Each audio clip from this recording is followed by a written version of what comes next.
冬日，南城的街道已经覆上了一层薄薄的积雪，皑皑的初雪裹挟着寒风，给整座城市染上一层雾色。路上的行人们不自觉地裹紧衣物，埋头朝着家里赶。人群里，一道清瘦削薄的背影显得尤为扎眼。江巡拢了下咖色的大衣，这才慢条斯理从兜里拿出响个不停的手机，接通了电话。刚接通，江母带着兴师问罪的语气便在电话那头响起：“听你王阿姨说，这次介绍的这个男生，你又把人家拒绝了。”前脚刚和相亲对象从咖啡厅出来，便接到母亲的电话，江巡显得有些意外。他轻轻抬了抬眸，纤长的睫毛上还挂着一丝白霜，眼底划过一丝无奈，笑道：“只是彼此了解后不合适而已，不是拒绝人家。”江母听到江巡的借口，没好气道：“不合适？我可问了你王阿姨，人男生对你印象挺不错的，是你自己态度冷淡，老一辈催起婚来就没完没了。江巡，你27了，该稳定下来了，你爸的公司总得要个人打理的。”江巡微微一顿，听到这话蹙了蹙眉头，握着手机的指节泛着冷白，他微抿了抿唇：“您知道的，我对于管理公司没有兴趣。”“是，你是没兴趣管理公司。”江母在电话那头情绪激动：“你也没兴趣结婚，你什么都没兴趣，就只有兴趣照顾你那些猫猫狗狗，连爸妈都不管了是吧？”“妈，我不是这个意思。”听到母亲发怒，江巡不由语气放软了许多。江母在家一直都由丈夫和儿子纵容关怀，家里的事一向由她说了算。此时听到江巡服软，她稍微平复了一下心情，叹了口气：“公司的事我不管你，但是个人问题你必须给我抓紧。你不想管理公司，就不能找个会管理公司的男朋友。你也老大不小了，一个人在外面没人陪着，让我和你爸怎么放心？”江巡眨了眨眼，一阵烦闷的压力萦绕在心头。面对父母的这份沉重的爱，他实在找不到理由拒绝。江母下达着最后通牒：“我不管，今年过年你要是不带男朋友回来，你也别给我回来了。”江巡敛下嘴角的笑意，清澈的栗色眼眸里满是无奈：“您这不是强人所难吗？”他话音刚落，电话那头传来了一阵哆哆哆的忙线声，江母已经挂断了电话。江巡轻轻叹了口气，把手机放好。一阵刺骨的寒风扑面而来，大量的冷气迅速灌满了全身。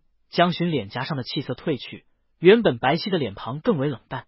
他伸手放在唇边哈了口热气，趁着手稍有温度，在包里拿出车钥匙按了一下。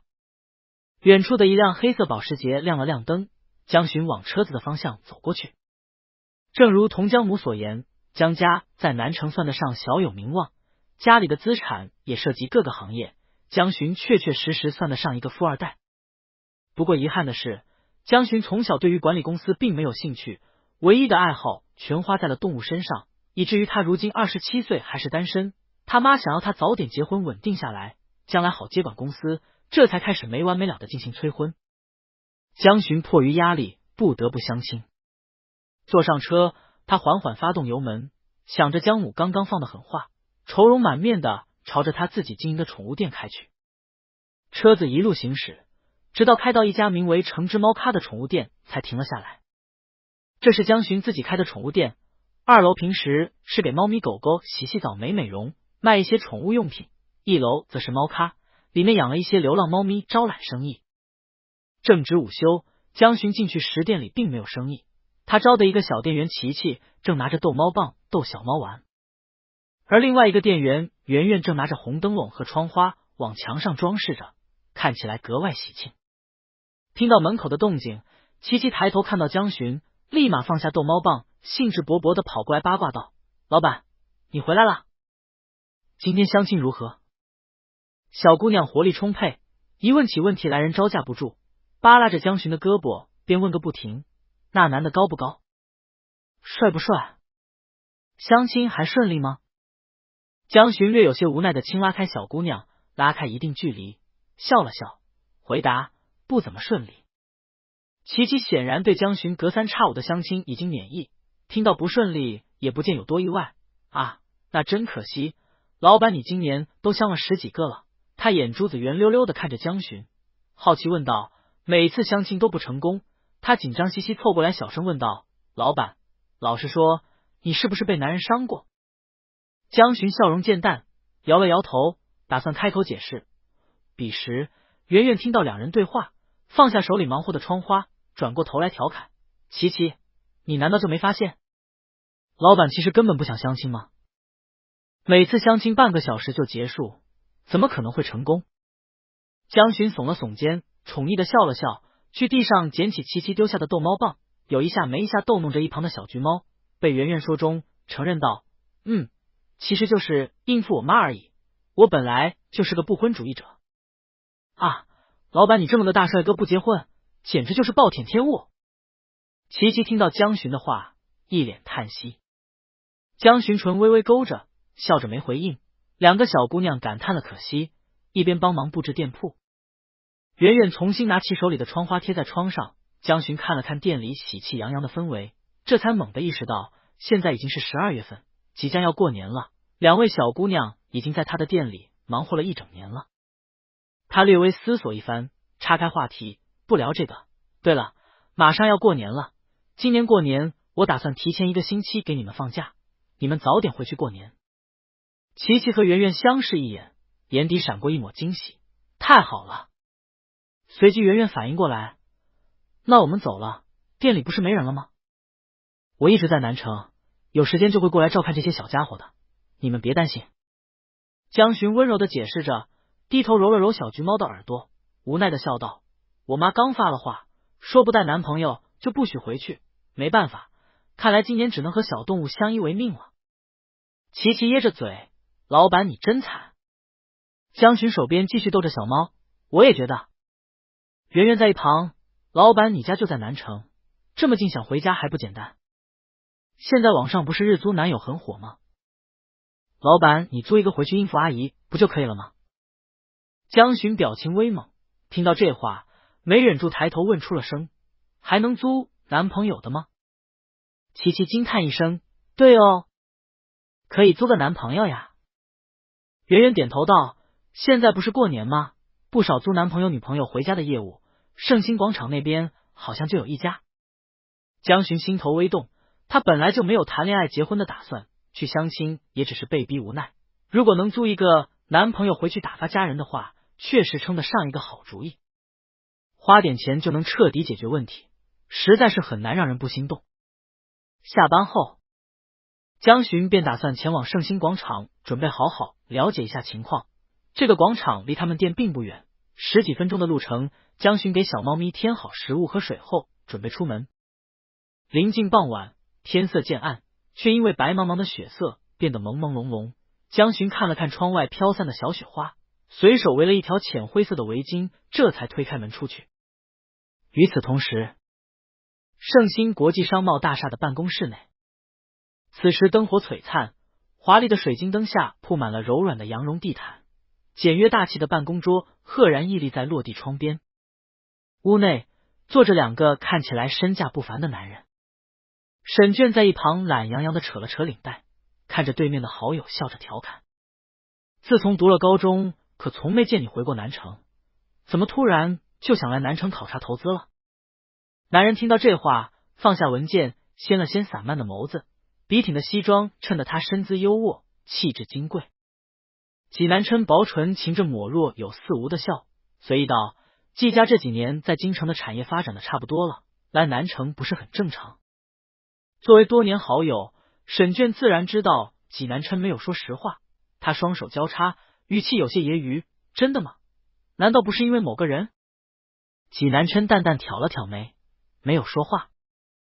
济南琛这表情无异于默认，沈卷心底不由感叹对方的执着，也不免同时打趣道：“自从得知他分手后，现在还是一个人，你就立马来了南城，高中毕业这么多年了，这个白月光让你心心念念惦记了这么久，还真是有能耐。”济南琛听到这话，眼神闪过一丝复杂，过了半晌，才声音极沉，哑着声道：“是没谁比他更能耐了。”沈卷见到济南琛这副神色，赶紧安慰道：“嗨，不着急，反正以后有的是机会。对了，南琛你这次打算在南城待多久？”济南琛略微回过神，这个项目大概要考察2个月。沈卷，那时间很充裕吗？除了追人，正好还可以和南城的同学聚一聚。济南琛抬手轻轻捻了下眉心，想到后期繁琐的工作，回答道：再说吧。他随意的拿起文件，继续看起此次来南城的主要目的，收购的互联网公司和其他附属产业。沈卷则是在一旁无聊的四处张望打发时间，往下望时，他突然看到了一抹眼熟的身影，片刻，他反应过来，激动的走向济南琛，指着窗外：快过来看。济南琛眼皮都没抬一下。怎么？沈卷兴奋的过来，把济南琛拉到窗边：你看，街对面那个是不是你的白月光？济南琛表情一怔，随着沈卷指着的方向缓缓看了过去。夜色里，路边亮起泛黄的灯光，在漫天飞舞的绵绵细雪中，男生背着光，就这么猝不及防的撞进了他的视线里。模样还是没怎么变，褪去了青涩稚嫩，多了成熟清冷的气质。因为冷，他抓着脖子上的灰色围巾，把下巴埋了进去，只露出巴掌大的脸颊来，一双澄澈的眸子显得更大了，细密的雪落在他的黑发上染上一层血色，他面颊也白，整个人看起来多了几分易碎感。似乎是有些紧张，他深呼吸了口气，不由挺直削薄的背脊，在门口来回踱步了许久，这才鼓起勇气往里走。济南琛的视线一刻不停的落在那抹身影上。沈卷却在这时率先发现了不对劲，等等，不对啊，他这是要去。沈卷看着店铺上的几个大字，不由惊呼出声。1日男友体验馆。租男朋友是一件十分考验心理素质的事情，特别是自己花钱找男人，实在是让人不太好意思。江巡在门外徘徊了许久，才深呼吸一口气走了进去。体验馆装修的十分梦幻，店外堆砌着彩色的气球，粉色的墙面上装饰着许多相框，里面是各种类型的男生照片。江巡没有细看，埋着头往里走。距离前台越来越近，江巡不由放缓了脚步。前台的工作人员看着江巡，主动露出标准微笑，打着招呼：先生您好。江巡缓缓抬起头，原本白皙的脸颊染上一抹不自然的绯色，他的语气有些紧张：你好。前台看向江巡时，眼底闪过一丝惊艳，这张过分精致好看的脸颊让人挪不开视线，更难得的是，这清冷疏离的气质格外出众。他们店里的男生不乏五官优秀帅气，却多了几分俗气，鲜少有人有这份气质。而这么长相出众的男生来他们店，多半是生活所迫来找工作的。他打量了江巡几眼，开口问道：请问是来应聘的吗？江巡抬头，表情有点懵。不是。他摇了摇头，语气温柔平静的道：能了解一下你们这里的日租男友吗？前台有些意外，连忙道了好几声不好意思，热情的把手边一本介绍册递了过来。当然可以了，先生，请问你想找什么类型的？这里是他们的资料和个人照片。他拿出自己的联系方式，递到跟前：可以加我一个联系方式，到时候我把选好的男友的联系方式推给你。现在大多数的男友还在外面工作，具体的时间和要求，我们到时候都可以在手机上聊。江巡拿出手机添加上联系人，点了点头：好的。江巡表情有些紧绷，他窘迫的蹙了蹙眉头，没耐心翻动册子，眼前的照片列在眼前，像是挑选商品一般。江巡有些不适应这样的方式，他随意指了一张照片，还没来得及看清楚脸，淡淡道：就他吧。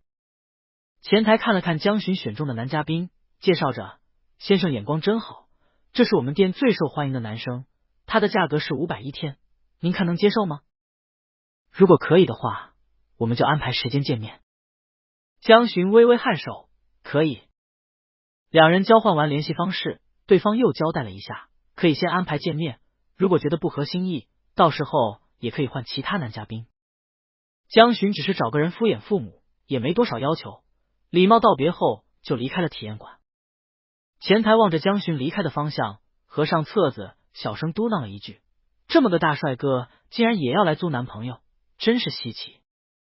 他低头查看着电脑，迅速将顾客信息登录上去，点击微信发现江巡已经通过，手指轻轻滑动，正要把男生的联系方式分享过去。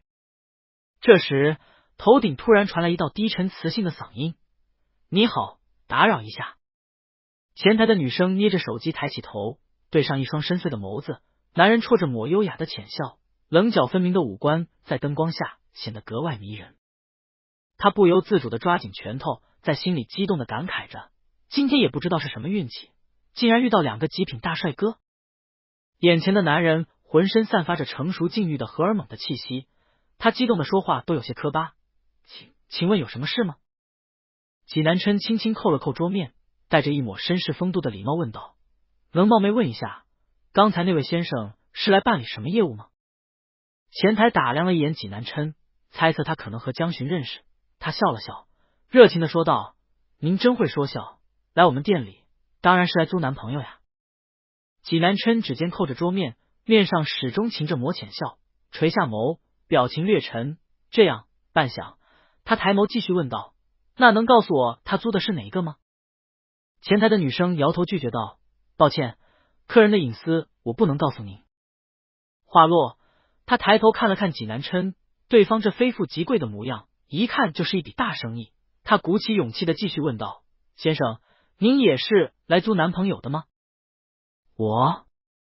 济南琛微微转眉，随即轻笑一声：“不是。”他抬眸与对方视线相对，看到一旁的招聘栏，慢悠悠道：“我是来应聘的。”前台门口传来了一阵推门声，扰乱了两个人的谈话。沈卷气喘吁吁的走了进来，他顺了顺气，走到济南琛面前，忍不住吐槽道：“我说，你追人也跑得太快了吧，我接个电话的功夫都来不及反应。”他走到济南琛身边，喘着粗气，东张西望的看了看：“哎，他人呢？”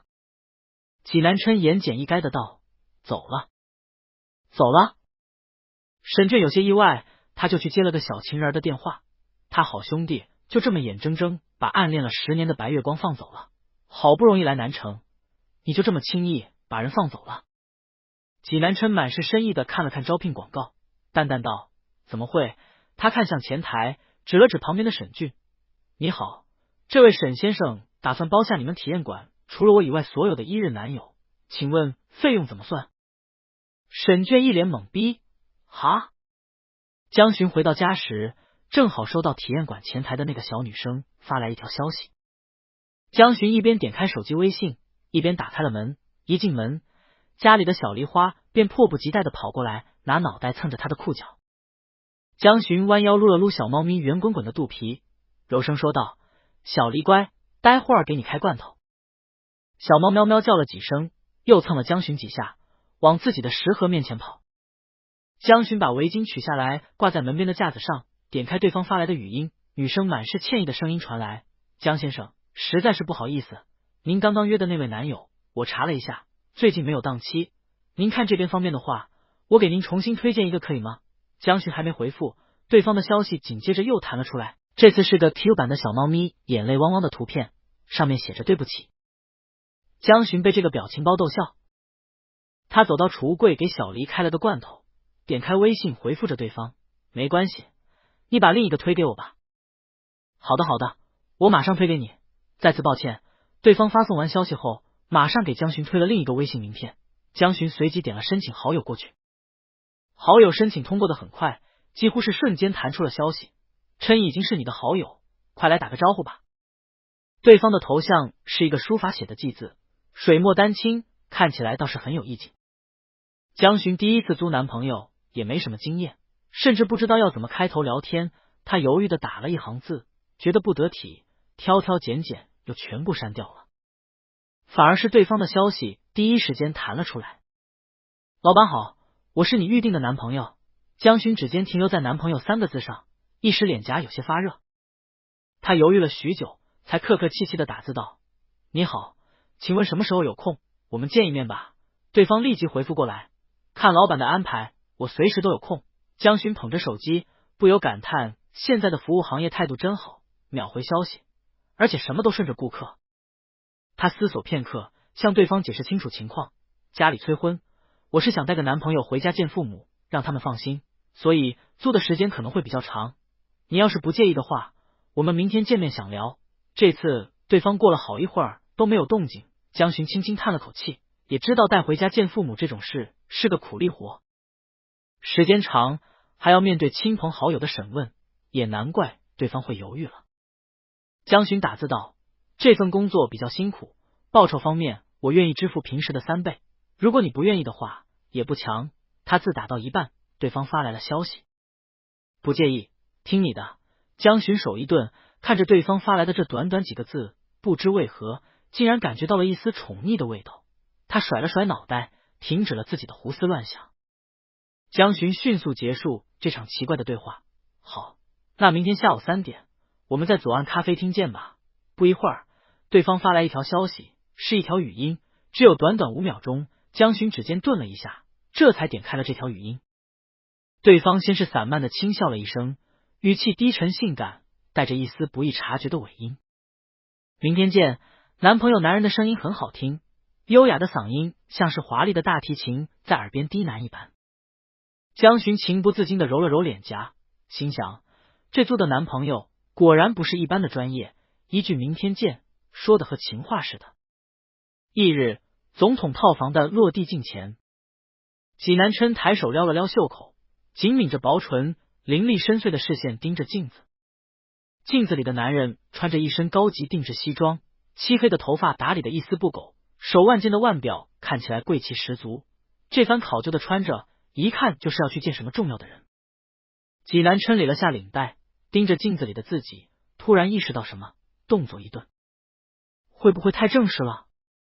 在心悦对象面前留下最好的印象是雄性刻进 DNA 里的东西，可是纪南琛视线微微一转，落到了一旁的入职通知上，1日男友体验馆上面的员工合同赫然写上了纪大总裁的签名。显然这样正式的穿着并不符合他现在作为临时男友的身份。纪南琛微微低下头，眼眸里略思索着。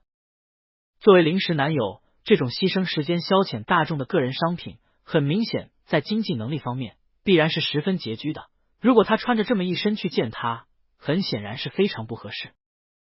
决定要以这种方式靠近江巡，就得正式对待。犹豫片刻，纪南琛随后利落的将西装换下，不急不缓解开手腕上价值不菲的腕表，随意丢到一旁。他盯着镜子思索片刻，把质地柔软领带也扯了下来。纪南琛身上只剩下简单的衬衫，他在镜子面前伫立着，半晌，那件眉心目的眉头微微舒缓，抬手很是随意的解下领口处的2颗纽扣，嘴角勾起一抹闲散的满意笑容，接着迈开长腿离开了房间。窗边的微风拂过纱幔，一旁的入职表旁，相框的照片里，穿着蓝色校服的少年手里环抱着一只胖嘟嘟的橘猫，冲着镜头笑得灿若星辰。而在照片旁放着一朵娇艳欲滴的红色玫瑰，伴随着微风轻轻落下一片花瓣。咖啡厅内，江巡轻啜了口咖啡，慢条斯理的把杯子随手放在桌边，伴随着杯中散出一缕白茫茫的雾气，他轻轻抬了抬纤长的睫毛，看向门口。他有提前10分钟到的习惯，给自己点了杯美式后，坐在一旁安静的等待。下午3点正是忙碌的时候，咖啡店此时就坐着他一个人。不一会儿，咖啡厅的大门再次被推开。纪南琛因犹豫穿着，浪费了一点时间，只提前几分钟赶了过来。江巡看向门口的纪南琛时，表情微微松动。男人单手推开门沿，散漫的半掀着眸子，白衬衣随意的松开了2颗，看起来很是不羁。两人视线相对，对方深邃的眼神里涌动着微光。片刻，他抬腿缓缓走到江巡身前，嘴角戳着抹浅笑，礼貌又克制的伸出手：你好，我是纪南琛。江巡意识到这位可能就是他等的临时男友，回过神来把手递了过去。江巡。纪南琛绅士的轻轻握了一下，感受到掌心不真实的触感，他愣神了一下，随即快速的松开了手，在江巡的对面落座。两人对立而坐后，陷入了一段尴尬的沉默之中。江巡偷偷瞥了一眼纪南琛，闪过一丝感慨。对方精致的五官棱角分明，眉梢略显冷淡，性感禁欲的气场不知道出去不知要惹来多少火热的目光，不难想象在店里该多么吃香。江巡甚至都觉得500一天的报价确实良心。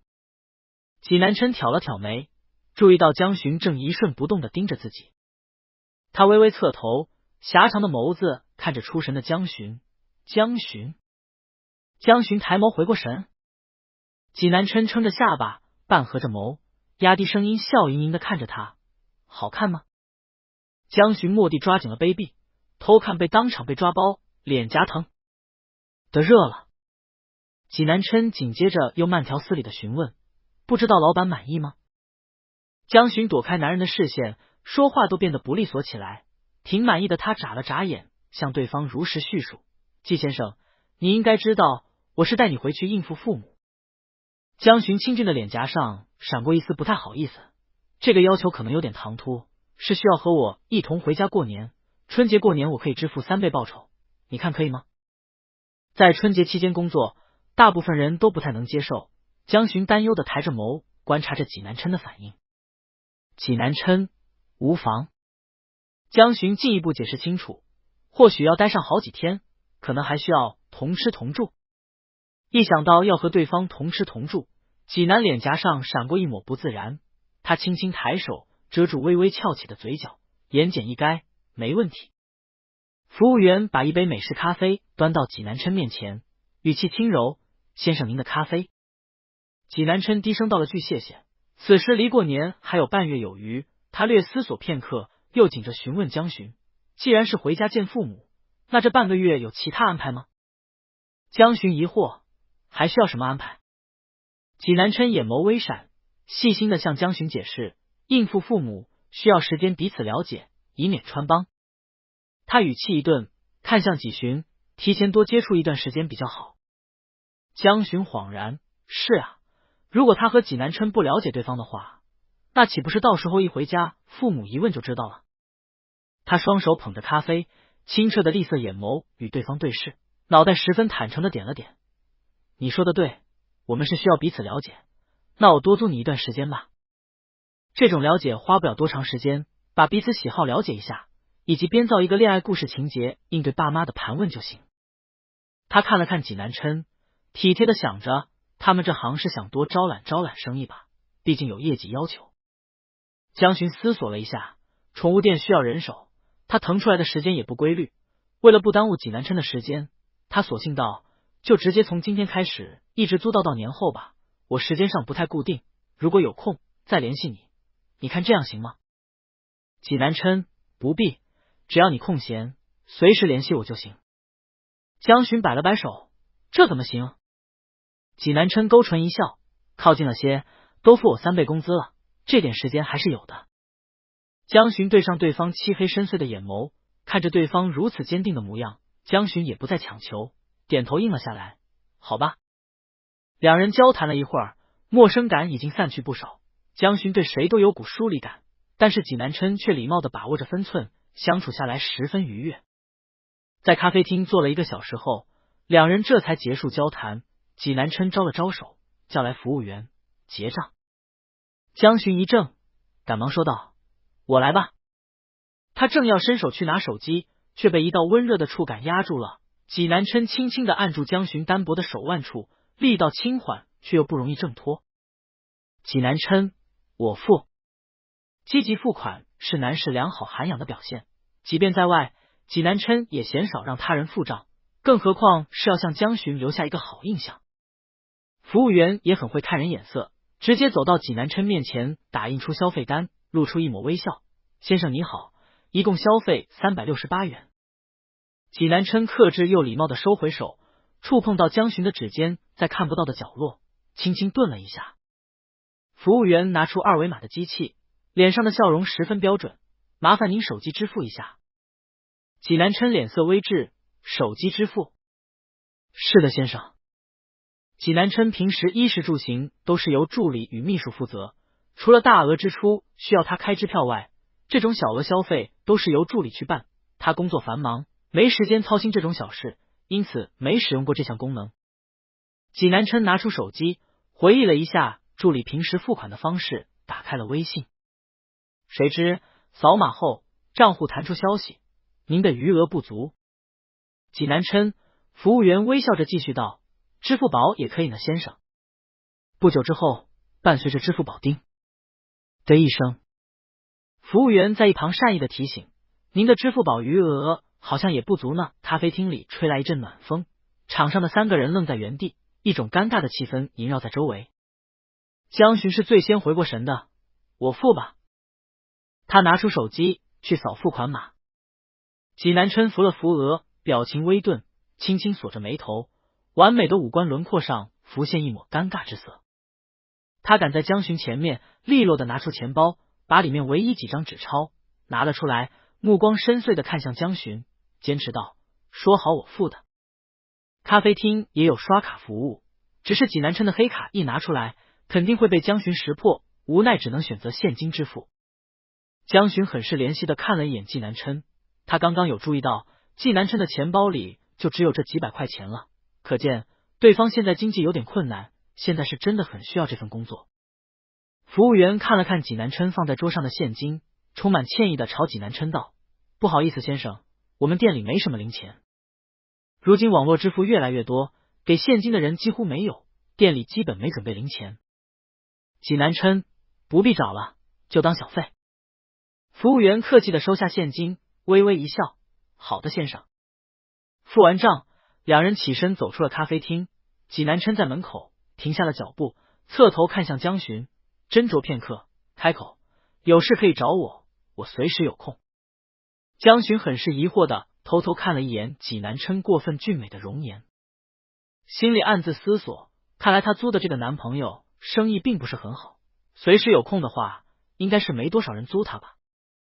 听到这话，江巡抬头看着济南琛，认真的点了点头：“好。”济南琛漆黑如墨的眸子里盛满了江巡的倒影，他温柔的放缓了语气：“下次再见，江巡。”江巡瞪进的眸子看着他，轻声：“下次见。”两人礼貌道别后各自离开。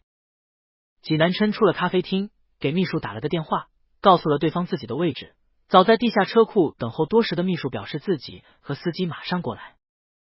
今天还有其他工作安排，和江巡道别后，济南琛紧接着要去参加另一场宴会。一辆低调的布加迪稳稳停在济南琛面前，刘秘书从副驾驶上下来，打开了后座的大门：“季总。”他淡淡瞥了一眼刘秘书，想到今天在咖啡厅发生的不愉快，冷峻的脸颊压下来，发问：“刘秘书，我记得手机上的一些业务都是由你处理。”刘秘书点了点头：“是的，季总。”生活上一些琐碎小事都是由刘秘书全权负责的。他看了看脸色略沉的济南琛，问道：“出了什么问题吗？”济南琛表情有些烦闷，指着手机微信里余额为0的界面，抬了抬眸：“这怎么回事？”刘秘书愣了一下，随即解释道：“是这样的，季总，您银行卡里的数额巨大，因此没有绑定微信。”济南琛把手机扔给刘秘书：“惜墨如金，绑上。”话落，他略思索片刻，紧接着吩咐道：“支付宝也处理一下。”支付宝？刘秘书看向济南琛，语气有些吃惊，脸上的表情越发疑惑：“季总怎么突然连支付宝也要使用啊？难道是想在淘宝上买东西？堂堂季氏集团总裁，不应该啊。”尽管不解，但是老板的话不能不听。刘秘书点头答应：“好的，我马上处理。”济南琛淡淡了一声，这才跟着刘秘书弯腰坐上了后座。江巡回到家里后，给自己点了个外卖，一边点开了微信。在咖啡厅，他没有刻意和济南琛争抢买单，回到家却第一时间联系到了体验馆的工作人员。工作人员也立即回复道：“江先生，请问对这位男朋友还满意吗？如果不满意的话，我们可以为你安排下一位见面。”江巡脑海里立刻浮现出男人似笑非笑、散漫优雅的脸颊，他晃了晃脑袋，这样的临时男友很难不满意吧？江巡慢吞吞的打字：“满意。”随即他指尖轻轻滑动，迅速转了一笔账过去，这是一直到年前半个月的租金。对方收下转账，发了一个谢谢老板的表情包，随即发了个文件向江巡解释：“这是1日男友使用说明书，江先生您可以看一下。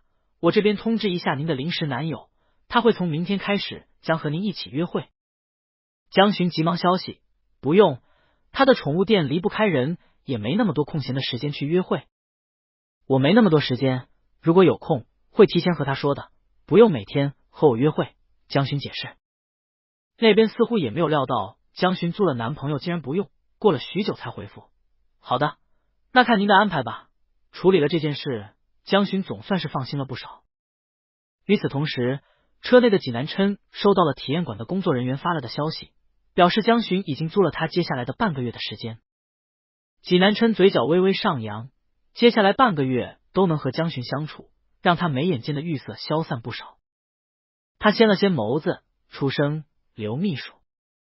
刘秘书坐在副驾驶，整个人一个机灵，赶忙打直了背，双手放在膝上，严肃认真，戒备道：季总，请问有什么吩咐？没什么。济南琛单手撑在窗沿上，神色很是慵懒，微微勾了勾薄唇，就是突然想给你长点心。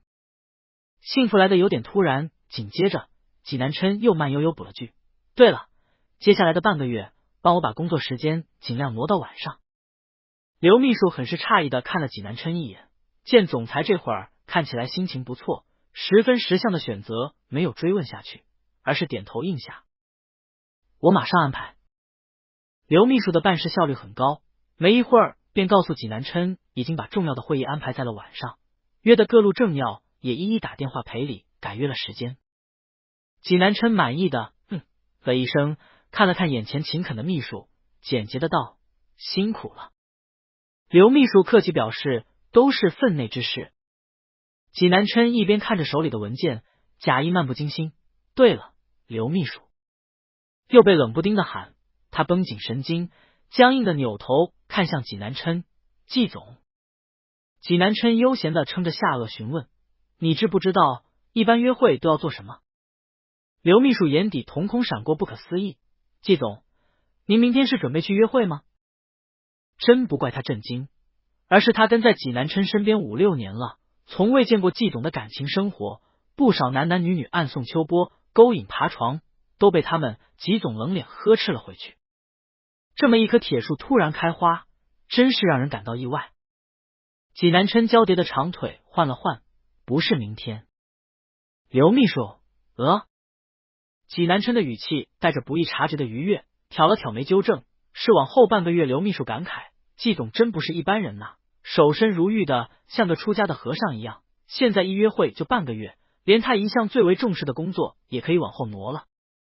他想了一下，回答：约会的话，一般就是看电影、吃饭，或者他看了一眼济南琛，笑道：以您的实力，也可以去逛逛奢侈品店。济南琛淡淡皱眉：俗气。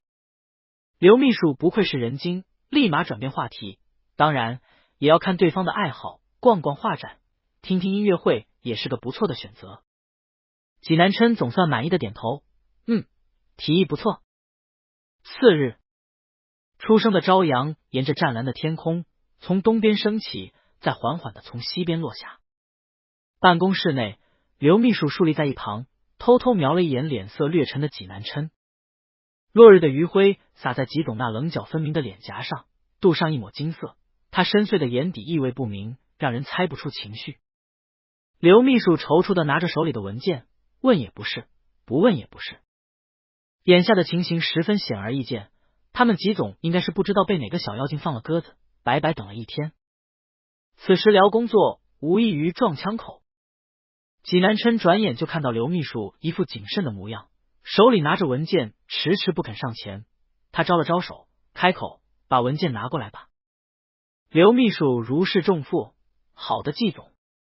他立马把文件递到济南琛面前，介绍着具体情况：这是初步的方案，今晚您和总部还有个视频会议，在9点20，还有一部分邮件我已经审核完毕，发送到了您的邮箱。济南琛快速查看着资料，一边回应着秘书：知道了。明天的工作安排更为繁重，刘秘书小心翼翼的看了一眼济南琛，试探性问道：季总，明天的时间还需要空出来吗？济南琛合上文件，简洁有力：空。然而2天后，吉总望着窗外面色凝重。第3天，吉总看画展门票黯然伤神。1周后，还没动静的吉总心灰意冷。刘秘书看着济南琛越发烦躁的心情，一颗心也跟着悬起，随时担心自己刚刚上涨的工资再次下跌，同时也在心底暗自惊讶，这小妖精可当真不得了，竟然敢连续放他们总裁1个星期的鸽子。临近年关，江巡的宠物店也越发的忙碌起来，不少主人回家过年需要寄养的业务，以及带家里的小宝贝回家需要洗得白白净净、漂漂亮亮的回去。晚上9点，江巡这才结束一天的工作，满是疲惫的回到家中。简单的洗漱一番后，他从冰箱里拿出1桶泡面，正打算去把面泡上，顺便给自己接杯水。伴随着他轻轻按下按钮，热水器发出了滴的一声响声，刺眼的光亮闪过江巡的眼睛，下一秒陷入了黑暗之中。家里的所有电器全部停电，江巡茫然的眨了眨眼睛，一时之间不知道哪里出现了问题。周围黑漆漆的一片，江巡半蹲在饮水机前，整个人有点懵。他意识到可能家里的电器出现了一些故障，但是现在这个时间点，维修人员也已经下班了，没办法处理。他拿出手机，打算摸索着往卧室方向走。这时，黑暗里一道微信的通话铃声响了起来。江巡低头看了看手机，来电显示人好像是被他冷落了1个星期的临时男友打来的视频通话。这段时间实在是太忙了，江巡一直没找到机会再约对方。此时济南琛打来电话，他几乎没怎么犹豫便接通了。手机屏幕亮起，视频那头镜头一转，济南琛好像坐在一间书房里，江巡这个角度只能看到白色的墙壁和一排整齐的书架。江巡接通电话后，不好意思的情绪才后知后觉的反应过来，他看着镜头里的济南琛，又有点奇怪，为什么对方突然给自己打视频电话过来？季先生，江巡的语气略带疑惑的问道，是有什么事情吗？济南琛犹豫了半个小时，是打语音通话还是视频通话？好不容易打通了视频电话，对方竟还是黑屏，济南琛郁结了一口闷气。江巡看到济南琛眼底带着淡淡的忧郁，神情有些疲惫，只那双深邃漆黑的眸子看着镜头，沙哑的道，江巡，怎么不找我？不知为何，对方的声线十分平静，表情也没什么变化，江巡却硬生生听出了一丝委屈的味道。江巡被对方说的有些不好意思起来，不由解释，最近比较忙，抽不出时间。他抬头看向镜头，不是故意把你晾在一边的。济南琛表情微缓，他看向一片漆黑的镜头，现在空了吗？江巡，空了。济南琛隔着镜头，那怎么看不见你？江巡意识到济南琛提的可能是视频，打视频电话不露脸确实不礼貌。他捧着泡面摸黑往客厅方向走，我家里的电器发生故障，停电了。江巡顿了一下，小声，不是不给你看。听到江巡的解释，济南琛的眉头一下子舒展了许多，声音语调上扬，知道了。他看了看镜头，沉吟了一下道，你不找我很无聊。江巡听到济南琛的控诉，竟然生出一丝莫名的愧疚感。他说道，不用特意等我的，你可以做自己的事情。我的事情？济南琛表情略显疑惑，下一秒他突然凑近镜头，深邃精致的脸颊在眼前无限放大。江巡听到对方低沉的声音，我的事情难道不是陪你吗？男朋友？江巡的耳朵被这声男朋友瞬间弄得滚烫，他有些不适应的揉了揉耳朵。不是？济南琛闷笑了一声，狭长的眼眸里略带疑惑，不是吗？江巡张了张唇，有些难以启齿，艰难开口，是临时的男朋友。他试图和济南琛说清楚，你不用觉得我给了钱就必须做什么，是我的时间不固定，怕影响你的工作，才把这半个月都付了的。我和体验馆的工作人员提过的，他们没告诉你吗？济南琛，江巡有点不可置信，所以你这1个星期都在等我找你？济南琛，江巡眼底闪过一丝懊恼，下次不用这样，我没找你，你可以直接来问我，别等。优秀的商人一向知道放大自己的优势，猎人也是。济南琛轻叹口气，五官分明的脸颊上略带苦恼。可我的工作就是陪你，这才等几天而已。想到对方白白等了自己1个星期，现在又主动打电话来，江巡的心软了软，提议那明天见一面吧。济南琛露出满意的笑，好。约定好见面后，两人互相道了晚安，挂断了电话。见面也不只是因为见济南琛等了自己1个星期的原因，他们也确实需要了解一下彼此的情况，编造一些防止回家被长辈追问穿帮。江巡摸索着往卧室里走，揉了下略带饥饿感的肚子，躺下准备休息。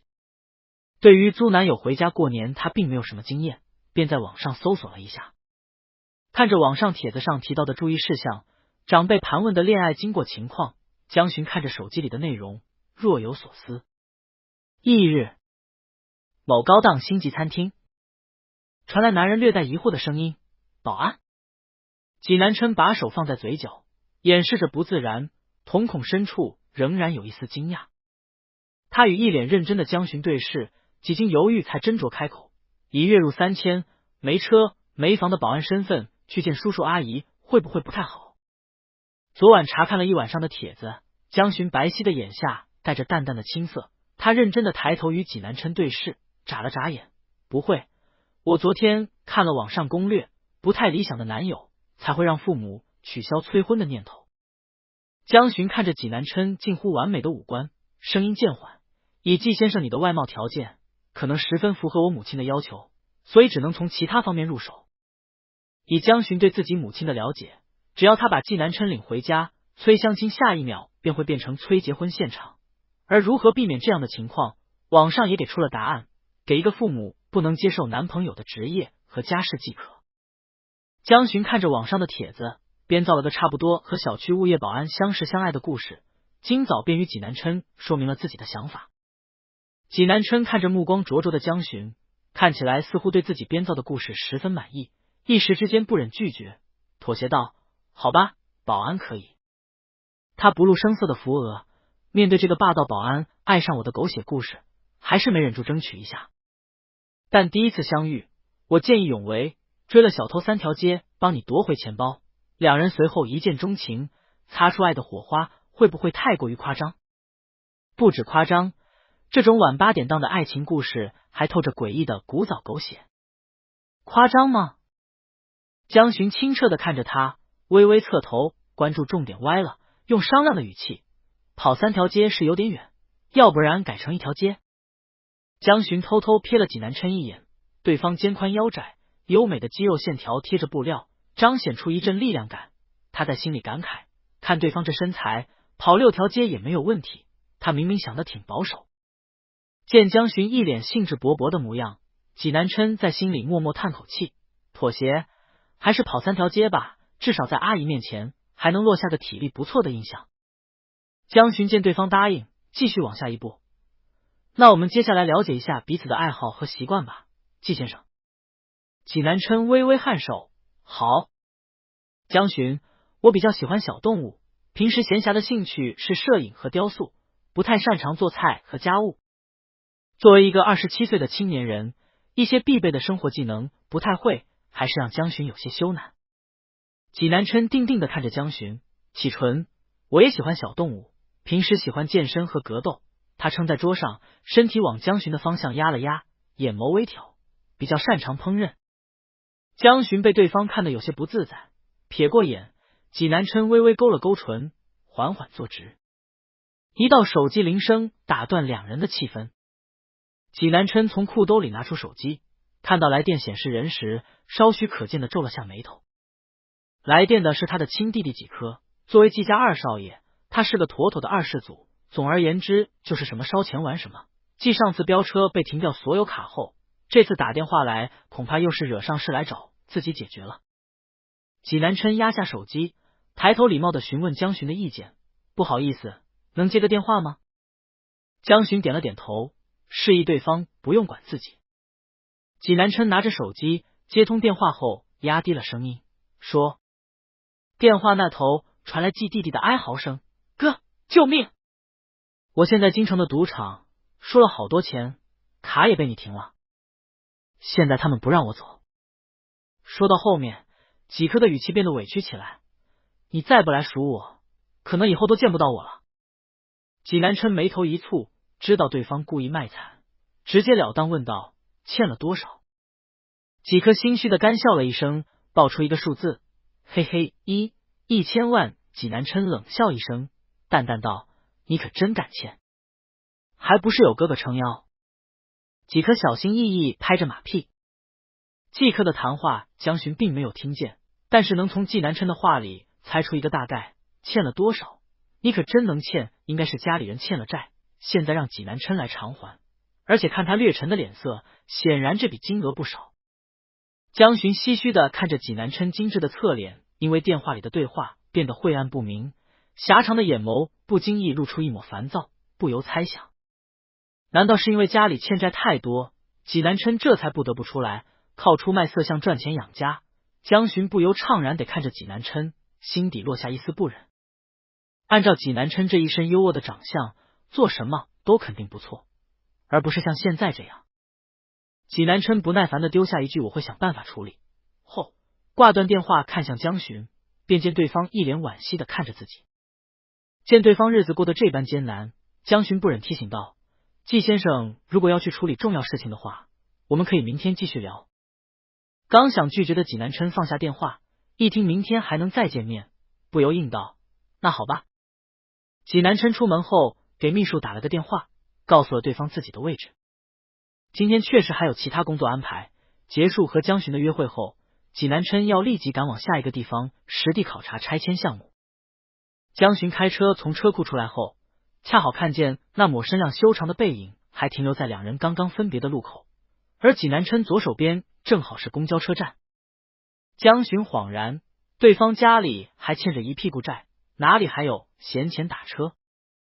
思索着，他转动着方向盘，缓缓将车停在济南琛面前。江巡摇下车窗，露出一张干净白皙的脸颊，主动提出：公交车还要等很久，我送你。济南琛愣了一下，但是能单独和江巡相处接近半个小时，几乎是没怎么犹豫，微微莞尔，那麻烦了。他打开车门，弯腰坐上了副驾驶。一进来，江巡原本还算宽敞的保时捷一下子显得狭窄了起来，接近1.9米的气息压得人有些紧张。江巡能很清晰的嗅到空气中济南琛身上的味道，上乘的白兰地里夹杂着一丝木质香，温暖干燥又恰到好处。江巡抓着方向盘，弯眸看向济南琛：要去哪里？济南琛优雅的交叠着一双长腿，单手撑着脸颊与江巡对视：去城北的屏幕区，方便吗？江巡点头：方便的，正好顺路。不过屏幕区离江巡所在的市中心还是有一段不远距离，江巡没有直说，他发动油门，开车往城北走。江巡没注意到的是，他刚离开，低调的布加迪稳稳的停在了身后的位置。副驾驶上的刘秘书下车，四处张望了一大圈，满脸不解：济总呢？车里，江巡正熟络的与济南琛闲聊着。季先生看起来不像是本地人。济南琛：不是。他余光瞥着江巡的侧颜，淡淡解释：但我曾在南城读高中。江巡的侧面弧度十分好看，纤长的睫毛轻颤：是吗？济南琛刻意嗯了一声，下意识看着江巡，眼色复杂：在南中读的。江巡果然露出了一副感兴趣的表情：真巧，我也是在南中读的高中。他淡淡笑了一声：看来我们还是校友。济南琛得应了一声。江巡视线向前，随手点开音乐，一边道：不过季先生应该和我不是一届的，不然我不可能没什么印象。济南琛眼神闪烁，江巡说的确实没错，他比江巡大2届，确实不是同一届的。准确来说，整个高中江巡见到过他的次数也屈指可数。车内的音乐渐渐响起，两人一时间都没了话说。车子一路行驶，很快就到了城北的屏幕区。作为南城最大的贫民区，这里的建筑低矮，生活设施破旧，道路上的污水和菜叶散落一地，散发着一股恶臭。治安差的原因，长时间的垃圾没人清理，街头巷尾不少老鼠混迹其中，而这样的地方却是最适合开发的地区，人们想要拆迁的意识更为强烈。济南琛不止一次来过这里，考察这里的实际开发价值。江巡看着脏乱差的环境，脸颊微皱，看着济南琛时，认为济南琛住在这里。他下车时，济南琛也正好解开安全带下车，两人相视而立，站在车头，正待道别。济南琛深邃的眼眸底下映下江巡的倒影，这里很脏，快回去吧。江巡微微仰头看着他，眼底闪烁着城市的微光。另一头，刘秘书接到了拆迁办主任着急的电话。喂，刘秘书，你和吉总应该还没有到屏幕区吧？怎么了？赶紧让吉总回来，刚刚屏幕区的拆迁补偿与几家钉子户发生了争执，我们几个负责人被打伤撤走了。吉总之前在这露过面，他们应该认得，发起疯来别伤到吉总。刘秘书心下一惊，什么？这边还未来得及与济南琛打电话。那头，江巡与济南琛正要道别，突然不知从哪个方向窜出几个大汉，穿着破败的衣服，手里举着铁锹和铲子，朝他们的方向冲了过来，一脸凶光的看着济南琛，嘴里念念有词：姓纪的，你还我们的血汗钱！江巡看着冲过来的人，心下一惊，济南琛究竟欠了多少钱？济南琛看着眼前不知缘由冲出来的几人，少见的愣了愣神，随即在几人愤怒狰狞的脸颊上感到一丝熟悉。他顿然想起，这几位应该是前几天谈赔偿时要求赔偿金额必须超过他房产价值10倍的钉子户。今天特意约了拆迁安置的工作人员，也是想和这几位居民就赔偿问题达成一致。而现在自己刚到，便遇到这一幕，济南琛意识到，他来之前提前到的工作人员已经和这帮居民在金额问题上谈判失败了，现在这些人正是情绪激动的时候。看着几人手上的铁锹、铲子等农家器械，他们已经被冲昏了头脑，很有可能会暴起伤人。济南琛第一时间看向了此时略微吃惊，正抬头看着他的江巡。江巡扭头看了看朝他们涌过来的居民，又担忧的看向济南琛，他们怎么现在不是解释的时候？济南琛眉头微蹙，他虽然不怕和这群人动手，但是却怕混乱重伤到江巡。慌乱中，他一把扣住江巡的手腕，低声道：跟我走。江巡还来不及反应，手腕传来一阵不容抗拒的力度，男人的掌心温暖的热量传来，济南琛牵着他直直的往小巷里奔去。身后那群人还在穷追不舍，嘴里愤怒的喊着，周围饭菜香味和垃圾的臭味夹杂在一起，给了江巡从未有过的真实感。别跑！给我站住！你别让我们抓到你！江巡白皙的脸颊上此时还有点懵，他转头看了看身旁带着他一路狂奔，灯光照在他雕刻般的脸颊上，勾勒出硬挺的弧度。视线在济南琛身上，江巡一时没注意到脚下的障碍物，险些跌倒。小心！济南琛低呼一声，手上使力，把人往自己身边拉近了一些。江巡瞳仁微微放大，整个人往济南琛身边靠近，对方身上扬起的衣角擦过自己的手臂，带来一阵轻微触感。济南琛身上那股淡淡的木质香若有似无的萦绕在他的鼻尖。不知跑了多久，终于甩开了那一群人。巷尾，两人的影子被拉得长长的，江巡胸口微微起伏，因为长时间的奔跑，鼻尖密出一层细汗，脸颊因为运动而微微泛红。他往后方看了看，问：他们没追上来了？济南琛经常运动，这点体力消耗对他来说不算多，只是气息略重一点。他看着眼眸微微潮湿的江巡，点了点头，甩开了。江巡略微平复了一下气息，脸上的红润渐渐褪去。他抬眸看着济南琛，脸颊上带着隐隐的担忧：季先生，你是不是欠了很多钱？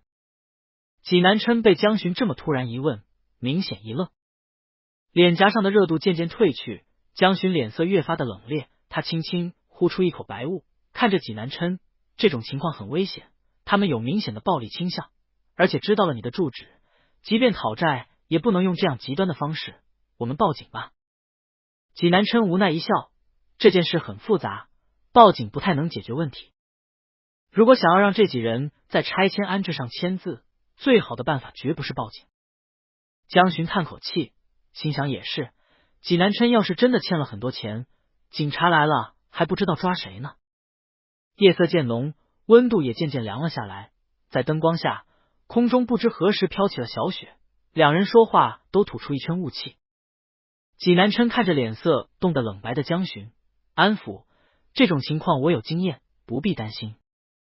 济南琛说有经验的意思是这种情况做房地产开发是正常情况，而江巡理解的则是济南琛经常被人上门讨债。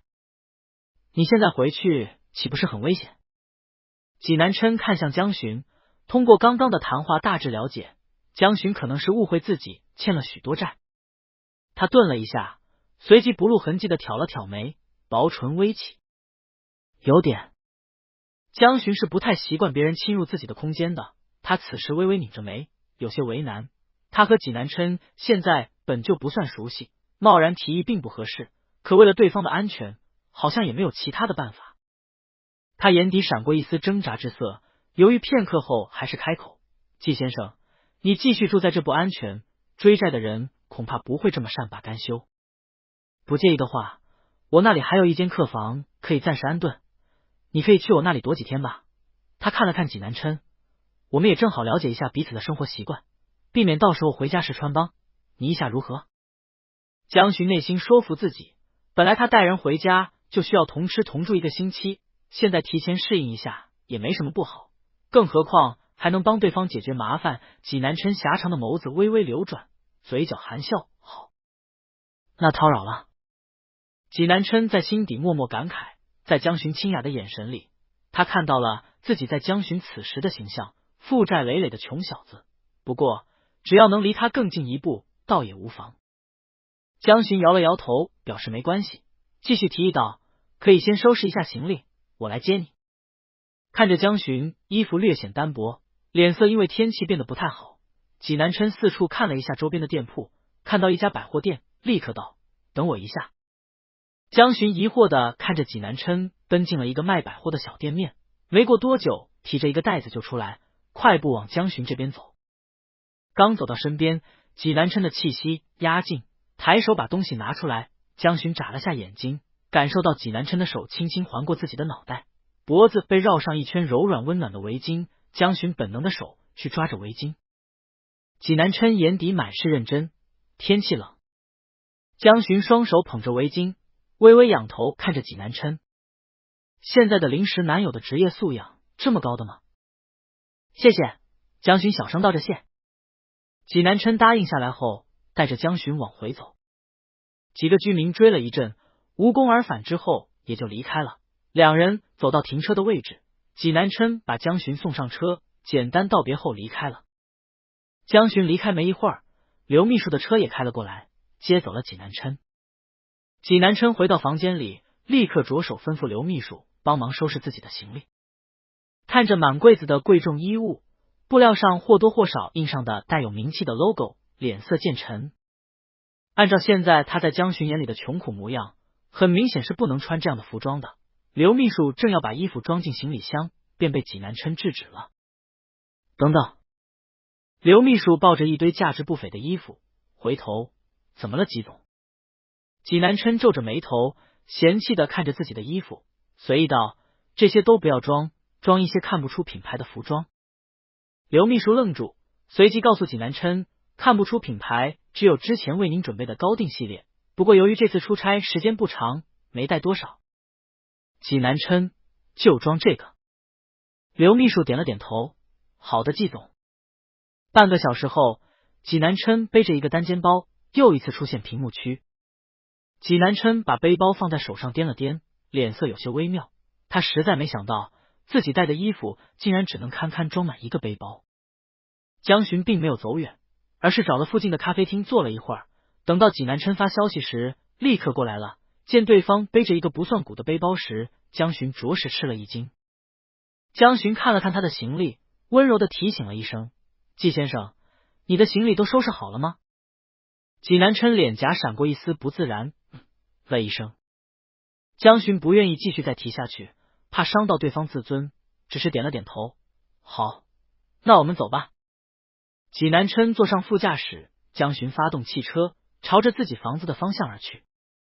这栋位于市中心的房子是江巡大学毕业后就买的，他一直是独居，所以房子买的也不是很大，2居室正好合适。待济南琛上楼后，见到其他每户都是灯火通明，只有自己的房子里一片黑暗，江巡这才猛地想起自己家里好像停电了，还一直没找人维修。江巡脸颊上带着一抹不好意思，我都忘了，家里好像停电了，今晚可能要委屈将就一晚，我明天找人来维修。济南琛脚步轻松，没事。一边说着，江巡一边拿出钥匙打开门。啪嗒一声，门打开后仍是漆黑一片。江巡打开手机里的灯光，微微侧身示意济南琛请进。第一次踏进江巡的家里，一开门，满是江巡的气息便扑面而来，一股淡淡的洁净冷冽，带着清新的橙花与雪松香味，像是冬天置身雪地里。江巡走进房间，察觉到济南琛没有跟过来，他回头去看，一道光亮从门口往里蔓延，他这个角度只能看到男人站在光影里，精雕的五官下陷在阴影里。他家的小黎先是听到门口动静，过来对着他喵喵叫了2声，随即察觉到家里来了陌生人，炸毛的绷直被凶狠的2眼放光。等到见到济南琛时，他很戒备的凑过去嗅了嗅，看清楚济南琛的长相后，竟然拿脑袋蹭了蹭济南琛的裤脚，撒娇的又喵了一声。江巡，连猫都看脸吗？济南琛弯下腰，揉了揉平时除了他谁也摸不到的小黎的耳朵，语气带着笑意，你的猫吗？很可爱。江巡不好意思的看了一眼小黎，拆穿他平时很凶。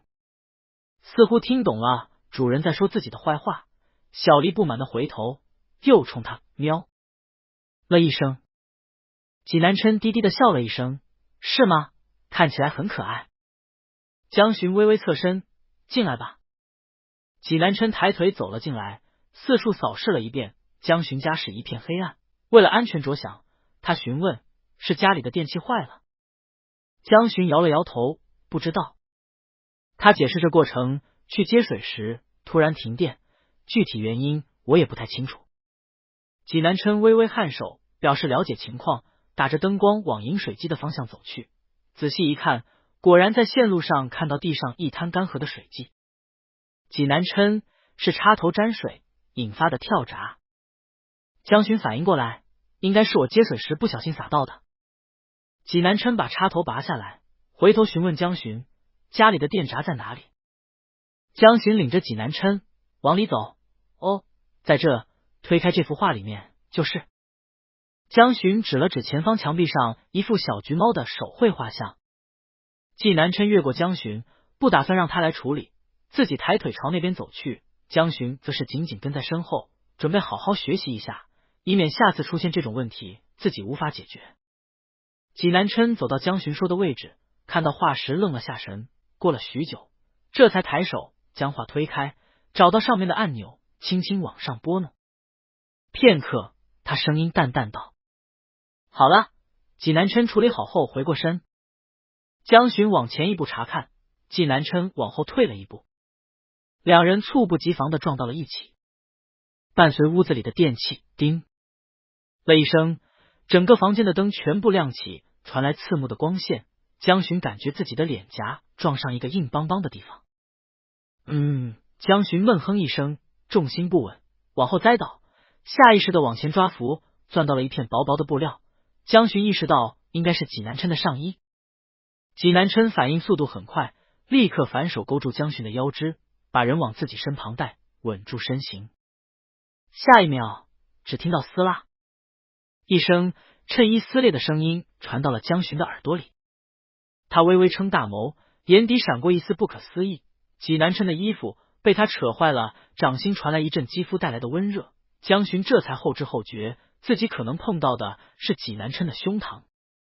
结实弹性的触感，优美的肌肉线条散发着充沛的力量，很明显是长期锻炼才能形成的好身材。江巡本能的往后缩了缩。济南琛很有绅士风度，牢牢把江巡扶稳后，便十分僵硬的收回了手。江巡的腰细窄柔韧，不足一握，实在是太细了些。他低头，两人正好四目相对。他胸口的衬衣被撕了个大口子，在风中凌乱。济南琛从江巡眉眼含忧看着自己的眼神中已经读懂了答案。这衣服的事实破损，又为自己这个穷困潦倒的人设增加了几分可信度。济南琛哭笑不得，只得在心里感慨一句：这世上除了过分廉价的衣物容易损坏，价值昂贵的东西质量可能也不是很好。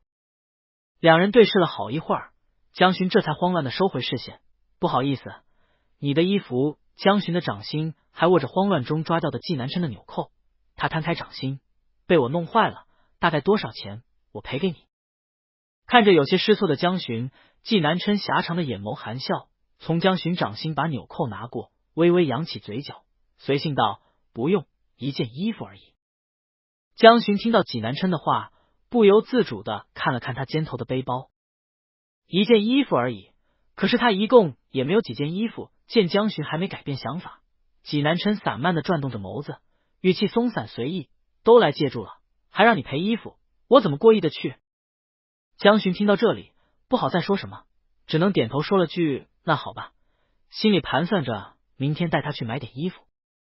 家里的电器恢复运行，空调和冰箱都响了一声，屋子里的灯光也皆数通明。灯都亮起来了后，屋子里的情况一瞬间全部展现在了济南琛面前。屋子里有些凌乱，沙发上、地毯上一些物品被随意的丢在一旁，看样子已经是许久没有整理过了。倒是不脏，就是十分的乱。平时看上去疏离清冷，倒想到家里却和江巡本人所展现出的一面恰恰相反。察觉到济南琛探索的视线，江巡脸颊上慢慢染上一抹热度，随即越来越红。平时一般都是让阿姨来整理的，江巡挑了挑额前的头发，辩解这段时间比较忙，就没顾得上。从小锦衣玉食，江巡确实没有归纳物品的习惯，甚至在生活起居上他的经验也不多。江母也一直安排了家里的阿姨来定期整理他这边的家务。济南琛并不觉得这样的江巡有什么不妥，反而对比平时对谁都客气的江巡，这个模样的他让自己感觉更多几分烟火气息。而且江巡窘迫的模样莫名有一丝可爱。江巡看着济南琛把沙发上的耳机和笔记本一股脑全部放在茶几上，几个小猫的玩具丢到地毯地上，看上去总算没那么乱了。他赶紧往客房的方向走，转移话题：我带你去客房吧。济南琛哑然失笑，点头跟上。好。江巡推开门，看了看内部整洁的客房，松了口气。好在自己不怎么进这个房间，阿姨又定期打扫的，所以这间房间干净有序了许多。整个房间有个大衣柜和柔软舒适的大床，整体的色调是黑白，看起来倒是十分符合济南琛的风格。江巡走到衣柜跟前，推开柜门，里面还松散的挂着一些自己的衣服，他把衣服全部取出抱在怀里，看向济南琛：衣柜的储物空间应该暂时够用，门口那里还有一个衣帽间，你也可以使用，有什么不方便你可以和我说。济南琛很是从容的打开背包，从背包里拿出几件衬衣、裤子和贴身衣物，挂在了衣柜里最小的一个格子里，表示绰绰有余。看着稀稀拉拉才占了不到1/10的空间的衣服，江巡感慨，这何止是绰绰有余，同时又为刚刚自己不小心扯坏济南琛为数不多的衣服狠狠的自责了一下。归纳好衣物，江巡礼貌的退出了济南琛的房间。那我就不打扰你了，早点休息。济南琛起身，看着江巡微微颔首，好，晚安。江巡带上门后，济南琛站在房间内，朝窗外看了看。惦念多年的人，此时和他仅仅只有一墙之隔，自己竟然住进了江巡的家里。暗恋像是一枚酸涩苦闷的果子，这些年来每每品尝，总尝到的都是一抹幽苦。如今只是单单靠那个人近了一点，他好像已经品出淡淡的甜了。简单洗漱一番后，济南琛躺下休息，被子床铺上，鼻息间满是江巡身上的味道，雪松白露的清香沁人心脾。他缓缓合上了眸。江巡回到房间后，和他母亲通了一个电话，简单的交代了一下自己谈了个男朋友的事情。果然江母一听到江巡谈恋爱，便说着想要见对方一面。江巡早有准备，应了下来，说过年带人回去。解决了心头大事，江巡也早早休息，一夜好梦。纪南琛的生物钟一向是7点，当他醒来时，江巡已经留下纸条去宠物店了。现在与江巡住在一起，白天江巡有事，也是时候把自己的工作时间调整到白天，毕竟要尽快完成手头的工作，好回去和江巡见家长。纪南琛通知了刘秘书，开始着手安排。宠物店里最近十分的忙碌，不少寄养的小猫小狗需要早起喂养。江巡不忍让2个女孩子这么早起来，所以一般都是由他提前到店里做的。早晨6点，江巡便洗漱完毕，给纪南琛留了个纸条，交代自己去工作，他也可以去做自己的事情，便早早离开，来到了店里。先是把猫粮狗粮放好，小家伙们吃完以后，他又去把小狗遛了一圈。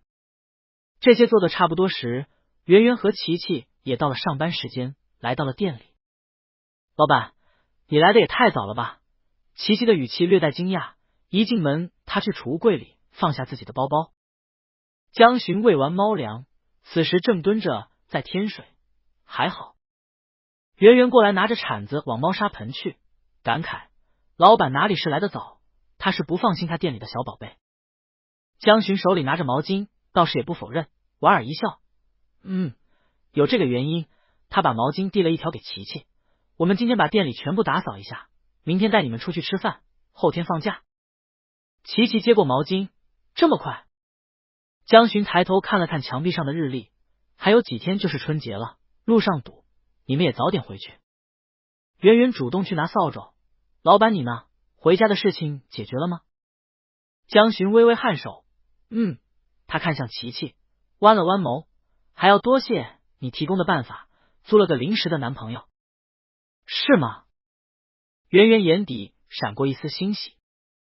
琪琪也凑过来，好奇的抓着江巡的胳膊，那租的男朋友长得怎么样呀，老板？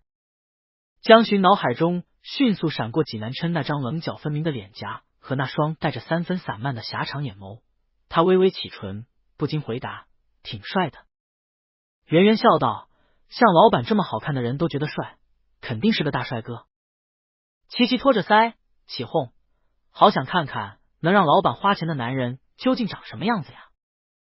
江巡被2人花痴的模样逗笑，略思索了一下，回复，那明天聚餐我叫上他吧。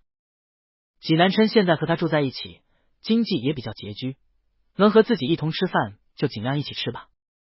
琪琪传来一声惊喜的声音，真的？江巡点头，几人结束这一话题，开始对店面进行彻底的大扫除。1年伊始，所有的一切都要被整理得干干净净。江巡因为太过笨拙的打扫能力，而被2个小姑娘嫌弃，赶到了一旁逗猫。猫咖里今天生意也不错，江巡在吧台准备着饮品给顾客端去，来撸猫的大部分都是小女孩，有不少是冲着店里的帅气老板来的。江巡放下奶茶后，婉拒了一位顾客想要联系方式的请求，为避免对方尴尬，他叫来琪琪负责猫咖，自己去到了楼上。与此同时，江巡的手机响起，江巡看了看来电显示人，接通电话，喂，学弟。电话那头是江巡大学时期的学弟，2人经常参加动物救助，久而久之变成了好友。苏墨直的声音上扬，带着年轻人特有的活力清朗，学长，盛兴广场那边求助人打来电话，说是天台上困了一只小猫，你现在有空和我一起参与救助吗？临近中午，客人陆陆续续离开，江巡对救助已经驾轻就熟，他看了看店里的情况，当即表示，有空的稍微在广场等我一下，我带一个诱捕笼和罐头过来。苏墨直在电话那头利落的应道，好，我等你。江巡挂断电话后，迅速去储物柜里拿了几个零食罐头和一个诱捕笼和猫包，为了避免万一，还拿了几条绳子。看江巡这模样，琪琪早已习惯，开口问道，老板，今天又要去参与救助呀？江巡拿着东西径直往外走，麻烦你们先看店，盛兴那边有只小猫困在天台了，我过去看看。知道了。齐齐回应道。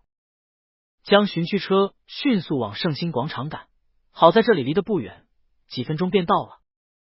他刚下车，苏沫直早已等候多时，在不远处朝江巡挥手：“学长，这里。”江巡抬头望去，苏沫只比他小4岁，刚刚毕业没多久。男孩嘴角洋溢着热情的笑容，眼底惺忪朗月，纯净的像是灼热的阳光，要把人融化了一样。一身干净的白 T 恤，带着还未褪去的学生气。见到江巡，他几步跑到了江巡身边，往江巡身旁靠了靠：“学长，你来得真快。”江巡不露痕迹的和苏沫直拉开了一定的距离，脸颊上却依旧是温和的神情。这里离得近。他四处张望了一下，小猫在哪呢？苏沫直指了指6楼的天台，上面有个小黑点，在那里。苏沫直嘴里念叨着，求助人说他已经在上面待了好几天了，我们快去看看吧。江巡严肃的点了点头，走吧。苏沫直殷勤的去拿江巡手里的诱捕笼：“学长，我帮你拿。”江巡往后撤了撤，抿唇拒绝：“不用。”苏沫直眼底闪过一丝无奈，学长这人就是这样，看似脾气好，和谁都好相处，实际和所有人交往都保持着一段不远不近的距离。他微微出神，看着江巡清冷疏离的脸颊，学长以前到底经历过什么呢？才会对所有人都有距离感？济南琛的临时办公场所就在圣心广场，但当他注意到江巡时，两人已经在对面的天台上了。公司的几个小姑娘在起哄，说天台上有2个大帅哥。济南琛没放在心上，只是随意瞥了一眼，不料却看到了一张熟悉的脸颊，竟然是江巡。而他身后还站着一个阳光帅气的男生，男生此时拿着绳子从后面轻轻环过江巡的腰，两人的距离隔得很近，对方都快要贴到江巡的后项了。江巡来到天台后，情况却比想象中的要复杂许多。广场一共9层楼，而小猫调到的位置恰好在墙外的6楼边上。墙沿很窄，只有10多厘米，诱捕笼根本放不下去。这是一只2个月左右的三花小猫，因为在外面待了好几天，精神状态已经十分萎靡。看到江巡他们来时，只是掀了掀眼皮，有气无力的叫了一声。江巡把罐头打开，绑上绳子，轻轻放了下去。小猫蜷缩成小小一团，有些戒备，过了许久才爬过来吃了一点东西，有了点力气。苏沫直眉头紧锁的往着下面，忧虑道：“笼子下不去，那要怎么把它救上来？”江巡看着还在舔猫爪的小三花，眼底满是温柔担忧。他往下看了看，如果掉下去，小猫死亡的概率很大。现在笼子没办法放下去，也只能寻找其他办法。他伸手抓住栏杆，暗自使劲，感受到承重后开口：“这个栏杆很牢固。”他转眸看了看地上的绳子，利落的拿起系在栏杆上，现在只能人下去把它抱上来了。待会儿我系好绳子下去，学弟你在上面拉我。苏沫直脸色有些着急，固执的抓着绳子：“那怎么行？要去也应该是我去，怎么能让学长你去？”江巡视线淡淡的看着苏沫直拽着绳子的手，理性分析：“你力气大，到时候能拉我上来，我不能保证能不能拉得动你。一个成年男子的体重，他又不是身娇体弱，倒也不存在拉不拉得动。他身为学长，说什么也不应该让苏沫直来，这才找的借口。好吧，果然，听到这，一直坚持的苏沫直也没了话说，过了半晌才拿起绳子：“我来帮你系吧，学长。”江巡也没矫情，点了点头：“苏沫直迅速拿绳子绕过江巡的腰，在背后胳膊绕了几圈，系了个结实的结扣。两人的距离不算近，察觉到了江巡的排斥，苏沫直刻意保持着距离，不过从对面楼层看的话，倒像是2个人贴着一般。系好绳子，江巡呼出一口呼吸，双手撑着栏杆微微使劲，力道往前压，正要翻过栏杆，突然肩膀被一股强大的力道按住。济南琛的气息略沉，呼吸声洒在江巡的耳畔，急促又沙哑：“江巡，你要干什么？”江巡回过头，济南琛五官分明的脸颊已经近在眼前。下一秒，他整个人便被济南琛拉着离开了栏杆，往后退了几步。江巡看着济南琛，语气有些意外：“季先生，你怎么在这？”济南琛面露不自然：“随便逛逛，恰好看见你在天台上。”他锁着眉：“你呢？这又是干什么？”江巡眼底纯净坦荡：“他亲亲哦。”了一声，靠近栏杆。济南琛心下一紧，急忙上前一步。江巡没大动作，只指了指下方：“有只猫掉了下去，我正打算下去把它抱上来。”济南琛紧蹙着眉，没有专业的设备，连安全绳都没有。他看了看江巡系在身上的绳子，就用这个。第一次被济南琛用这种语气来说，江巡低着头小声辩解：“之前试过，没问题的。”济南琛沉着脸，有点气恼江巡不把自己的安全当回事。苏墨之疑惑地看着眼前这面容不凡的男人，上前一步诧异道：“学长，这位是？”江巡看了看两人，介绍：“忘了介绍，这是我朋友济南琛。”他又扭头向济南琛道：“这是我的学弟苏墨直。”苏墨直率先扬起一抹阳光开朗的笑容：“你好，济先生。”济南琛微微颔首：“学弟好。”苏墨直笑容凝固在脸颊上。江巡看着济南琛这样称呼，耳廓有些不自然的发热，知道济南琛应该是误会苏墨直上的男中，按理来说也就应该是他的学弟。不过苏墨直和江巡是同一所大学，自然和济南琛没有这层关系了。虽知道济南琛是误会了，江巡也没有刻意拆穿，任济南琛占了这个便宜。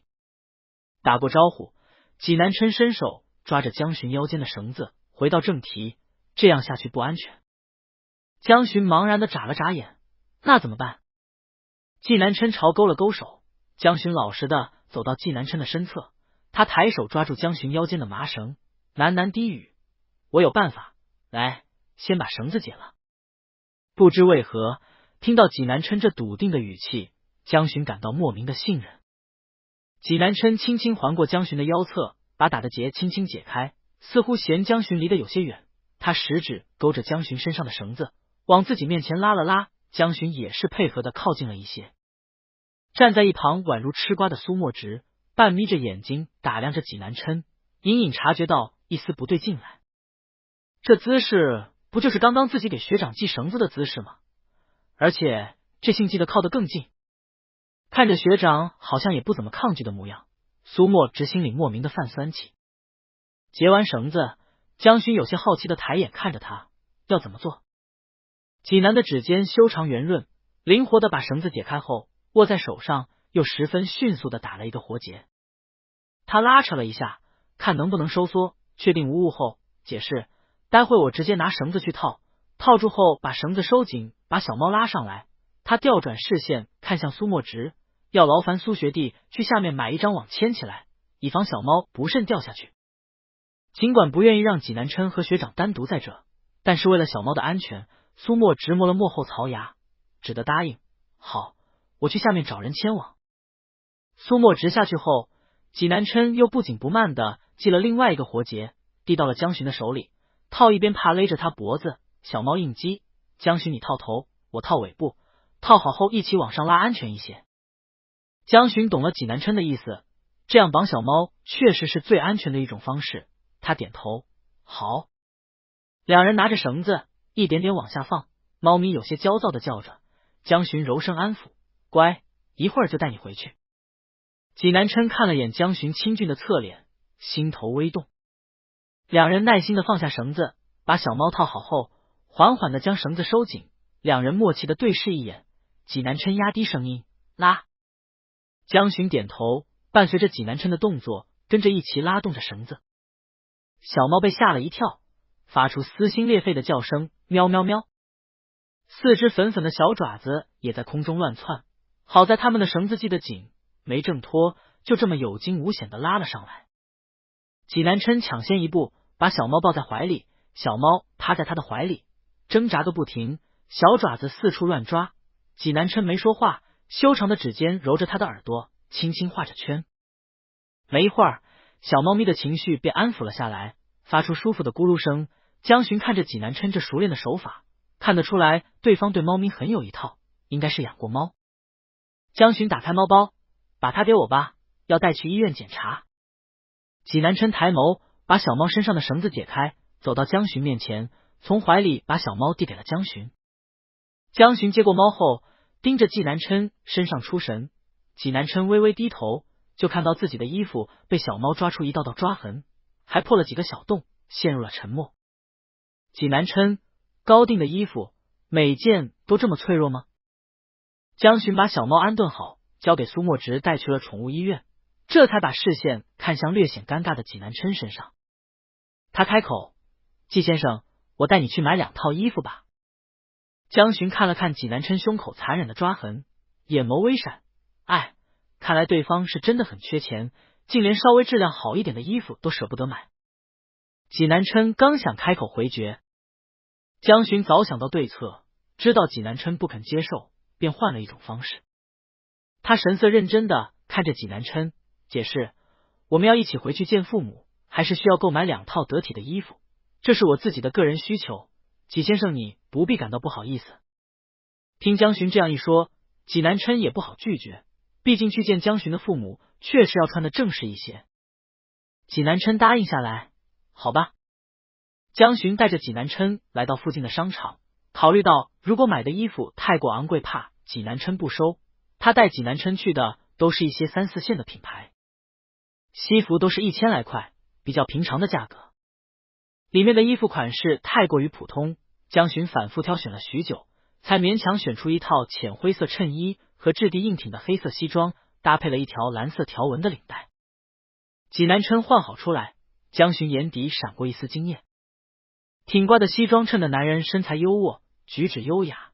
济南琛随意的把领带扯正，眼底不经意流露出几分散漫慵懒。鲜少有人能把一身西装穿得这么有气质，不只是江巡愣住了，就连店员都看呆了。没想到他们家的西装能穿出价值不菲的感觉。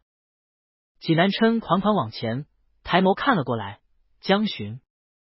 江巡回过神来，济南琛好整以暇的整理了一下衣领，挑眉问道：“怎么样？”江巡转过视线，好看。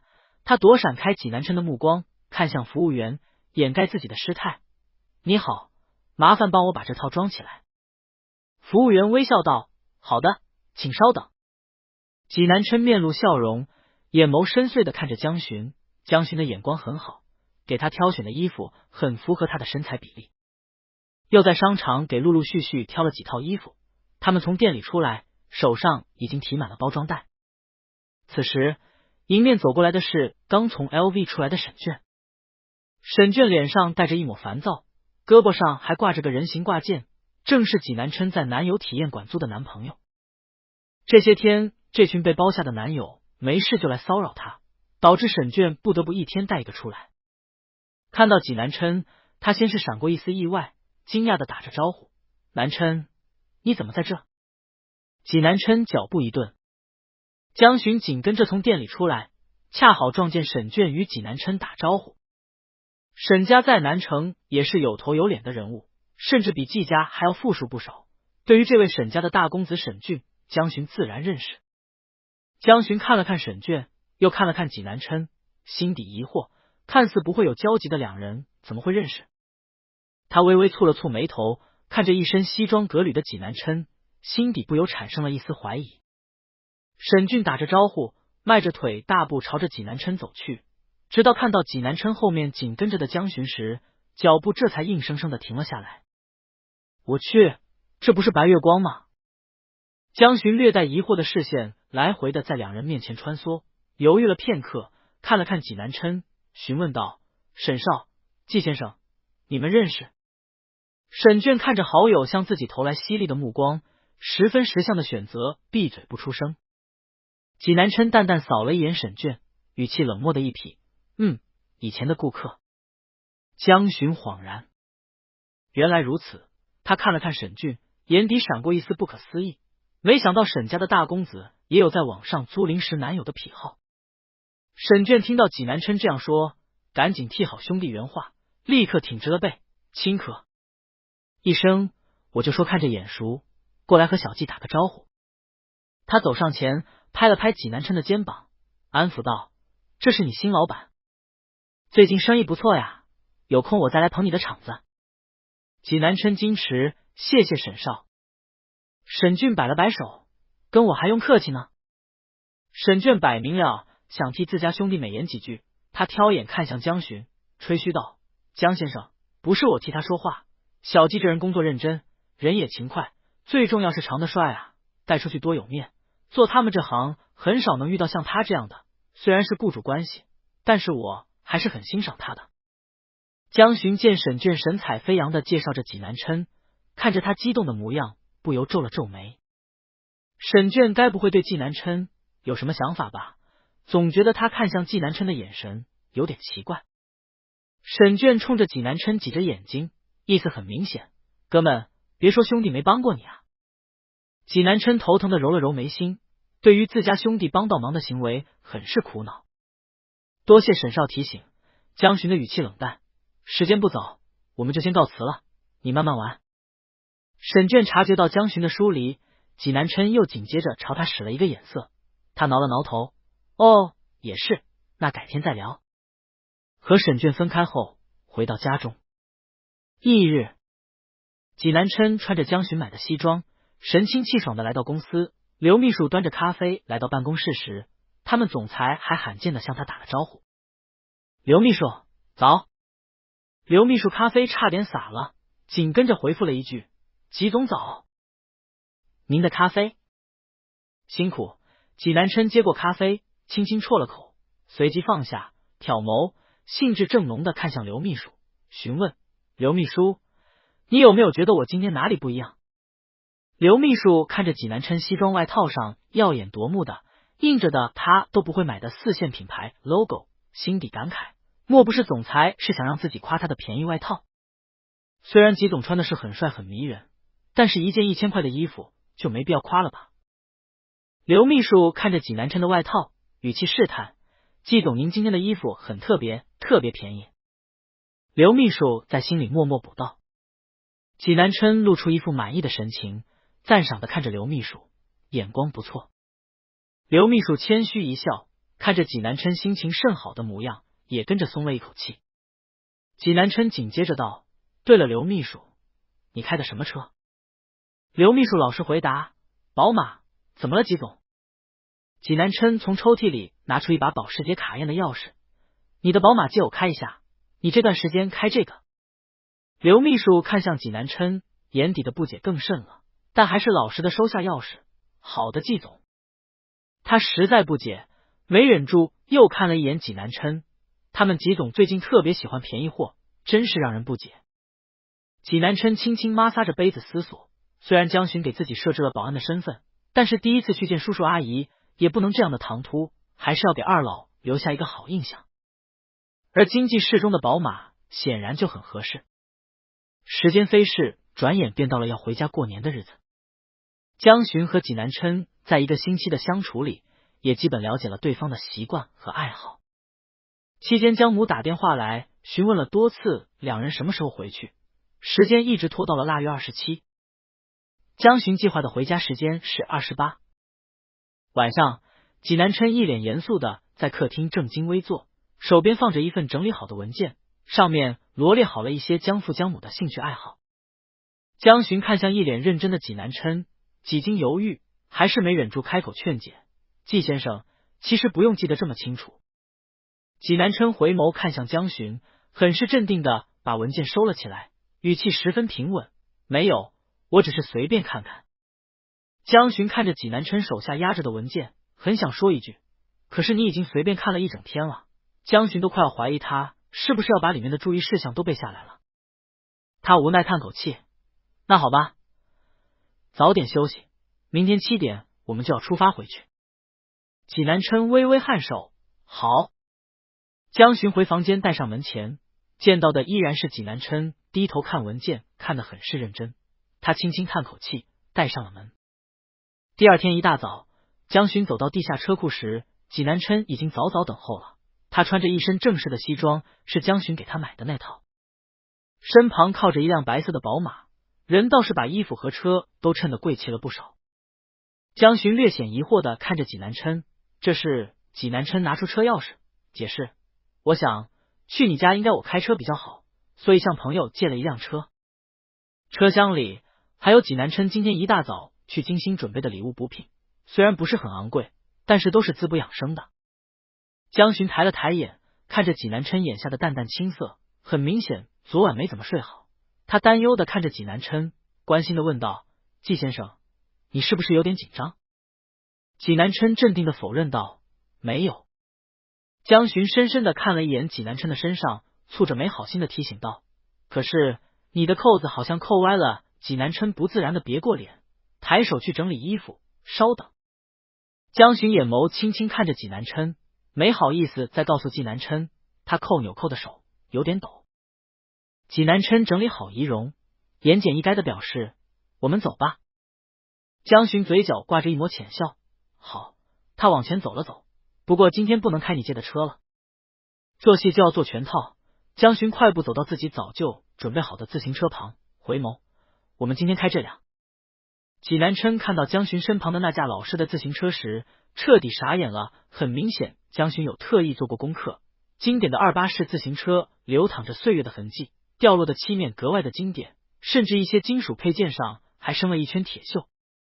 济南琛看着这辆可能比自己年龄还大的自行车，拧了拧眉。这车，济南琛顿了顿，会不会不太合适？江巡把自行车推到济南琛面前时，没觉得有什么不对。合适吧？他看出济南琛的不解，弯眸解释：我母亲很希望我能结婚，所以不能给她期望。济南琛点头：这样。车已经就位，也没拒绝的理由。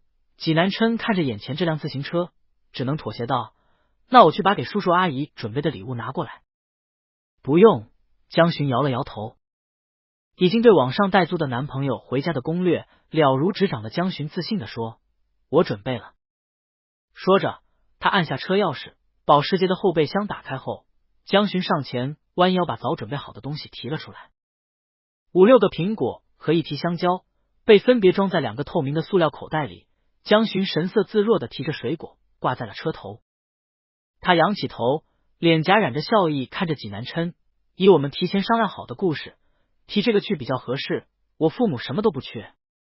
济南琛：按照约定好的故事，他现在是月薪3000，提这个去倒是真的没什么问题，也能最大程度让江巡的父母死心。济南琛不露痕迹的蹙眉，可问题是，他现在要去见的，这是真岳父岳母呀。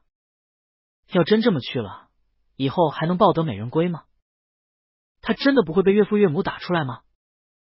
见江巡一副对自己的方案十分满意的模样，济南琛在心里默默叹口气，知道已经没有了转圜的余地。江巡放好水果，扶着车头，扭头看向济南琛：季先生，我们走吧。等我一下。济南琛快步走到刘秘书的宝马车旁，打开了后备箱，里面堆满了他买的礼物。济南琛疼惜的淡淡扫了一眼，弯腰取了自己要拿的东西后关上。江巡有些疑惑的看着济南琛走到后备箱，片刻抱出了一束粉色的康乃馨，快步跑到自己面前。济南琛解释：这是特意给阿姨买的花，他眼底盛着几分散漫，凋谢了挺可惜，不介意带上吧？江巡：江巡不介意。济南琛露出满意的笑，随后又从背后拿出一支盛开的十分娇艳的红色玫瑰，递到江巡面前。江巡怔住。济南琛嘴角噙着抹迷人的笑：买花时花店送的，很衬你今天的西装。实际时特意在花店里精心挑选的，盛开的最美的一支玫瑰。济南琛眼眸微闪，笑意渐深。江巡接过玫瑰，脸颊上的表情有些羞涩：谢谢。济南琛把花递给江巡，让他捧着，十分自然的骑上自行车前，握住把手，狭长的眸流转的看着江巡。他散漫的扶着车头，一双长腿微微曲着，老旧的自行车硬是骑出了优雅的感觉。他语气轻松：上车。江巡捧着花，看得有点懵。他的这个日租男友骑自行车都让人挪不开眼睛。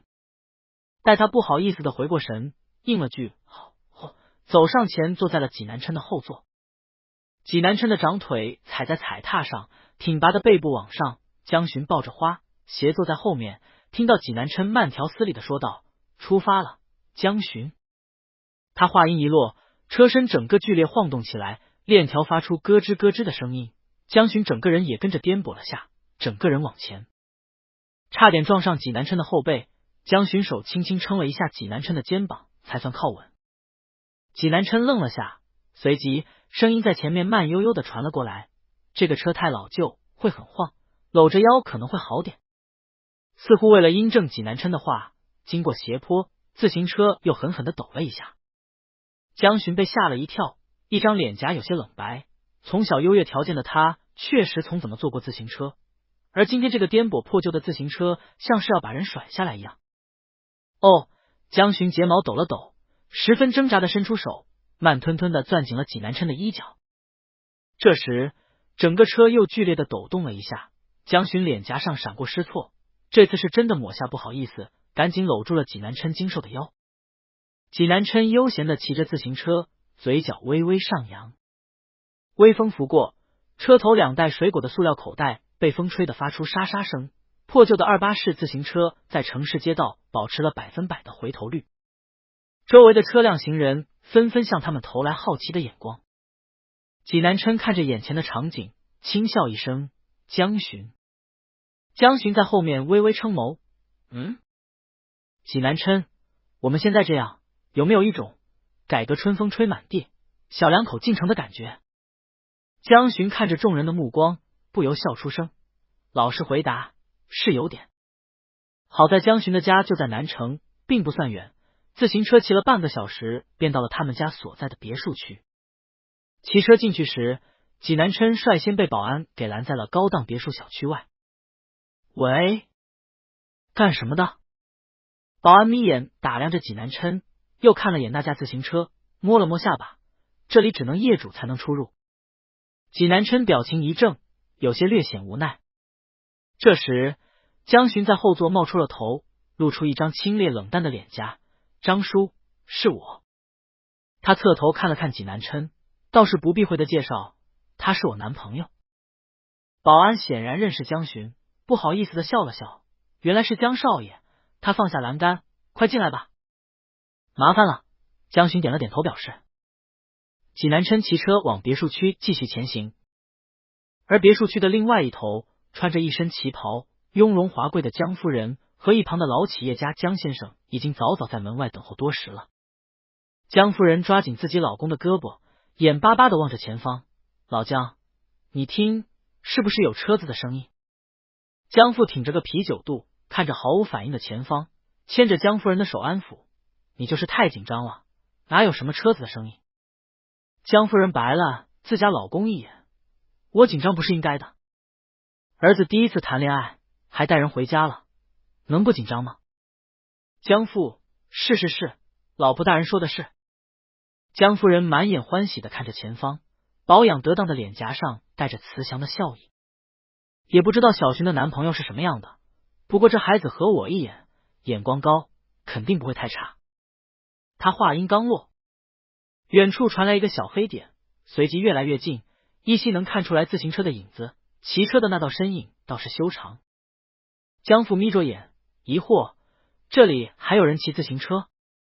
江夫人看着越来越近的自行车，以及济南琛渐渐清晰的精致五官，缓缓道：“可能是维修工人吧，不过这小伙子长得还挺帅。”她拍了拍自己老公：“老江，你看看后座那个人好像有点眼熟。”江父望过去：“谁啊？”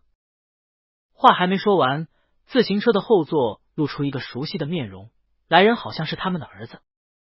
江父江母，济南琛停在两位长辈面前，长腿缓缓点地，稳稳停好车。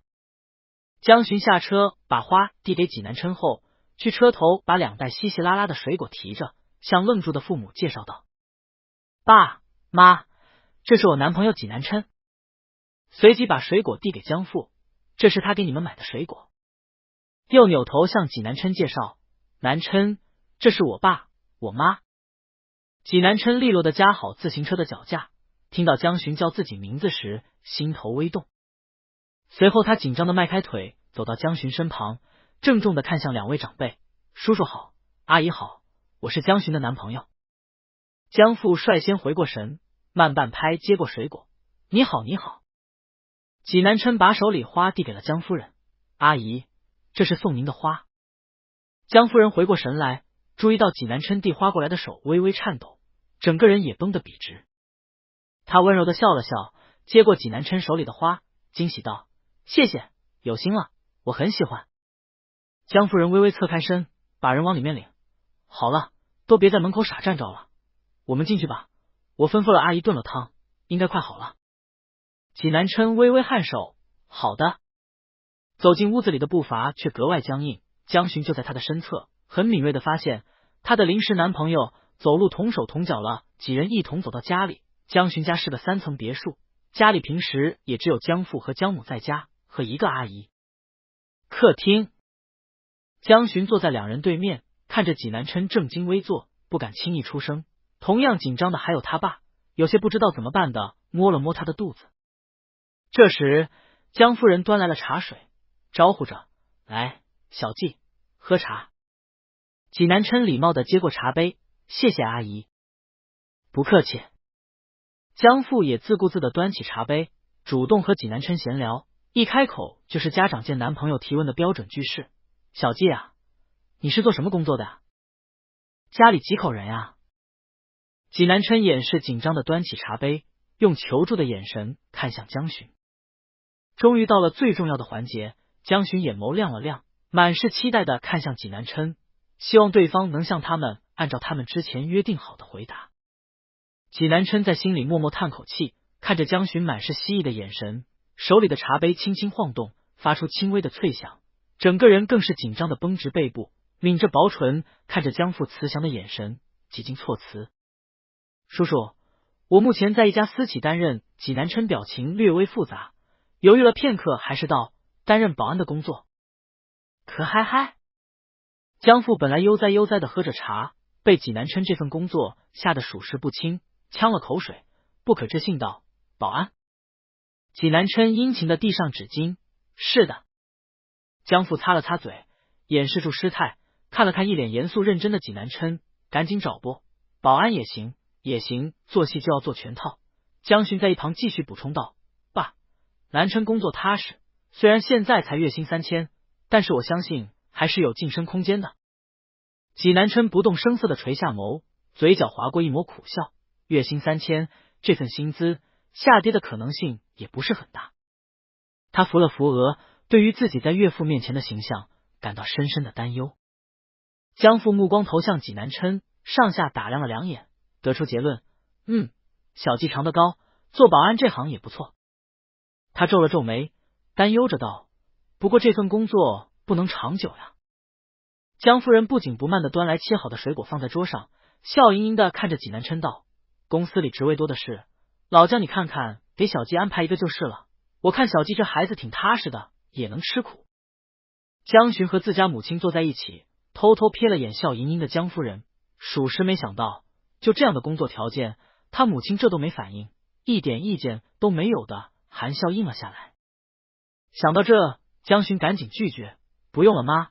他温柔的冲着济南琛笑了笑：我和南琛还是希望能自己奋斗。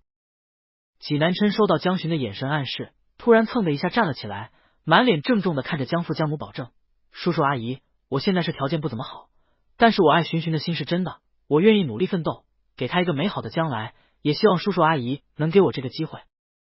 江巡看着一脸恳切的济南琛，心底微微动容。他的这个临时男友演起戏来很有演技啊，那饱含深情的眼眸底下涌动着，倒真的很像一个努力争取岳父岳母认同的女婿。江巡不动声色的捏紧茶杯，蹙着眉。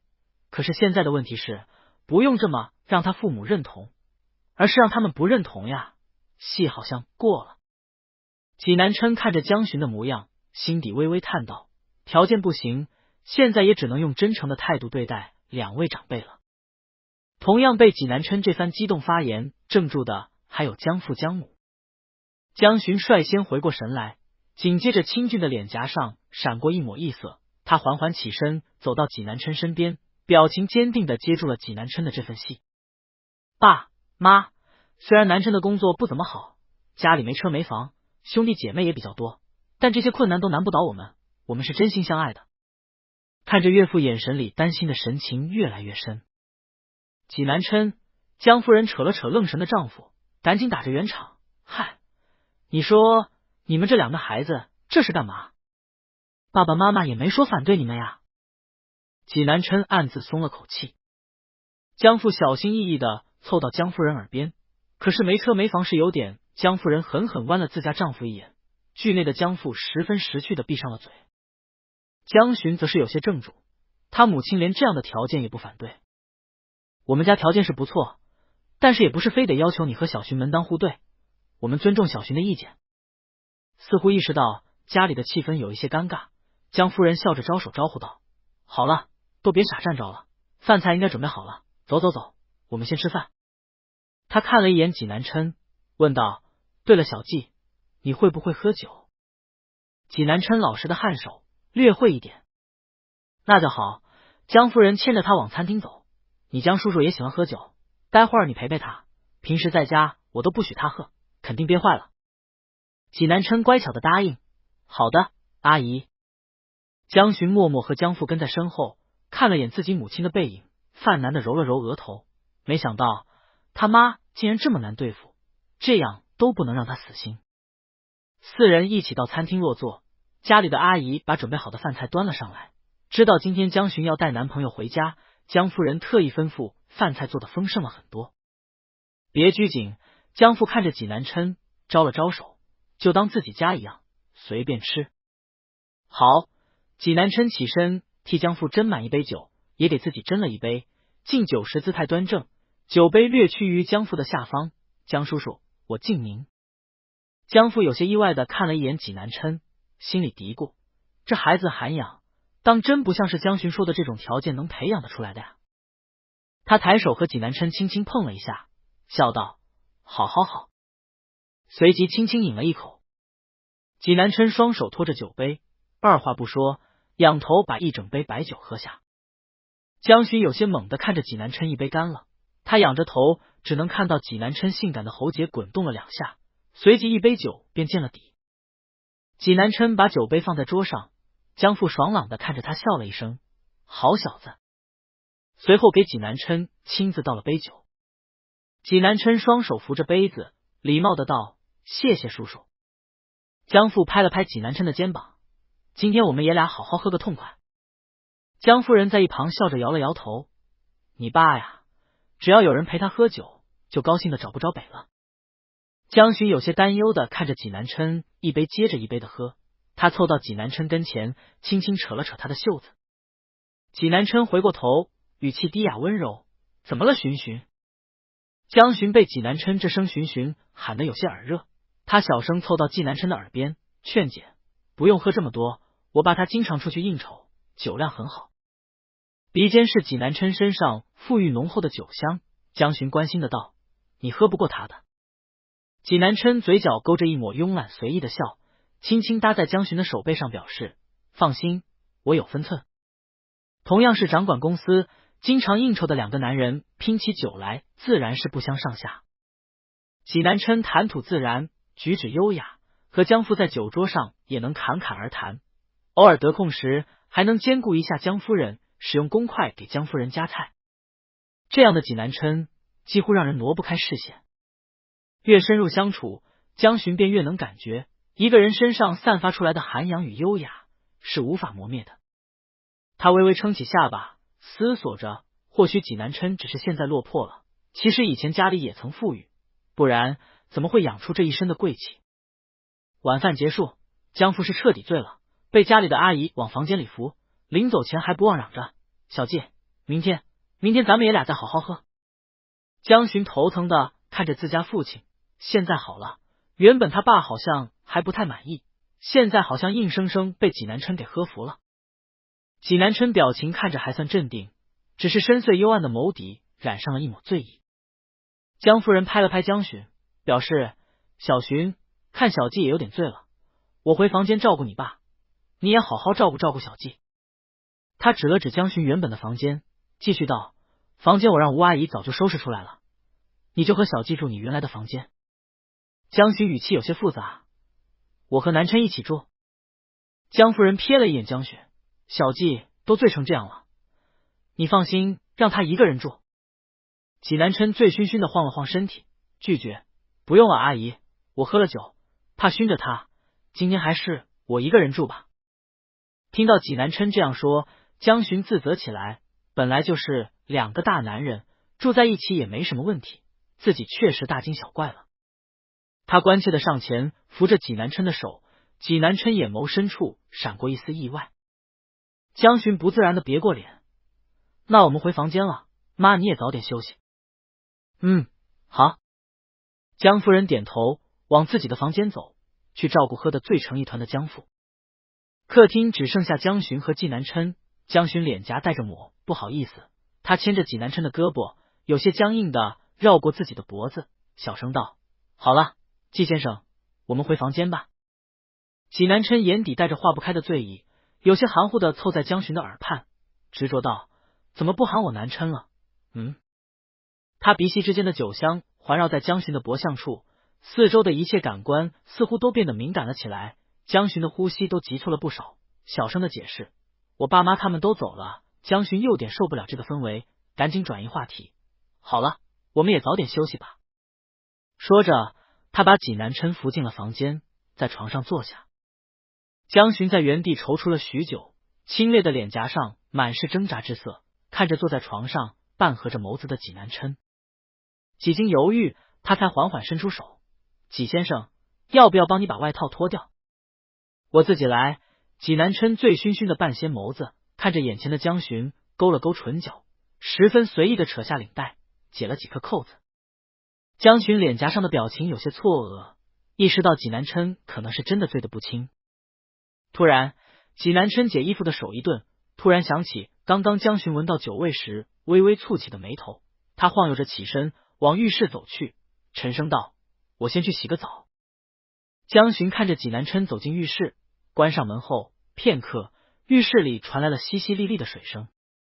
看着那磨砂的玻璃门，江巡揉了揉发烫的脸颊，晃了晃脑袋。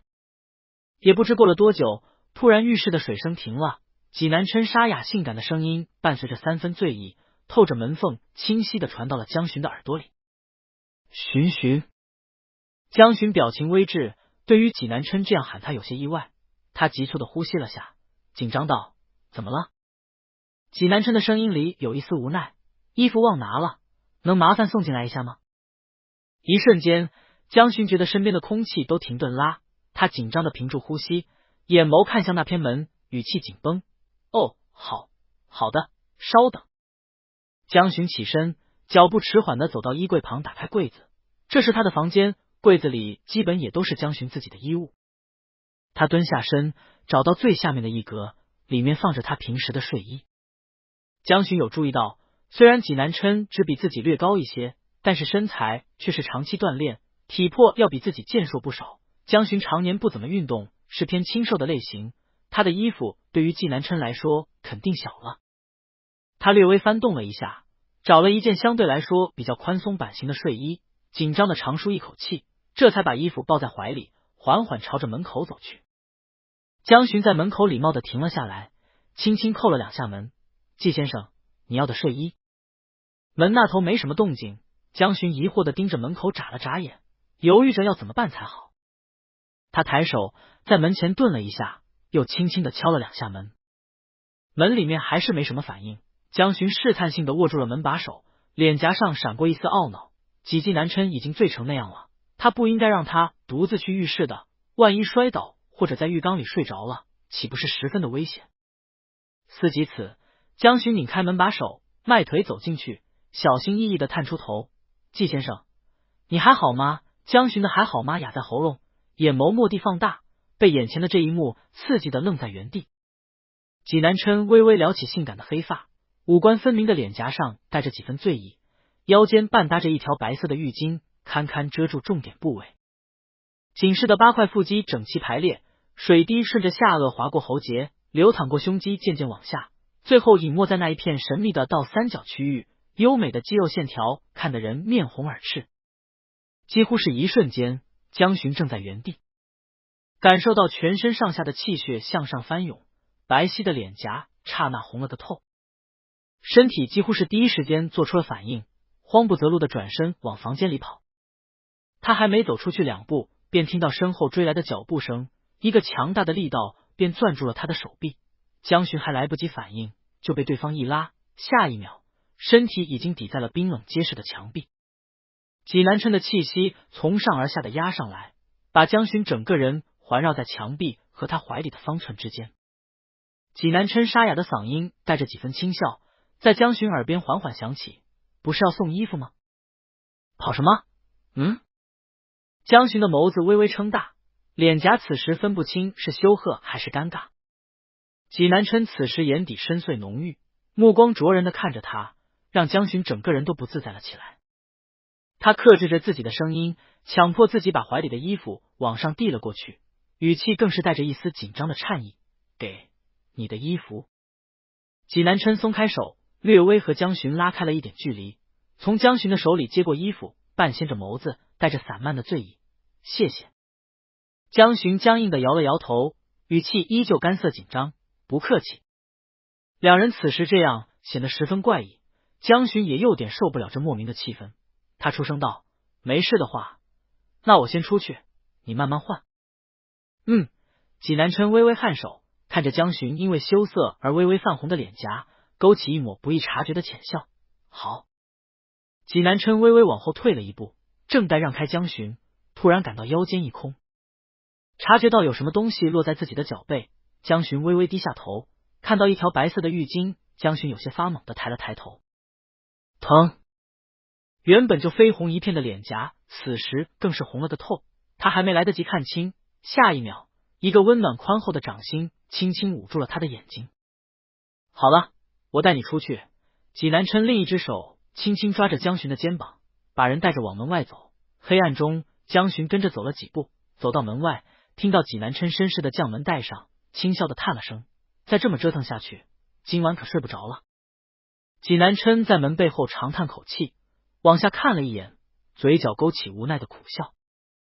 本想撩拨一下心上人，没想到最后惹火上身的竟然是自己。江巡那双清澈冷冽的眼眸无措的看向自己时，脸颊上那一抹诧红让人悸动不已。济南琛掂了掂手里的衣服，放在一旁，转身再去冲了个冷水澡。江巡坐在床头，搓了搓发红的脸颊，感觉烫得吓人。他有些迷茫的眨了眨眼，脑海里的画面挥之不去。有时候看个一知半解，比什么都看得清楚还要磨人。江巡甩了甩脑袋，感觉自己今天可能真的要失眠了。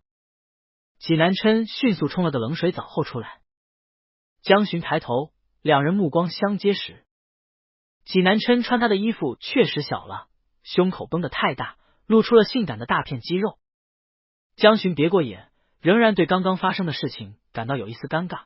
他轻轻扭过头，声音低缓：“济先生，你早点休息，我先去洗漱了。”济南琛淡淡了一声，知道自己有点把人吓着了，没有再多说什么。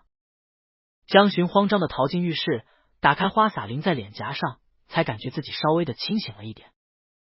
等江巡洗漱出来时，济南琛已经在床的另一侧睡下了。他微微合上双眸，呼吸绵长，睡相也十分的优雅。江巡松了口气，好在不会继续尴尬下去了。他蹑手蹑脚的走到床的这一侧，为了不打扰济南琛，轻轻掀开了被子，躺了下来，双手交叠在小腹处，准备睡觉。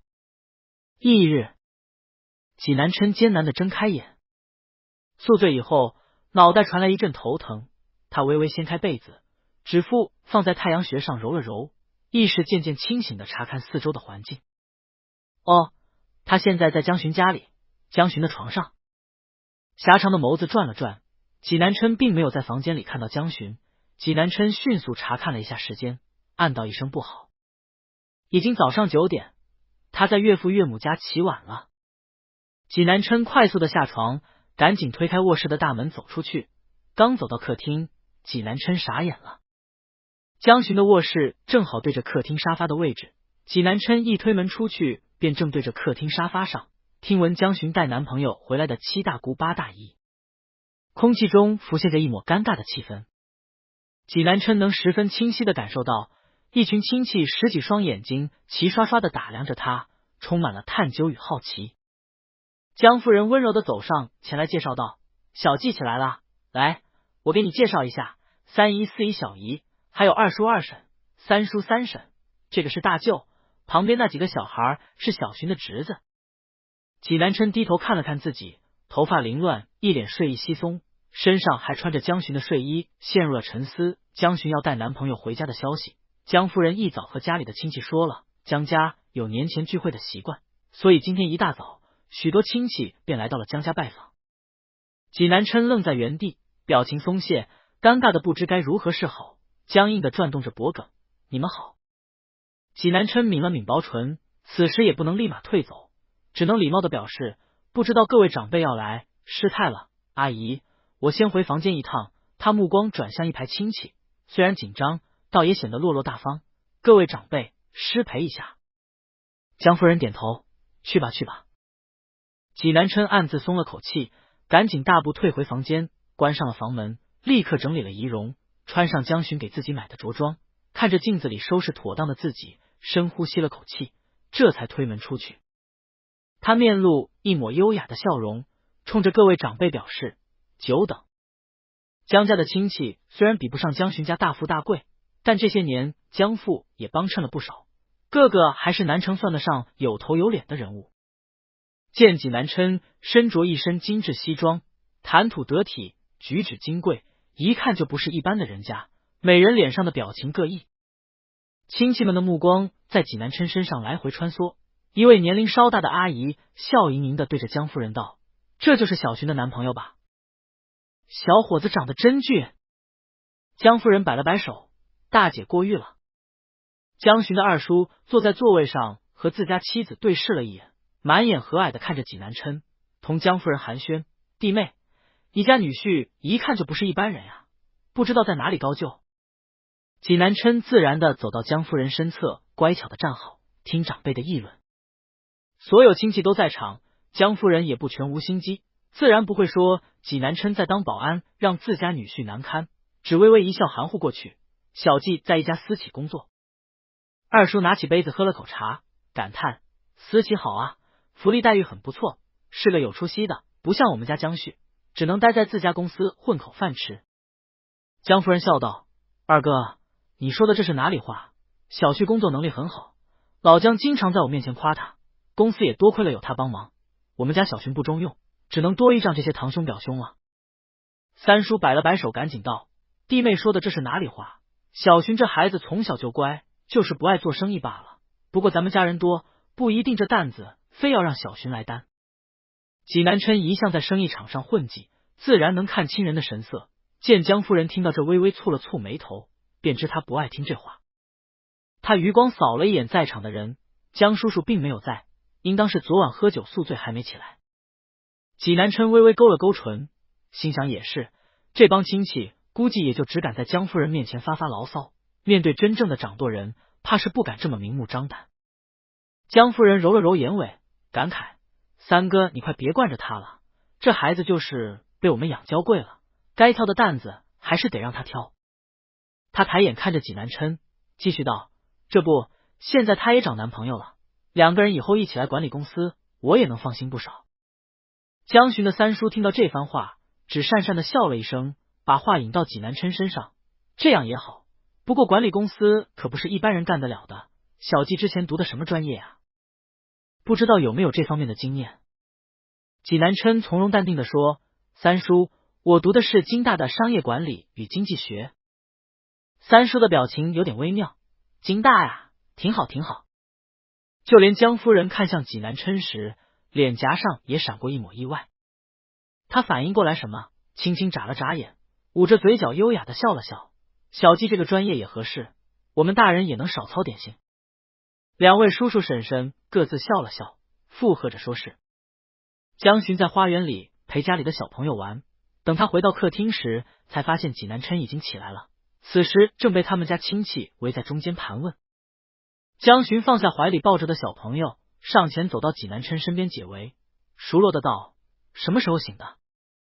我想你昨晚喝的有点多，就没喊你。”济南琛靠近了一些江寻，刚起一会儿，家里的阿姨婶婶起哄着：“小寻，不给我们介绍一下？”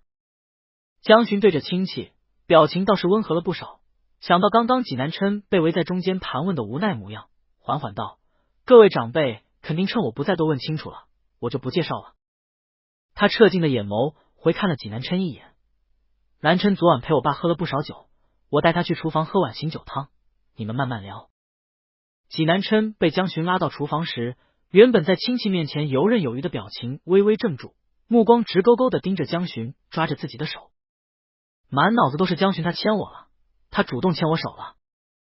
江巡把济南琛带到厨房，这才感受到济南琛的目光，他赶紧松开手，不好意思的道：“抱歉，刚刚人太多了，不得不这样把你牵出来。”他转眸看着济南琛，表情略微认真的思索，牵手应该不在我们的条约之内，是不是得加钱？济南琛，他无奈一笑，感觉到脑袋隐隐作痛。济南琛看着一脸认真的江巡，微微靠近了些，低头垂眸与对方对视。别人的话可能是要加钱。济南琛目光悠悠的投在江巡白皙精致的脸颊上，嘴角微微上扬，缓缓道：“你免费。”江巡被济南琛这话说的不好意思的别过脸去，倒退了2步，脸颊上闪过一丝不自然，面上还在强迫自己维持镇定。季先生别开玩笑了。哦。济南琛目光慢悠悠的看着他，含笑道：“巡，不是你先开玩笑的吗？”江巡对上济南琛意味不明的眼眸，他又什么都说不出口了，只把煨在炉子上的解酒汤递过去，转移话题：“先喝汤吧。”济南琛接过汤，好。汤的温度正好合适，是开胃解酒的虫草蛋花汤。济南琛缓缓喝入腹中，只觉得整个胃都开始暖了起来。江巡在一旁看着，济南琛小口把解酒汤喝下，眼前这场景倒是格外的和谐。要不是江父也来到厨房了的话，因为家里的亲戚不少，今天的午餐没有劳烦家里的阿姨来做，而是直接叫酒楼送过来的。入座时，昨晚被济南琛灌得不轻的江父摸着自己的啤酒肚，还在向江夫人吐槽：“咱们小巡真的长大了，以往我喝醉了他都要吩咐阿姨给我准备解酒汤的，现在小季来了，竟然就把爹忘了，只给他心上人准备，你说过不过分？”江巡被自家父亲说的双颊滚烫，他只吩咐了备解酒汤，应该是阿姨只按照以往标准准备了一份，但是现在这样，当着大家的面也不再好否认，只特意给济南琛准备汤，当着所有人面，还是让脸皮薄的江巡不由自主的看了一眼济南琛，正好和对方对上视线，又赶紧垂下了眸。江夫人欣慰道：“连自家女婿的醋都要吃，你可真是。”江父嘿嘿的笑了一声，招了招手：“好了，吃菜。”他看向自家的兄弟身边的空位，疑惑的问道：“三哥，小旭怎么没来？”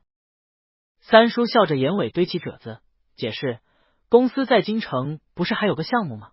江旭去出差了，不过他说了会尽量赶回来给你拜年。”济南琛替几位长辈把酒倒好，江父啜了口酒：“小旭有心了。”正聊着，门口传来了阿姨的开门声，一个身形俊朗的年轻人走了进来，笑盈盈的朝着江父江母微微颔首：“五叔、五婶，新年好。”他缓缓从怀里拿出礼物递到阿姨手里，这是在京城拍卖会上给五婶带的礼物。江夫人笑盈盈的接过一条宝石项链：“谢谢，有心了。”江旭又紧接着道：“还拍了几支法国庄园的红酒给五叔，应该下午就会送到。”江父，叔叔没白疼你，来，快坐下一起吃饭吧。好，江旭应下，正在坐下，却一眼瞥到了一旁气质优雅的济南琛，微微愣了愣神，随即勾起一抹浅笑，伸出手：“这位想必就是堂弟的男朋友了吧？”幸会。济南琛缓缓伸出手浅握一下：“你好。”众人都入座后，家宴正式开始。席间，江父和几位兄弟偶尔讨论公司之事，济南琛在一旁勤恳的替岳父斟酒，眼色极佳。江巡夹着菜，偷偷打量着他的这位临时男友，即便游刃在他父亲叔叔面前，比起风度翩翩的堂兄也毫不逊色，甚至更胜一筹。江旭重新拿了一瓶酒给江父倒上，进一步试探道：“听父亲说，五叔最近想从公司划一笔账用来做公益。”江父倒也不否认：“是有这个打算。”江旭面上是沉稳的微笑，捐款是好事，我也一向是支持的，正好还可以用来抵公司税收，还是五叔考虑的周到。江父夹着菜随意道，不是抵税，是额外再捐5000万。江旭和他父亲对视一眼，笑容渐淡，提出意见，捐款我和父亲肯定是没意见的，只是怕捐的太多，公司负担不起，五叔不妨再考虑一下。济南琛不动声色地瞥了对面俩父子一眼，心底冷笑一声，还没继承家业，这俩父子看来就已经把江家的财产当成自己的了。江父皱起了眉头，思索着江旭口中的风险。济南琛在一旁淡淡开口，超额的捐赠在未来3年也可用于抵税，如果公司到时候周转不开，也能节省一笔开支。江父倒是没想到济南琛对于生意场上的事还有见解，意外的看了他一眼，惊喜的笑道，小季考虑的周到，如果以后公司困难周转留一条后路也行，若是正常运营捐一些钱帮助贫困地区的孩子，也算是一件有意义的事。江旭见自己的话全部堵了回来，也只能虚伪的笑了一声，应道，那等年后我就通知财务部安排。济南琛听到这话，不露痕迹的蹙了蹙眉，放权他人实在忌讳。他转移视线，垂眸看着江巡认真干饭的模样，又被对方可爱到，忍不住夹了块狮子头给江巡。江夫人满意的看了一眼自家女婿，从饭桌上的修养谈吐，生意场上的见解，再到对江巡的体贴照顾，是越看越满意。趁着亲戚都在场，他笑着看向济南琛，大过年就别聊生意上的事了，有这功夫还不如聊聊2个孩子的婚事。他瞥了自家儿子一眼，给到压力，江巡，你和小季打算什么时候结婚？江巡被这突如其来的一句话问得有些懵，嘴里咬着的肉丸子啪叽掉到碗里，他抬头语气有些不可思议，结婚？江夫人不满的看着江巡，停下筷子，怎么，你把人家小季都带回家了，还没有这方面的打算？江巡锁着眉头，妈，我不是这个意思。江父对自家女婿也颇为满意，见话题聊到这，也不由掺了一句，你妈说的有理，小季的父母哪天有空，我们2家亲家可以先见一面聊聊这事，也不用你们2个小年轻多操心什么。江巡一听都已经牵连到济南琛的父母了，赶紧出声打断，我和南琛现在还没有结婚的想法，不急着双方父母见面。他的脸颊带着一抹郁色，实在没想到他母亲这样也能催婚，现在的事态发展显然和江巡预想的很不一样，一时之间他也不知该如何搪塞2位长辈。江夫人一听这话，立马不高兴了，没有结婚的想法？江巡，你都27了，还没有结婚的打算？你不为自己考虑，也得为小季考虑吧？他看着济南琛询问道，小季今年多大了？济南琛坐在江巡身侧，老实回答，阿姨，我今年29。江夫人听到济南琛的年龄，越发的情绪激动，瞪着江巡，小季都29了，你不打算结婚，这不是耽误人家吗？江巡撑着额头，清冷的脸颊上满是无奈，解释，妈，不是不考虑结婚，我们是打算稳定下来才结婚。话到如今这个地步，江巡也只能找借口道，至少也得有车有房了以后，再来考虑婚姻大事吧。江夫人叉着腰，又把目光投向了江父，指桑骂槐，你们老江家的还真是有本事，仗着自己有钱，做起事来都是有样学样，不考虑别人的难处啊。江父赶紧把妻子拉着坐下，你这又是说的什么话？济南琛垂下眸，把江巡护在身后，看向江父江母，维护道，叔叔阿姨，是我的原因，不怪巡巡。江巡看着济南琛表情懊恼，棱角分明的眉间满是自责，暗叹济南琛这戏接的真好，对方说不愿意结婚的话，他母亲应该不好再过多纠缠了。江夫人听济南琛这样一说，果然神色立马缓和了不少，小季，你这是说的哪里话？你也知道叔叔阿姨不看重这个的。他伸出手牵着济南琛的手背拍了拍，慈祥道，只要你想结婚，没车没房也没关系。江巡满脸疑惑，您这对女婿的要求是不是也太低了一点？这都没关系。见这件事即将板上钉钉，江巡也按捺不住情绪，直接道，爸妈，婚姻大事又不是儿戏，我们有自己的想法。目前南琛的工作也不稳定，我的宠物店也一直在亏损当中，结婚至少也得有个房子吧。江巡眨了眨眼，心里想，这剧情怎么这么不对劲？明明电视里演的父母一听没车没房就会反对啊，怎么到他爸妈这不太一样了呢？家里的堂兄江旭也在这时笑着打圆场，吴婶、堂弟他们想奋斗一下也没什么不好，现在这个年代也不一定要马上结婚，多了解了解总是好的。二叔也急忙说，是呀，两个孩子既然真心相爱，也不急着这么一时嘛。江夫人看了看出来说话的亲戚，心里更堵了。江巡也缓缓从济南琛身后冒出个脑袋，语气放软，这件事我们会好好考虑的。他话音刚落，刚还沉默的江父突然蹭的一声站了起来，脸颊上带着温怒，家里房子车子不是多的是吗？小巡，你怎么回事？爸，您突然这又是怎么了？江父一脸严肃的看向济南琛，拍了拍对方的肩膀，小季，你别担心，不就是结婚的房子吗？江叔叔给你买，你这孩子和叔叔的眼缘，房子车子买就是了，还能把人难倒了不成？岳父岳母出资，非要把江巡嫁给他，济南琛一时之间被天上掉下的馅饼砸得有点愣神。江巡大脑有一瞬间的空白，怎么他爸妈就沦落到自己掏钱也要把她嫁出去这个地步了？这件事就这样被两位长辈给定了下来，并强制安排好过2个月，双方家长见一面好好谈谈。江巡不敢再有异议，怕再顶嘴他爸妈明天就要让他和济南琛去领证，只能暂时应付下来。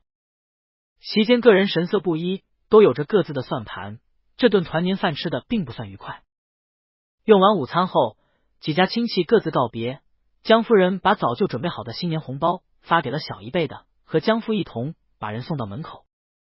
江巡因为刚刚的表现被江夫人所不满，打发他到厨房去洗碗，济南琛也跟着进了厨房帮忙。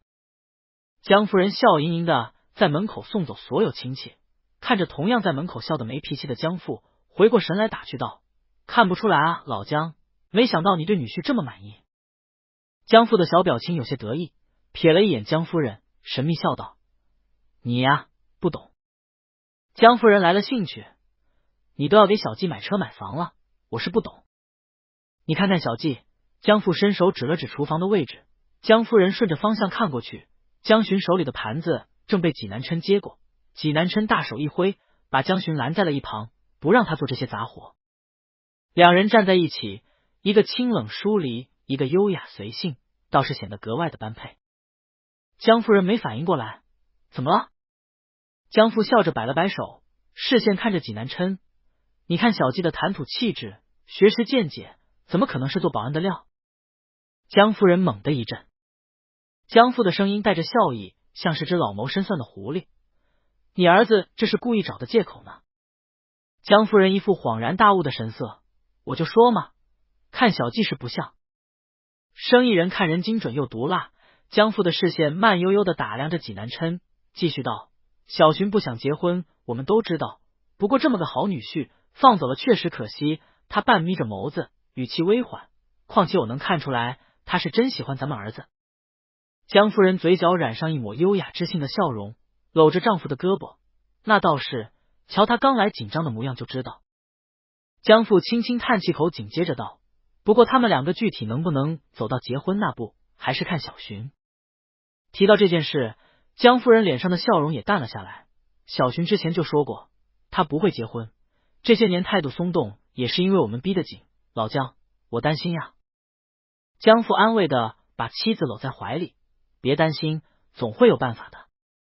江夫人曾无意翻到过儿子的日记，江巡很早便表露过他是不婚主义者。身为父母，他是尊重江巡的性取向，但是也不免担忧起以后他们走了，江巡在这世上孤苦一人，无所依靠，所以这才不得不逼江巡出来相亲。江夫人看着互动自然的两人，推测看小巡的模样还是挺喜欢小几的，我儿子我还是挺了解的。他松口气，只要他们两个好好的，我也能放心不少。我看得出来小几是个好孩子。老婆大人说的是。江父牵着江夫人的手，别在这吹冷风了，走吧，我们进去。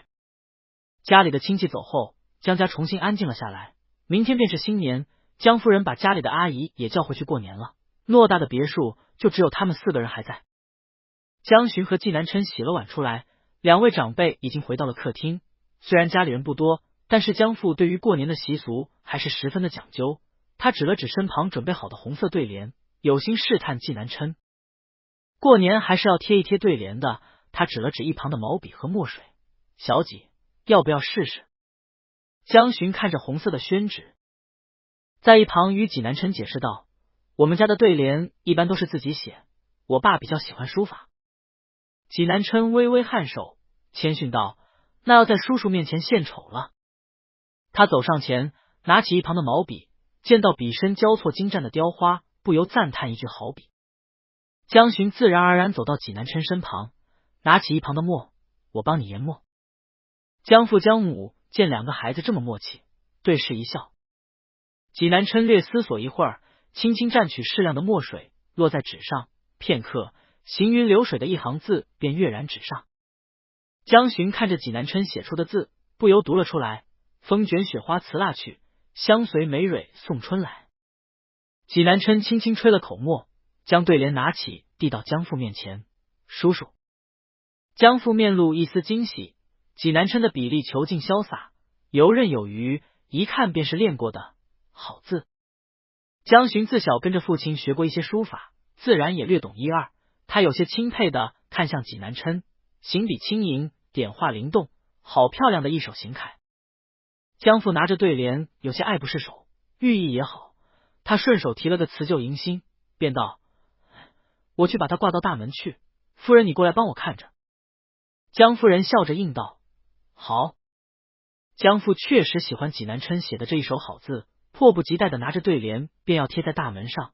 纪南琛看着二老往外走，回过头看着江巡，眼滴亮晶晶的，嘴角染着一抹笑意，看着他写的那副对联。纪南琛勾了勾唇，问道：这么喜欢这字？江巡但是不矫情，认真的点了点头。纪南琛提了提毛笔，紧接着道：那我给你房间再写一副。江巡惊喜的抬头：可以吗？纪南琛轻笑一声：有何不可。话落，十分利落的又写了一副对联。江巡跟着纪南琛的落笔缓缓读了出来：青梅酒熟凭君醉红烛。读到一半，江巡微微颤了颤睫毛，顿住了，不好意思读出下面半句。纪南琛的下半句是红烛春浓任客谈，这是一副婚宴对联，而且对方还换了最适合写情书的簪花小楷，看得人耳廓发热。纪南琛狭长的眸子悠悠的看着江巡，问道：这副呢，喜欢吗？江巡难为情的垂下眸子，一双睫毛颤个不停。纪南琛的小楷宽绰舒展，收放得宜，他很难不说喜欢。这就是临时男友的魅力吗？真的有被撩到。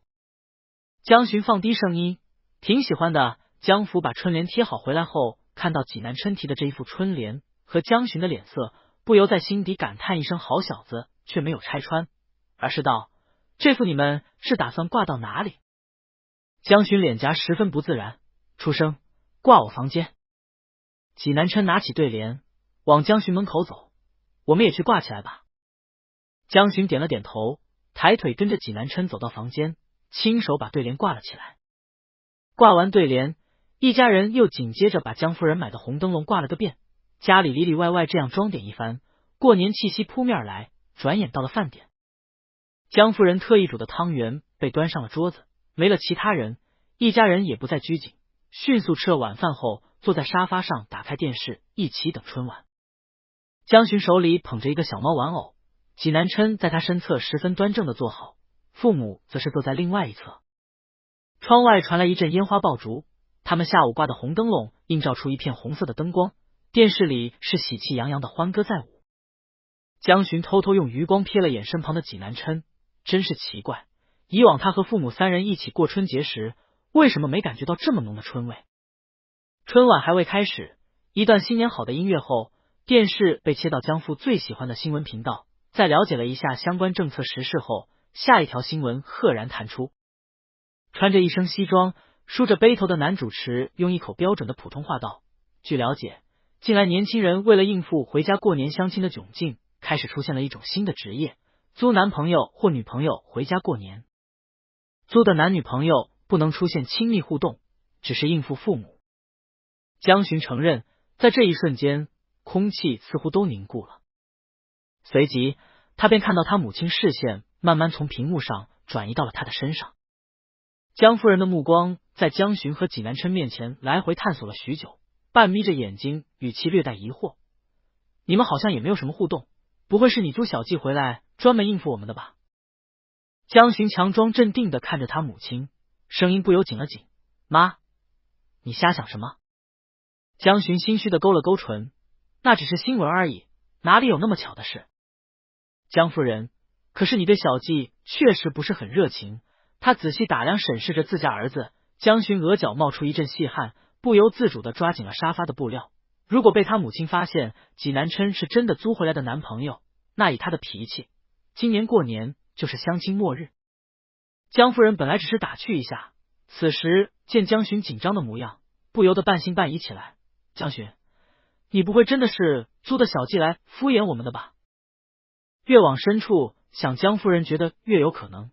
平时你和小季连牵个手都扭扭捏捏，更别抱一下亲一下了。你爸当年追我的时候可不是这副德行，这怎么解释？江巡他也想解释，可是他和济南琛确实就是合约男友，怎么可能亲亲抱抱？见江巡为难，济南琛主动牵着江巡的手放在膝上，缓缓握在掌心，向江夫人解释：“阿姨，巡巡只是害羞而已，我们的感情没任何问题。”江父在一旁附和的点了点头：“那倒是，小巡从小就内向。”江夫人仍不信，挑了挑眉：“真的？”济南琛的手掌传来一阵踏实的温度，江巡点了点头：“嗯。”江夫人换了个坐姿，嘴角带着一抹笑，饶有兴致的道：“我还是觉得不可信。”她微微环胸，好整以暇的看着两人：“你们俩这状态不像谈恋爱啊。”江巡表情微妙，揉了揉额头，语气轻轻：“要怎么证明您才会信？”江夫人微微抬起精致的下颚，视线转向新闻：“要不然过2天叫小季父母来见见面，我们也好放心。”江巡听到这，慌着神立马拒绝道：“不行，太快了。”他微微咬了咬唇，鼓起勇气凑过去，极快的轻轻抱了一下济南琛，回头看着江夫人：“这总行了吧？假情侣肯定不会拥抱。”江巡眼睛眨了眨，看着自家母亲眼底的怀疑越来越深，觉得十分奇怪，都按照他说的亲密接触了，为什么对方眼中的疑惑越来越深？济南琛看着江巡这副不打自招的模样，哑然失笑：“这么心虚的来抱他，不是让叔叔阿姨更加怀疑了吗？”“江巡，你是不是骗我和你爸了？”江夫人面上已经有了火气，在江巡的反应下，反而更加坚信了自己的推测。江巡转过头，对上济南琛深邃幽暗的眸子：“难道真的还要和对方更亲密才行吗？”济南琛嘴角微微上扬，戳着抹优雅的浅笑，蓦地大手扶着江巡的后脑勺，不容许他后退。随后听到他带着磁性的一声叹息：“看来不向阿姨证明不行了。”江巡的瞳孔微微放大，蓦地愣在原地，感受到济南琛的一张俊美的脸颊在自己眼前越放越大，唇间随即传来一阵温热的触感，轻飘飘的在他的嘴唇上停留了片刻，微微摩挲了一下，江巡的睫毛不可置信的颤了颤，唇间传来一阵酥麻，让他整个人僵硬的立在那里。这是一个浅尝即止的吻，济南琛只是轻轻的吻了吻，随即便礼貌又克制的松开了江巡，牵着江巡看向两位长辈。他微挑着眸，狭长的眼眸流转着神采：“阿姨，我和巡巡是真心相爱的。”江夫人被两个年轻人突如其来的动作弄得有些脸红，笑了声给自己找补：“小季啊，阿姨不是这个意思。”济南琛微微颔首：“不是阿姨的原因。”他嘴角笑意渐深，转过视线看着江巡，轻笑一声：“怪我不够主动。”江巡听到这句话，连耳朵尖都红得不像样子，平时白皙疏离的脸颊更是绯红一片。他低着头，不敢直视济南琛，虽然知道对方这样做是为了解围，但是脸颊还是不免一阵阵滚烫发热。江父赶紧转移开这个尴尬的话题：“好了，不提这个，看春晚。江巡尴尬的视线乱飘，就是不敢去看济南琛的眼睛。他们此时还牵着手，济南琛掌心的温度传递到他手心。济南琛看出江巡的局促不安，他浅浅的笑了声，在江巡耳畔开玩笑道：“别紧张，虽然不在合约内，但我不加钱的。”江巡意识到济南琛是在和自己开玩笑，上次好像牵手自己就问了他要不要加钱，江巡被对方逗笑，低低说了句谢谢。他不由自主的摸了摸自己的唇，心头闪过难以控制的悸动。江巡顺着灯光看着济南琛深邃迷人的轮廓，感受到事情正在向不可控制的局面慢慢发展。指针在倒计时下缓缓指向了12点，伴随着滴的一声，窗外盛开了灿烂的烟火。济南琛缓缓回过头，嘴角勾着优雅迷人的笑容，眼底闪烁着微光，温柔的道：“新年快乐，江巡。”江巡快要溺死在对方深暗的眼眸里，喃喃的回应道：“新年快乐，济南琛。”看完春晚，江夫人给济南琛和江巡都发了个红包。江巡看了看金额，差不多几万块，他心底微微松口气，心想着这几万应该能解一下济南琛的燃眉之急了。春节过完，大年初二，江巡一直惦记着店里的小家伙，虽然有专门请了兼职每天喂养，但是还是不太放心，于是便向江父江母提出要提前回去。家里本来就近，江巡平时每个月也都要回来，知道儿子惦记着他的那一群小动物，江夫人也不好再说什么，松了答应了让江巡回去。今年不用安排乡亲，能这么早脱身，还是让江巡松了一口气。他和济南琛告别父母后，一同离开了江家，喊了一个车，直接开到了他的宠物店。经过这么久的相处，他和济南琛渐渐熟络。江巡打开宠物店的门，按亮了灯，这才微微侧身让济南琛进来：“请进。”济南琛微微颔首，抬腿走进了江巡的宠物店。过年这几天，宠物店一直处于歇业的状态，店里的猫猫放养在屋子，听到江巡进来，便都跑过来冲着江巡喵喵叫。江巡微微蹲下身，撸了撸小家伙们的脑袋，温柔道：“乖，待会儿给你们拿好吃的。”济南琛站在一旁：“有没有什么需要我帮忙的？”江巡从一旁拿来一袋冻干，递到济南琛手上：“不介意帮我喂喂他们吧？”济南琛点头应下：“好。”两人此时的气氛十分的微妙。离开了江家后，济南琛的临时男友身份自然不需要再继续下去。他蹲下身给小猫们喂着食物，一边眼神复杂的看着江巡在店里给宠物换水、铲猫砂。接下来他又该以什么理由继续留在江巡的身边呢？喂完猫后，江巡和济南琛一同回到家中。江巡看了看济南琛，心头微微触动。他去房间里拿出了早准备好的薪酬1万元整，递到了济南琛手里。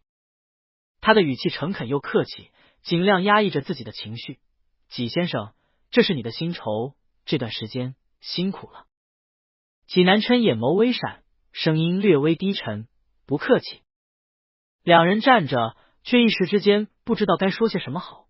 济南琛主动提出：“对了。”他从口袋里拿出一个厚厚的红包：“这是阿姨给的红包。”江巡摇了摇头：“不用，是我母亲给你的心意，不用退给我。”他抬头看了看济南琛：“更何况季先生也可以拿着这笔钱暂时解决一下债务问题。”济南琛无奈的笑了笑，他怎么忘了，在江巡眼里，此时自己本就负债累累，江巡应该想着拿着这笔钱，他解决了债务问题，也不用一直住在这里，两人就再无瓜葛了吧。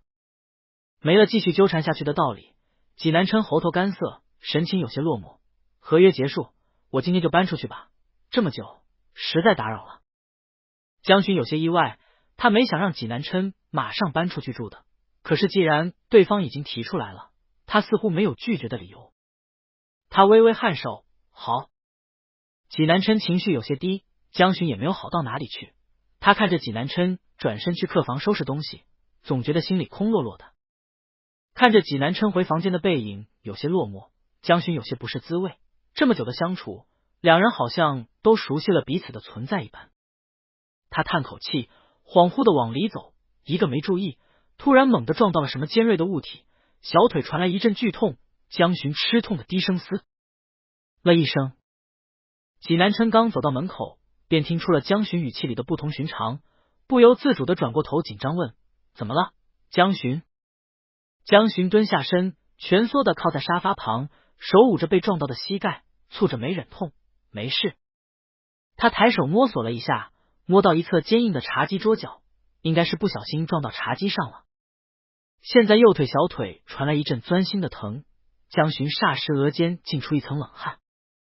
济南琛听到江巡加重的呼吸，握紧了拳头，整个人的心也跟着江巡的浅浅的呼吸声而被悬了起来。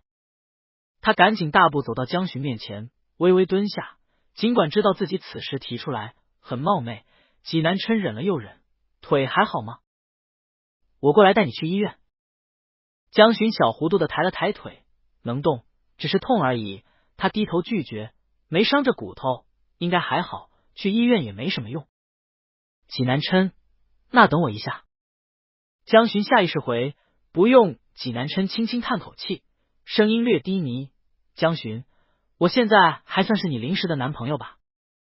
你这样让我很怀疑自己的工作能力。”江巡下意识摸了一下自己还未褪去余温的耳垂，心道：“你的工作能力明明没有问题。”济南琛抬手揉了一下江巡发质松软的头顶，安抚的温柔道：“等我一下。”江巡眨了眨眼，没反应过来要等济南琛什么，便见到对方起身，快速开门，大步走了出去。也不知道过了多久，门口传来一阵细微的响声，门把手轻轻转动，江巡轻轻抬起头，看向门口。一道光亮从门口往里蔓延，他这个角度只能看到男人站在光影里，五官下的阴影。他家的小黎先是听到门口动静，见到济南琛，拿脑袋蹭了蹭济南琛的裤脚，撒娇的又喵了一声。济南琛微微喘着粗气，因为剧烈运动胸口起伏，他往里望时，正好看到江巡双手抱着膝盖坐在沙发上，微微抬起头，露出一张萌萌的脸颊。济南琛快步走到江巡面前，手里还提着一袋东西：“还好吧？”江巡不适应的身体往后缩了缩：“还好。”济南琛把口袋里的东西一一细致的拿出来，治疗淤青的药膏，担心撞破皮，还带了酒精和绷带，最后拿出来的是一块巧克力。他很是自然的把巧克力的包装撕开，塞到江巡怀里，江巡根本来不及拒绝：“你先吃糖，我看看伤势。”江巡攥着手里的巧克力，冷白的脸颊显得有些不知所措：“别，我自己来吧。”济南琛蹲下身，气息沉了又沉：“你自己不好处理，帮忙包扎一下伤口确实不算什么。”江巡看着济南琛一副黯然伤神的表情，脸颊上闪过一抹挣扎之色，犹豫片刻，还是把腿缓缓的伸出来，语气带着紧张的颤意：“那麻烦了。”济南琛低头，神色认真的伸出手，小心翼翼的将江巡的裤腿往上卷了卷。江巡整个小腿绷得笔直，脚踝很细，笔直修长，放在手上如同一块质地温润白净的美玉，只是靠近膝盖处有一块刺目的淤青。“没破皮，擦药膏就好。”江巡：“哦。”济南琛挤出药膏，涂抹在指尖，捂热后轻轻抹在江巡腿上淤青的地方。江巡低头咬了一口巧克力，嘴里的甜味和苦涩渐渐咽到肚子里，他这才感受到肚子里传来一阵饱腹感。这个巧克力是他很喜欢的一个品牌口味，苦味浓厚，甜味回甘。江巡小口小口吃着巧克力，一边低垂着眸子看着济南琛，对方微微蹲在自己面前，在灯光下神情凝重又严肃。涂好伤口，济南琛把药膏放好，缓缓的将江巡的裤腿放下，遮住那一抹刺眼的白，这才起身。江巡小声道：“谢谢。”“不必客气。”济南琛哑然失笑，他缓缓摇了摇头，查看了一下四周，放心后继续道：“时间不早，我先回去了，你早点休息。这个药记得一日擦2次。”济南琛微微俯下身，将药膏递到江巡掌心。江巡点了点头：“好。”恰好这时，门外传来了一阵细碎搬动行李的响声，两人齐刷刷把视线望向门外。没一会儿，江巡家外的大门响起几声叩门声，一道清越的男声在门外熟络的响起：“宝贝，是我，开门。”江巡听到熟悉的声音，欲起身去开门。济南琛听到“宝贝”两个字，脸色微变，他压下心中的不悦，率先抬腿表示：“我去。”济南琛走到门口，转动门把手，一个笑容灿烂的男人出现在视线里，对方手边靠着一个巨大的行李箱，1.8米的身高，配合狭长的眉眼，看起来俊美阳光。济南琛蓦地停下动作，随即他危险的半眯着眸子，眼底闪过一丝寒光，这张脸他印象深刻。这是江巡刚刚分手不久的前男友，没想到竟然找上门来了。对方看到门口的济南琛，笑容凝固在脸上，脸颊上表现出一抹惊讶的表情。他往后退了2步，挠了挠脑袋，疑惑的四处看了看，我难道走错地方了？随后看了看头顶的门牌号，嘀咕：奇怪，没有啊。济南琛双手环胸，垂下眼皮看着对方，脸色十分复杂。听南城的校友说，眼前这男人攀上了娱乐圈的一个影帝，劈腿后抛弃了江巡，跟着别的男人跑了，却不曾想他如今竟然还有脸跑回来找江巡。济南琛别过脸，语气冷硬：有事？秦年看着眼前这个眼神凌厉的男人，不知为何总感觉对方浑身上下散发着一股十分不欢迎他的气息。他莫名其妙的看着济南琛，往里面探了探头，语气还算温和：江巡在里面吗？江巡坐在沙发上，起身朝秦年招了招手，在客厅里发出声音：我在。秦年见到江巡，眼睛一下子就亮了，急忙推着自己的行李箱往里面冲了进去，张开双臂：小江，我想死你了。秦年跑过来，一把抱住江巡，惯性的力度让江巡好不容易站稳的身体撞得摇摇欲坠的晃了晃。还未反应过来，济南琛已经大步走了过来，抢先一步拽着秦年的肩膀，把人拖到了一旁，脸上不悦：别碰他。啊！秦年呆愣在原地，朝江巡使了个眼色，意思是这帅哥谁？江巡也有点没反应过来，一时之间不知道如何和秦年解释。济南琛挡在两人中间，不让他们有所接触，抿着薄唇重申：他受伤了，别碰。济南琛的眉头皱出一道深深的褶子，十分不满的盯着秦年。没想到分手了还找上门来动手动脚的，江巡这前男友脸皮可真够厚的。听到江巡受伤，秦年不再好奇济南琛是谁，而是一脸关切的看着江巡：小江，你怎么受伤了？怎么样，严不严重？快给我看看。江巡摇了摇头安抚：就是不小心撞到了，笑了笑：你们别这么紧张。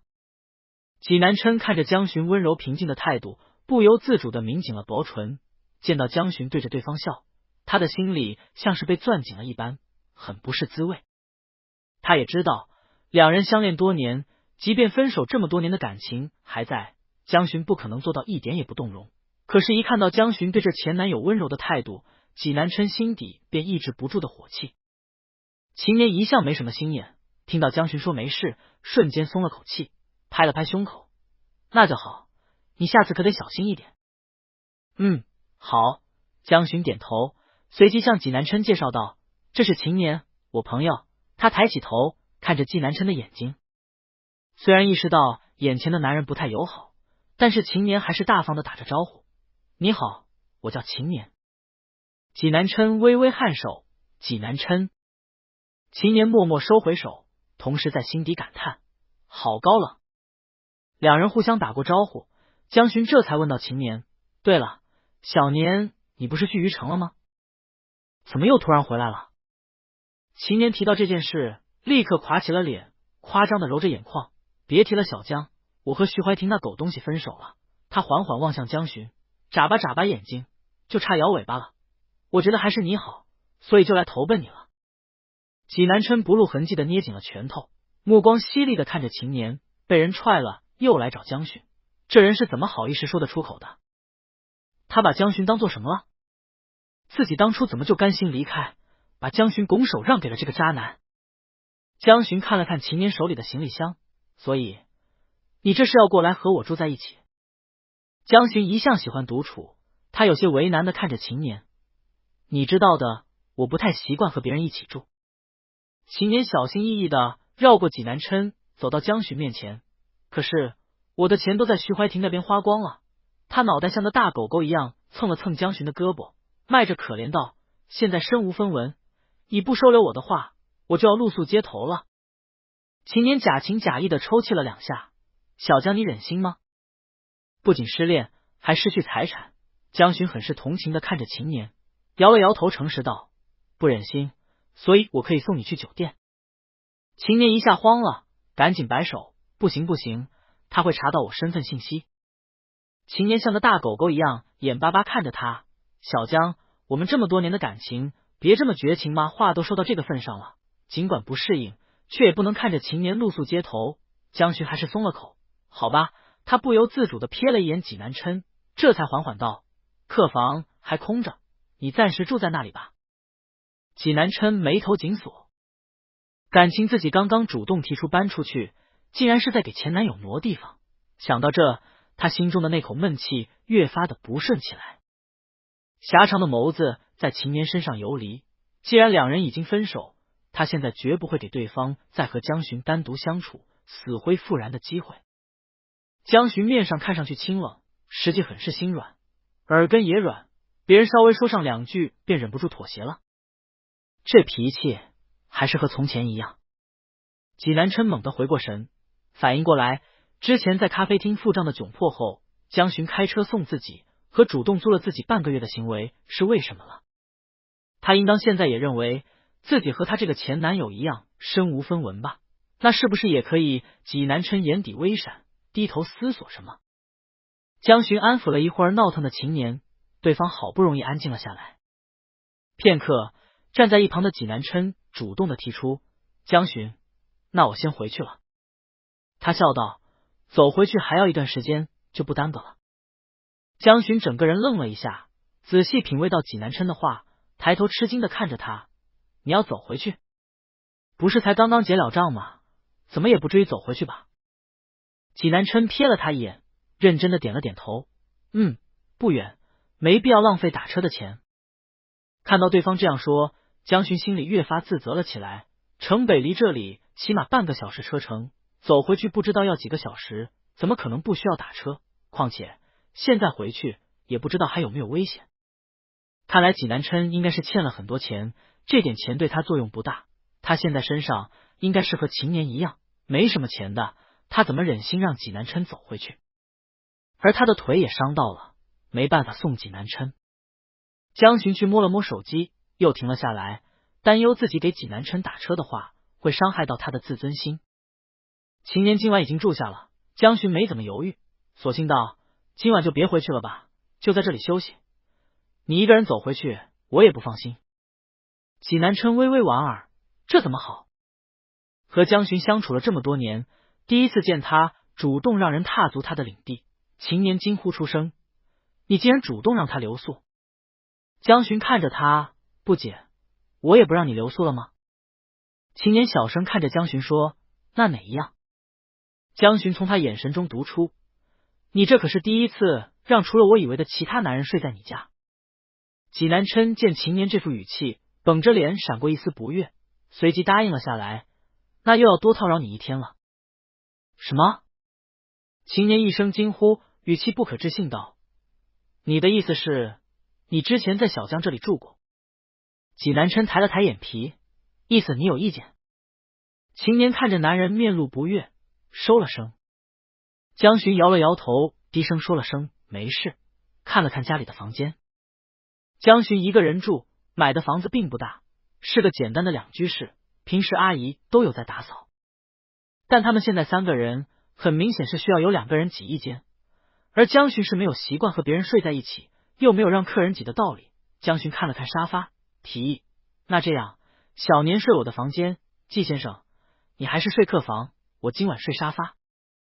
济南琛刚要拒绝，开玩笑，他怎么可能会让秦迪住江巡的房间，又怎么忍心让江巡睡客厅？一旁的秦年率先出声，有2个房间睡什么沙发？小江，我和你一起睡不就行了？济南琛眼睛微眯，盯着秦年。作为前男友，竟然还想和江巡一起睡。秦年吵吵嚷嚷的凑过去，咱们好久没见了，正好亲热亲热。济南琛此时脸色已经由不悦渐渐转变成阴沉，两片薄唇抿成了一条直线，眼神冰冷的看着秦年。就在秦年还要兴致勃勃的扑过去再说上两句时，济南琛突然动手，不由分球迷拎着人走进了客房，啪的一声关上了门。客房内，秦年整个人裹在被子里，只露出一双眼睛，很是戒备的看着脸色不太好看的济南琛。济南琛漫不经心的扯了扯领带，冷漠的眉峰蹙起，看向秦年，怎么，有问题？秦年缩了缩脖子，在男人强大的气场下屈服了，赶紧摇了摇头，没问题，哥，您说了算，今晚咱们一起睡。秦年看起来个头挺高的，其实胆子挺小，看着济南琛这强烈的压迫感，很没有骨气的屈服了。济南琛听到这话，烦躁的看了看他，重新从柜子里拿出了一床被子，睡远点。秦年裹着被子往那头另外一头靠，好嘞。客房的床很大，两个人各睡一边，属于翻身都不会碰到一起。江巡看了看两人离开后紧闭的大门，失笑，没想到济南琛竟然能治得了这么欢脱的秦年。他松口气，转身打算往自己房间里走。片刻，客房的门又被打开，济南琛脸上的神情缓和了许多，他走到江巡面前伸出手，我扶你进去。原来是惦记着自己的腿伤，江巡触动的眼眶微微发热，很是不自在的伸出了手。把江巡扶到房间里休息后，济南琛重新回到客房，脸色也重新冷淡了下来，简单的洗漱一番，躺下休息。江巡第二天早上是被厨房的一阵饭菜的香味给勾醒的，他从床上爬起来，顶着一头凌乱松软的碎发，踩着猫爪图案的拖鞋，推开房间门往厨房方向走。刚起床，江巡的眼尾还带着一阵湿意，脸颊也在被窝里被捂得红红的。他有些迷糊的看向厨房那道肩宽腰窄近乎完美的背影。济南琛漆黑的发尾垂下，略显紧绷的睡衣撑出肌肉线条，对方神色认真的将刚做好的蛋卷和吐司放进盘子里。听到门口的动静，济南琛抬起头，露出抹优雅的笑，早，江巡。江巡的意识渐渐回笼，下意识瞥了眼穿在济南琛身上自己的睡衣，脸颊忍不住烫磕一些，早。济南琛把早餐放在桌上，很是随意的勾了勾手，过来吃早饭。江巡点头，慢吞吞的走过去，哦，好。济南琛一边解下围裙，手里拿着牛奶靠近，语气关心，还疼吗？济南琛俯下身替江巡倒了一杯热牛奶，气息仿佛就压在江巡的耳畔，视线关切的落在他的腿上。江巡听到对方问道，今早有没有擦药？江巡回过神，原来是说他的腿。他微微张开唇，正欲开口，前方传来手机掉落在地上摔碎的声音。秦年站在房间门口，恰巧听到对话，瞳孔地震的看着两人，嘴里爆了一句粗口，卧槽。一觉醒来，济南琛就已经不在房间内，不知道什么时候出去的。秦年本来没在意，谁知他一出来就正好看到他们家小江面色红润，满脸春色。而济南琛还问小江还疼吗？有没有擦药？实在让人不禁猜测，这家伙不会趁自己睡着偷偷爬了小江的床了吧？秦年一脸愤怒的冲过来，把江巡护犊子一般的护在身后，一双眼睛死死盯着济南琛，满是戒备，大喝出声，你昨晚对我们家小江做了什么？他上前一步拽着济南琛的领子，义正言辞，禽兽，我家小江27年的清白是不是被你毁了？济南琛听到这话一怔，济南琛因为秦年的话整个人都愣在了原地，他眼眸略深的看着秦年，27年的清白，那岂不是说明胸腔中霎时被激动的情绪所占据？济南琛挑了挑眉眼，轻蔑的看了秦年一眼，不可控制的微微翘起嘴角。秦年被济南琛这么一瞪，瞬间回神，立马松开了济南琛的领口，往后退了退，忌惮的看了济南琛一眼，咽了咽口水，你瞪着我干嘛？秦年，江巡有些羞愤的声音传来。他走上前去，把秦年拉开，低垂着眸子，不敢看济南琛的表情，脸颊上满是别扭。你在胡说什么？江巡被秦年的口无遮拦给吓到，白皙的脸颊蓦地红了一片。27年清白什么的，也是能顺便说出口的吗？而且他的意思不就是昨晚自己和济南琛那什么了吗？对上济南琛似笑非笑的眼神，江巡攥紧拳头，连指尖都羞喝的滚烫了。秦年本来就是大大咧咧的性格，吼完这一嗓子，情绪也消得快。他很是无辜的看了看江巡，还没搞清楚，一张嘴继续叭叭啊！可是他问你疼不疼，还让你擦药。秦年的声音越来越小，看着江巡略显无奈的表情，他看了看江巡的腿，猛地捂住嘴巴，回想起来，对不起，我忘了小江你的腿也受伤了。江巡轻轻叹了口气，略带无奈的戳了戳秦年的脑袋，语气带着一丝放纵，你呀，真不知道脑袋里装的什么东西。济南琛听到江巡这亲昵的动作，心紧接着又往下沉了沉，嘴角的笑意渐渐淡去。即便他们之前恋爱并没有做亲昵的事，可是现在江巡的这个前男友摆明了是要吃回头草，两人一个屋檐下孤男寡男的时间一长，难保证对方不会对江巡图谋不轨，做出什么出格的事。济南琛脸下眸底的深色，不行，绝对不能让两个人这样待着一起。秦年态度还算好，知道自己误会，还好脸色的对济南琛道歉道，不好意思啊，季先生，是我误会了。济南琛的态度则显得冷淡了许多，只是淡淡了一声。江巡也隐约感觉到两人有点不对付，他先仰头回答了济南琛的问题，昨晚擦了药已经好多了，今早就能活动自如了，谢谢关心。随即朝两人说道，我们先吃早饭吧。秦年有点摸不着头脑的揉了揉脑袋，一时之间有点没搞清楚济南琛对他的敌意是从哪里来的。济南琛抬腿跟上，一想到自己今早做的早餐还要请秦迪吃，脸颊上的情绪便越发的冷淡起来。快速的吃完早餐，时间刚好8点左右，江巡9点要去宠物店上班，而今天他们合约结束的第一天，济南琛本来也有工作安排的，可是看着这凭空出来的前男友，他怎么好安心去工作？江巡喝完最后一口汤，缓缓拿纸巾擦了擦嘴，眼眸偷偷打量着对面的济南琛。两人此时陷入一阵尴尬的氛围之中。按理说合约已经结束，济南琛再住在江巡家里也不太合适，但是江巡却也不放心济南琛继续回去住，而济南琛此时也不想便宜了前男友，却又找不到理由留下来，让他豁出脸皮像秦年一样撒泼卖惨留在江巡身边也不太现实，他并不是这样的人，和江巡的关系也未如此亲密。济南琛摩挲着手里的杯子，思索着撒泼不行，但是卖惨也并非不可以。他略一抬头，正见到江巡吃完早餐，慢条斯理的擦着嘴角。济南琛琢磨一下，缓缓开口，江巡。秦年正要拿吐司的爪子一顿，江巡也略有些疑惑的看着济南琛，怎么了？济南琛抬着眼皮看着餐桌上还剩下的几片吐司，学着江巡之前装穷应付父母的样子，神色自然的道，有点浪费，不介意的话，我能把他带到公司用作午餐吗？秦年讪讪的收回手，不至于吧？他打量着济南琛，看他们家小江带回家的这个男人言谈举止，衣着光鲜，怎么也不像要拿几片剩面包当午餐的人吧？济南琛一本正经，公司不包食宿，所以江巡有些担忧的看着他，也不好意思拒绝，毕竟他知道济南琛家里比较困难，只能在心里默默叹口气，答应下来，那我帮你打包吧。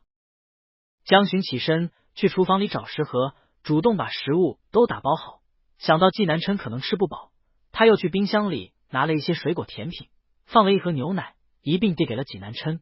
给济南琛神色平静的收下食盒，没有一丝的不自然，谢谢，甚至心底还甜丝丝的安慰自己，虽然江巡不会做饭，但是他亲手准备的四舍五入相当于他亲手做的。济南琛手里拿着江巡的食盒，紧接着秒不改色的继续问道，对了，能问一下这里到盛兴广场需要坐几号公交车？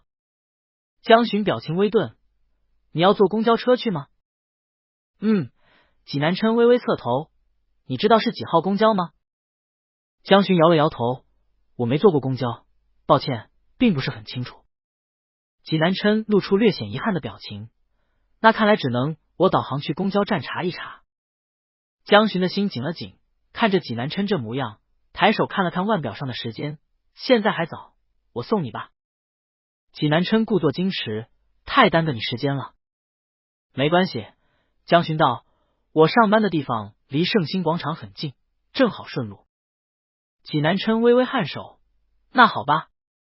话落，济南琛还轻飘飘地瞥了一眼秦年，不想留给对方和江巡任何独处的机会。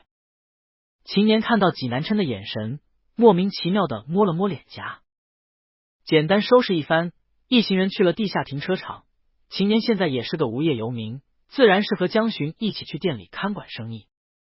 江巡打开车门，坐上驾驶座位，秦年刚想去坐副驾驶，就被济南琛抢先一步打开了副驾驶的门，坐了上去了。秦年显得有些炸毛，愤愤不平的上了后座，看向江巡时，却发现对方的神色很自然，仿佛是一件很正常的事。秦年摸了摸下巴，心底暗自思索，什么时候他们家小江让其他男人坐副驾驶这么熟练了。江巡发动油门，车子缓缓向盛兴广场行驶。尽管很不愿意搬出江巡的家，但是也不能言而无信，济南琛还是把自己的行李收拾好带上了。虽然江巡没有挽留，让他感到一阵失落。一边开着车，江巡的余光瞥到了济南琛的身上，看着背包里极少的行李，他不禁担忧的询问道，季先生，你家人欠了很多钱吗？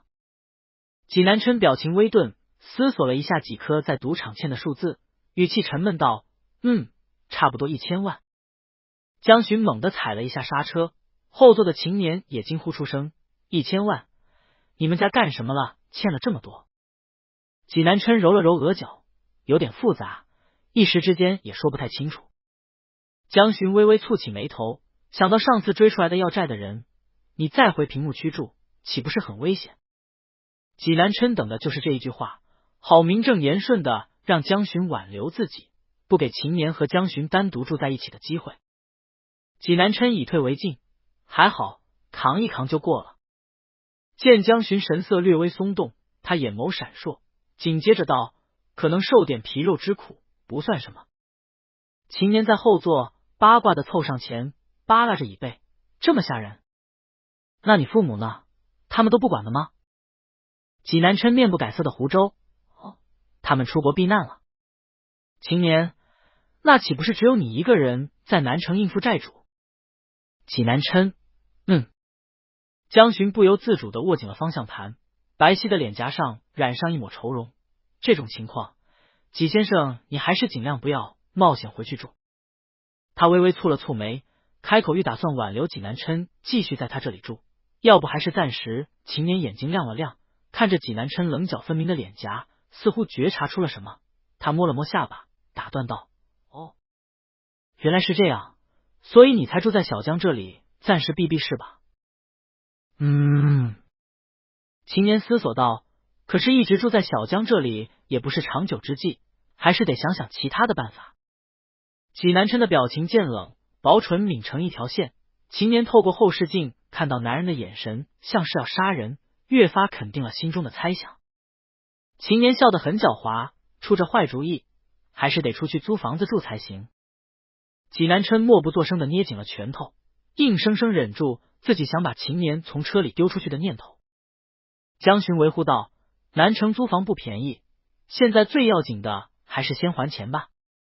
秦年点了点头，知道他家小江又心软了，紧接着道，也是，那这样吧，反正不是要送季先生去他工作的地方吗？我们问问，看他们公司能不能提供住宿，这样问题不就圆满解决了吗？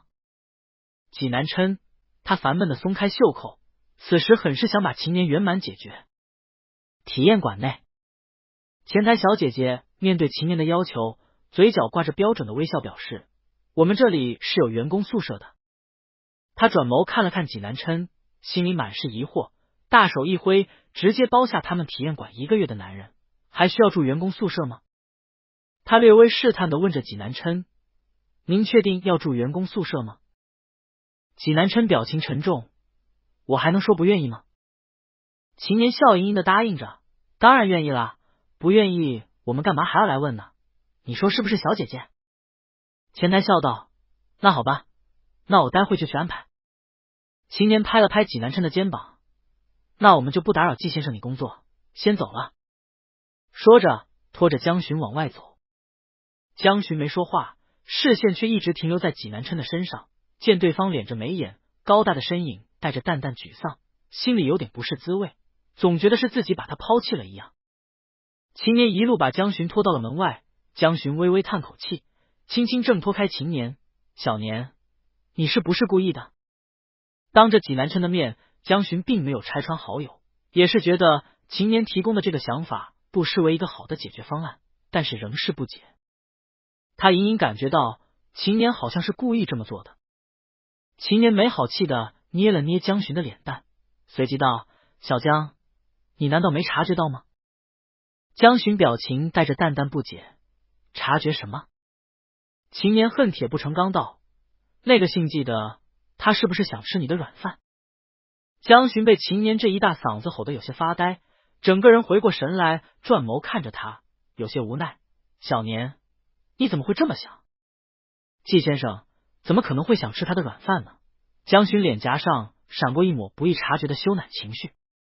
秦年双手叉着腰，气鼓鼓的转悠着眸子，信誓旦旦的分析，你想想看，他路上一直在明里暗里说自己没钱，可不是暗示你可以资助他吗？江巡温柔的叹口气，替纪南琛辩解，可是他确实没钱呀。秦年，没钱也没必要在你面前这样啊。他就是想激起你的同情心，让你可怜他，心疼他再爱上他。你没发现那姓纪的看你的眼神都不一样吗？江巡一顿，心脏猛地跳得飞快，整个人蓦地收紧。他小声道，没有吧？秦年把着江巡的肩膀，带着人往外走，语重心长的道，小江，你没谈过恋爱，不知道外面诡计多端的男人多的是。你看你长得这么好看，又多才多艺，很容易被那些臭男人盯上的，听哥哥一句劝，咱们离穷男人远一点。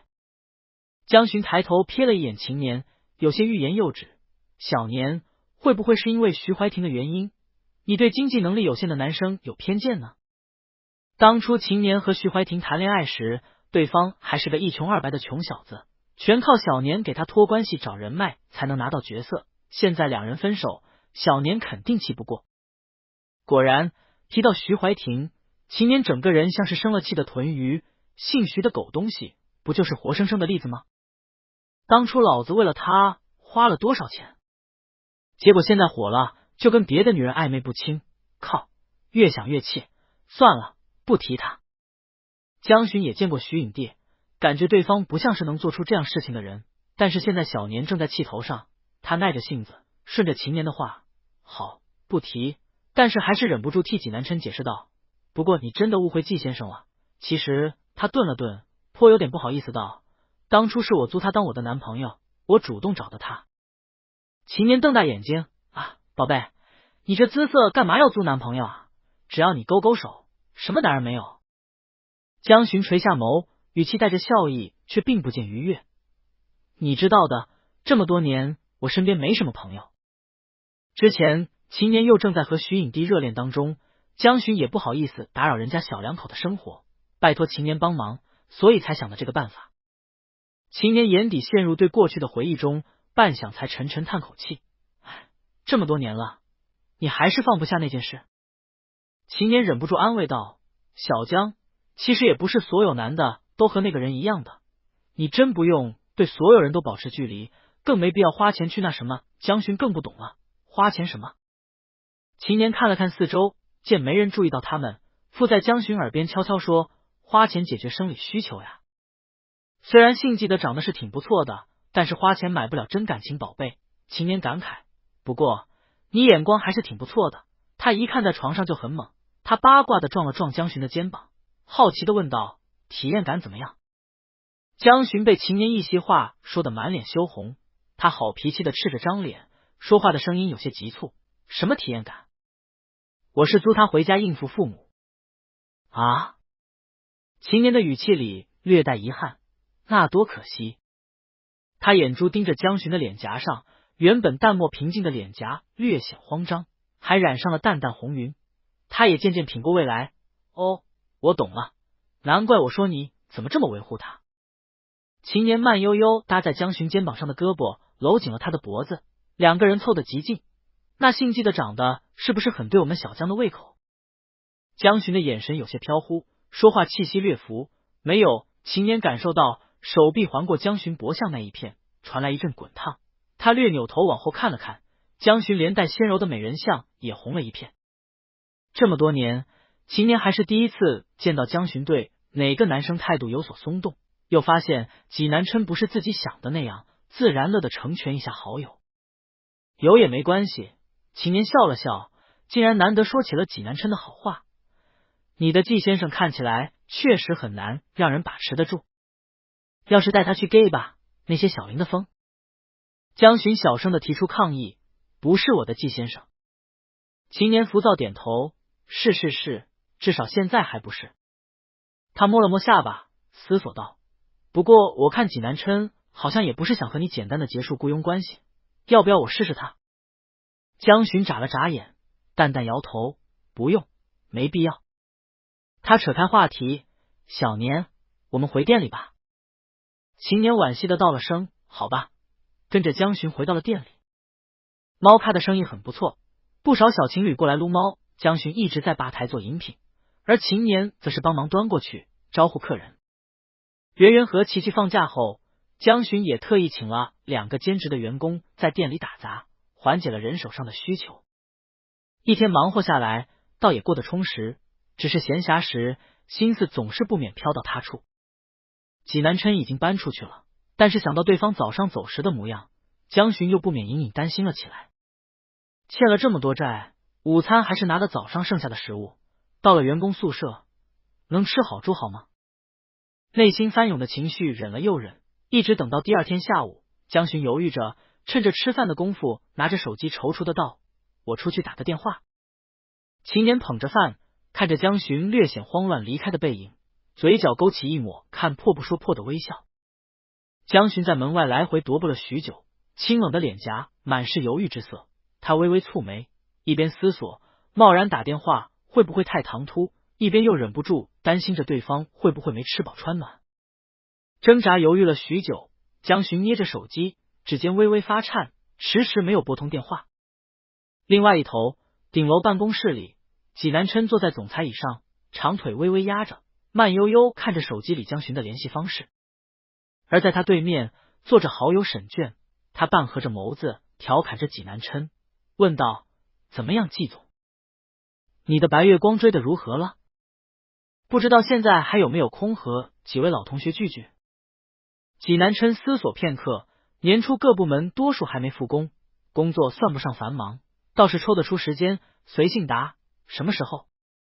沈卷松了口气，卸下神色：“你可算答应了。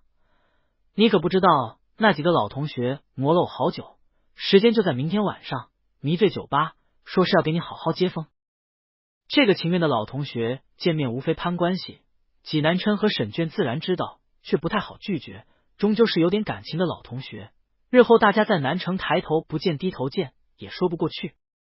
知道了，纪南琛微微颔首，明天有个工地考察，结束了就来。见纪南琛忽略自己的问题，沈卷又忍不住就是重提了起来，说起来，江巡能让你放下身段去当日租男友，而且还回家过年，进展如何了？提到这事，纪南琛眉眼略沉，他抬起手机在沈卷面前晃了晃，当着沈卷的面拨通了江巡的电话，微勾着唇，多谢提醒，正好提高一下进展。沈卷笑骂了一声，靠！电话只响了2声，很快便被江巡接通了。江巡的声音隔着手机传来，呼吸绵长，纪先生。纪南琛嘴角噙着抹笑，语气温柔舒缓，是我。江巡不由自主握紧手机，是有什么事吗？纪南琛想好的说辞早不知在心底排练了多少回了，他视线淡淡放在桌上那个浅米色的食盒上，缓缓道：“昨天从你家带午餐时用了你的食盒，江巡，你什么时候有空，我给你送来。”装午餐便想着还时和的季总在电话这头优雅一笑，看得沈卷都瘆得慌。果然，单身快30年的老男人追白月光真的很有一套。一个是和江巡本来想着不用还的，但是担心济南琛现在的状况，他的话在嘴里绕了一圈，忍不住道：好，那明天中午你有空吗？江巡思索着，中午约济南琛的话，也正好可以请对方吃个午饭，免得他午餐随便应付。济南琛语气略微低沉：你找的话，随时有空。江巡呼吸顿了顿，随即犹犹豫豫地问道：还没有问，季先生，你搬到宿舍习惯吗？济南琛听到江巡的关切，眼眸深处越发幽沉，他微微靠着椅背，慢条斯理地掀了掀眸子，轻轻笑道：还好，就是床比较小，不过也能理解，毕竟有8个人。江巡语气略微发紧，有些不可置信：你们宿舍8个人一间吗？济南琛：江巡，那饮食方面呢？济南琛顿了顿，公司不负责饮食。他笑了笑，不过宿舍有热水，可以喝点顶顶。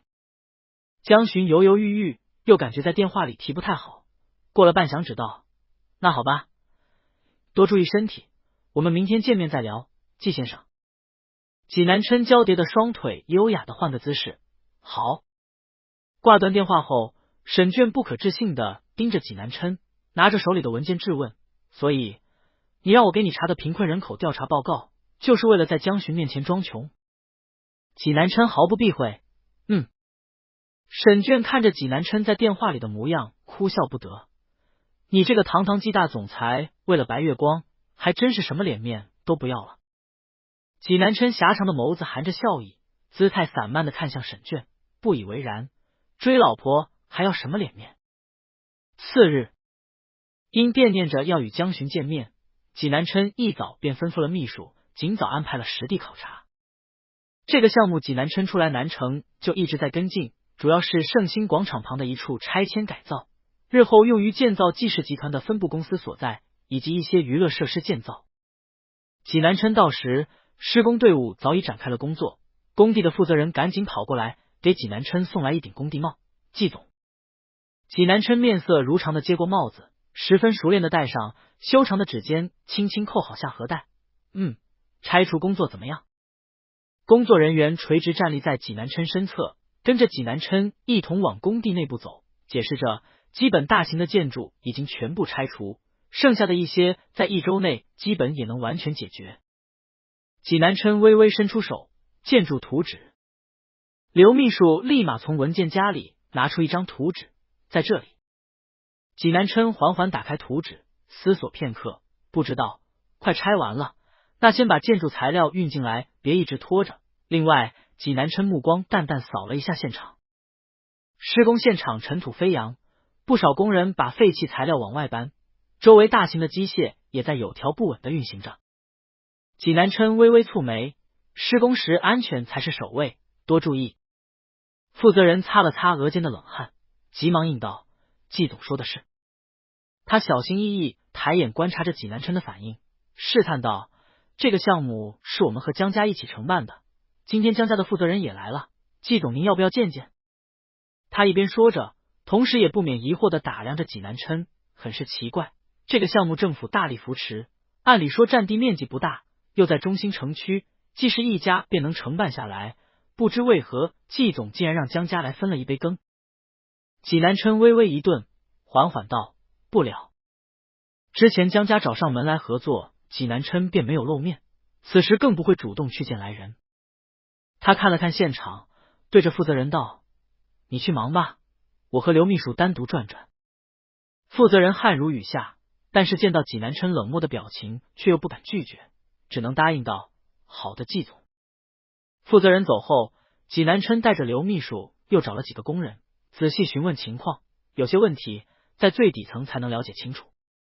他并未向工人表明身份，甚至换下西装，穿上了工友穿的马褂，主动称大学生找兼职，与几位工人闲谈套着近乎。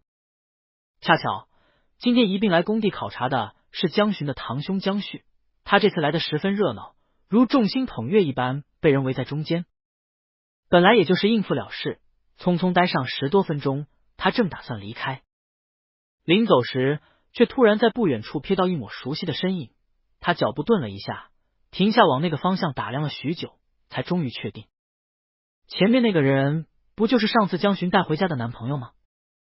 江旭的眼底闪过不可置信，脸颊闪过异色，片刻，眼底轻蔑的微微上扬，愉悦道：“吃，这就是武叔的乘龙快婿，有意思，真有意思。”片刻，他拿出手机，迅速拍了张照片。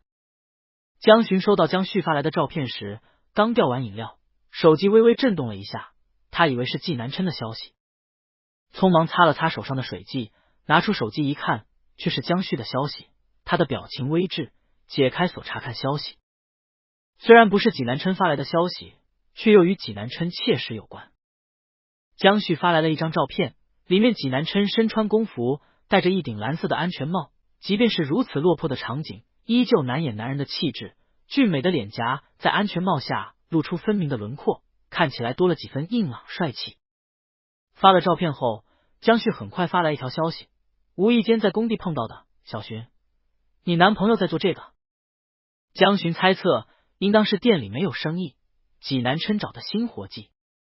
他倒也没有被撞破男朋友做这个的窘迫，而是很淡定的回：江旭，他干这行，武叔不知道吧？江寻微微叹口气，快速回复：还不知道。堂哥，你是在哪个工地看到南琛的？江旭把地址迅速发给了江寻之后，也就没了消息。江寻收拾了一下店内的活计，此时临近中午，生意并不是很好。他出声喊道：小年。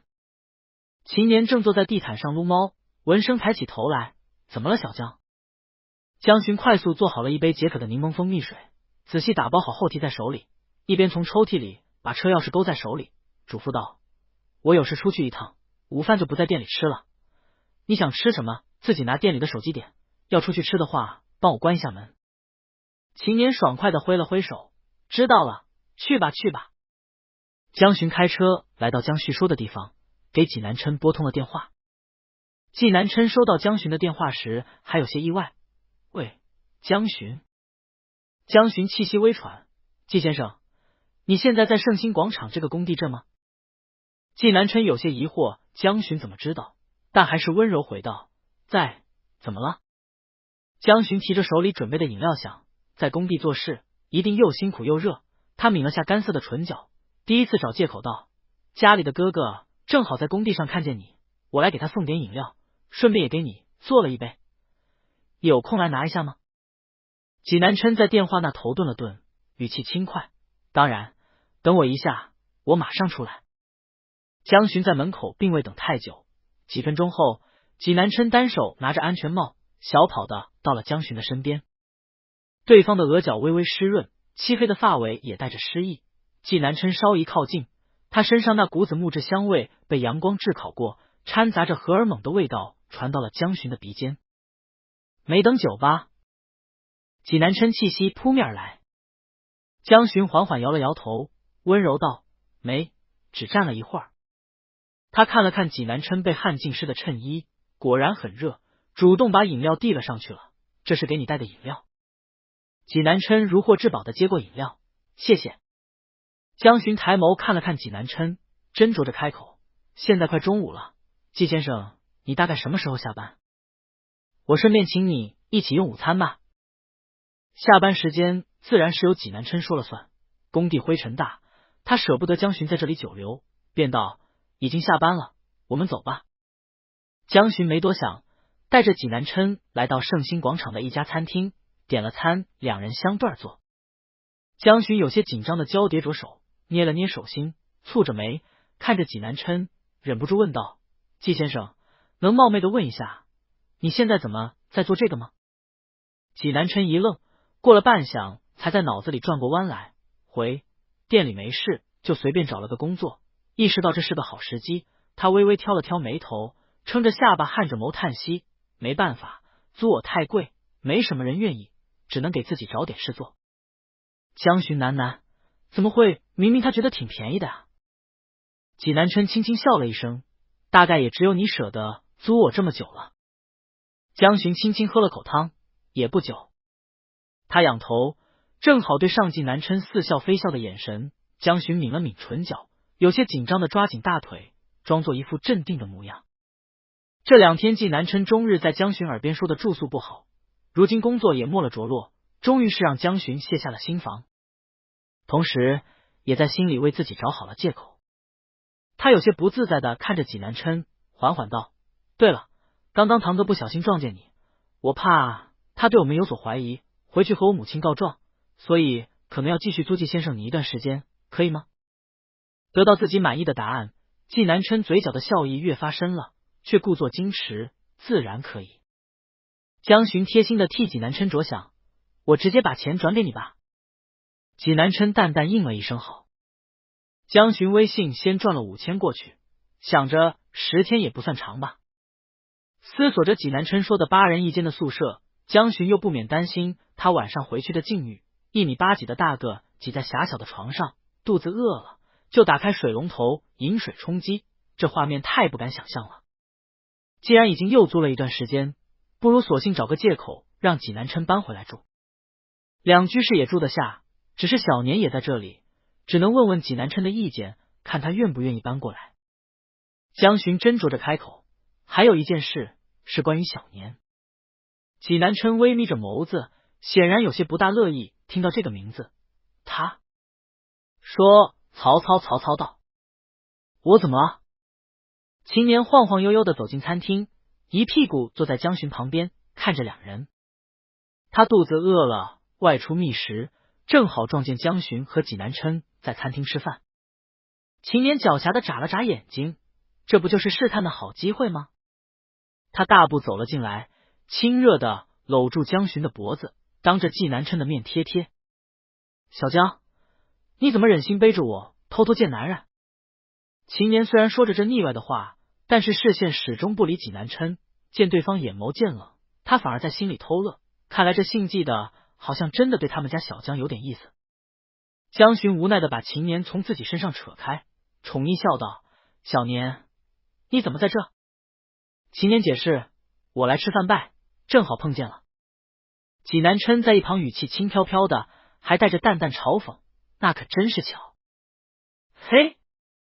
秦年歪着头叉着腰瞪着纪南琛，心里嘀咕：这男人还真是没眼力见，连小江闺蜜都敢得罪。可是看着男人眼底满满的占有欲，他知道对方是把自己当情敌了。秦年亲昵的抱着江巡的胳膊，挑衅：不巧，我是专门来找小江的，小江，我想和你一起吃。江巡不假思索的点了点头：好。秦年朝纪南琛挤了下眼睛，夸张的抱着江巡，用他们 gay 圈的夸张感谢方式甜甜一笑，随即在江巡的脸颊上快速的吧唧亲了一口。爱你。江巡被这一口亲的有些懵，虽然知道秦年对谁都热情奔放，但是他还从来没亲过自己，让他突然有点不适应。纪南琛瞳孔微缩，被打击的愣在原地，一双手紧握成拳头，脸色越发的沉闷，一瞬不瞬的盯着秦年。秦年有些忌惮的缩了缩脑袋，纪南琛这眼神像是要把自己生吞活剥似的。江巡揉了下脸颊，语气无奈：小年，你别胡闹。听到江巡的话，纪南琛的眸子瞬间暗淡了下来，整个人笼罩着阴郁的气息，心头被巨大的闷气堵着。他难受的合上了眸，2个刚分手的人如此亲密，江巡还并不反感，不是余情未了是什么？江巡他到现在还喜欢这个渣男前男友，这个念头让纪南琛感到前所未有的沮丧。如果江巡的心里一直装着这个前男友，那他该如何，又能如何？心脏的位置像是被江巡紧紧攥住，面对着眼前这人的一言一行，他攥紧用力，便弥漫着锥心刺骨的痛。他微微软语，又忍不住为之剧烈跳动。回到正题，江巡继续道：纪先生，关于你和小年，我想你们2个还算融洽，住在一起应当不会尴尬，不介意的话搬过来一起住吧。江巡话到一半被纪南琛打断拒绝：不行。纪南琛拧着眉，第一次在江巡面前有些失态，他面色顿变，几乎是趋于本能的站起来，往后退了一退，无法忍受江巡的这个要求。江巡这语气是想让自己和她的前男友和谐相处，这怎么可能啊？江巡略微疑惑，他想说3个人一起住的事，对方难道已经知道了？济南琛拧着眉头，一双眼视线沉沉的看着秦年，语气沙哑：江巡，我和你的朋友可能并不是很对付。他语气一顿，挫败道：可能要让你失望了。江巡疑惑的看了看秦年，秦年无辜的摊了摊手，表示不关他的事。对方已经这样明确的拒绝，江巡也不好再多说什么，只能道：那好吧。他拿出纸巾擦了擦手，只能暗自叹视自己的决定太唐突了。既然两人不是很对付，那住在一起确实不是很好的选择。济南琛微微颔首，结束这个话题，食不知味的吃着午餐。秦年点的餐还未上，看着秦年毫不顾忌的抬手拿过江巡喝过的水杯喝水，拿着江巡的筷子夹着江巡盘里的食物，济南琛心里越发不是滋味起来。这种感觉就像是回到高中，他决心去追江巡，却被告知江巡已经有男朋友时的当头一棒，他几乎是随意找了个借口，从江巡那儿落荒而逃了。看着济南琛离开时有些落寞的背影，江巡良久才回神，转过头便见到秦年看着他，满眼八卦的笑容。江巡给秦年倒了杯水推过去，无奈道：这么看着我干嘛？秦年捧着杯子啧啧了2声，眼珠子在江巡身上转悠。我看我们家小江被外面的野男人把心都勾走了。江巡侧头，神色平静，就因为这个？他嘴角勾了勾，你刚刚故意在季先生面前和我亲热，是为了试探他。秦年摊手叹气，那不然呢？能怎么办？不能眼睁睁看着我们小江单相思吧？江巡笑容渐淡，倒是十分坦诚的承认道：季先生确实是我很喜欢的类型，见第一面时我就知道。秦年凑过来，那还不赶紧下手？他对你好像也挺有意思的，你看他对我敌意那么大。江巡眨眼，温柔的语气很是平缓，是我喜欢的类型，难道就一定要试探对方和他在一起？秦年向来爱恨分明，当然了。他看了看江巡，语气低沉了些：小江，你是不是不敢迈出谈恋爱的第一步？即便济南琛是你喜欢的类型，但是你也只是用雇佣关系来和他接触，不是朋友或暧昧对象来相处。江巡抿了口清水，淡淡道：这样不是更好吗？更纯粹。秦年望着他，语重心长：小江，人和人的交往不都是像那个变态一样，你砌了个围墙把自己困在里面又是何必？那件事错的不是你。江巡提到这件事，不由自主的攥紧了拳头，低着头沉默不语。秦年赶紧岔开话题：好了，不提这个不愉快的事，我刚来南城，今晚要不你陪我出去 happy happy？ 江巡轻轻点头应下：好。晚上的迷醉酒吧已经热闹起来，南城的纸醉金迷在这处小角落便能窥探一二。济南琛如约赴了沈俊的邀请，准时来到了酒吧。老同学们早已悉数到场，裴氏领着济南琛往里走，走到跟前，其余的同学也急忙迎了上来，主动的打着招呼与济南琛寒暄。济南琛的脸色略沉，因为上午的事心情不佳，应付起人来也是敷衍。想着白日江巡和她前男友的亲密举动，济南琛心底像堵了棉花似的，越发的不畅，冷着脸也不言语，碰了个杯便一饮而尽。席间但凡是同学敬酒，济南琛都是来者不拒，纷纷饮尽，没人便独自在角落，也不理会几人的寒暄，自顾自的倒酒喝酒。心中的烦闷越积越深，济南琛整个人都透露着一股生人勿近的气息。几个本来想攀关系的同学，也只是草草和济南琛交换了联系方式，不来打扰。沈卷和济南琛关系要好，自然不避讳这些。他端着红酒在济南琛旁边坐下，看着这般落寞的好友，心下也有了大概猜测，出声询问：怎么了兄弟？这是在你白月光那里情场失意了？济南琛手轻扣着杯壁，晃悠着杯子里红色的液体，语气沉沉：江巡她前男友回来了。江巡在南城的消息都是沈俊替好友调查清楚的，自然知道个一二。他杯子的酒洒了出来，低呼一声：“我去，他不是和那个影帝跑了吗？”济南琛仰头，性感的喉结滚动，将杯子红酒喝完，重重放在桌上。沈卷满是不解，所以呢，他回来了，那江巡什么反应？他不会就心甘情愿戴了这绿帽，然后原谅他了吧？没原谅。济南琛蹙着眉，冷着声替江巡辩解，又转念想到两人的亲密举动，好像也和原谅了差不多，想着更加黯然伤神，又连喝了几杯酒。期间，几位同学过来提了几句项目的事，济南琛淡淡表示会招标，如果企划案足够优秀，会优先考虑。迷醉酒吧里灯红酒绿，扭腰热舞的男男女女在台上尽情挥舞，济南琛坐在隔间的角落，却显得兴致寡淡，独自为情所伤。一点也不知道自己担了情债的江巡，此时正被秦年拉着进入迷醉酒吧。秦年异常兴奋地拉着江巡在人群里挤着，两眼放光。以前徐怀婷管着我，不让我来酒吧玩，现在分手了，小爷终于可以放纵放纵了。江巡被推着往里走，他一向不喜欢这样热闹的场所，此时脸部表情略微紧绷。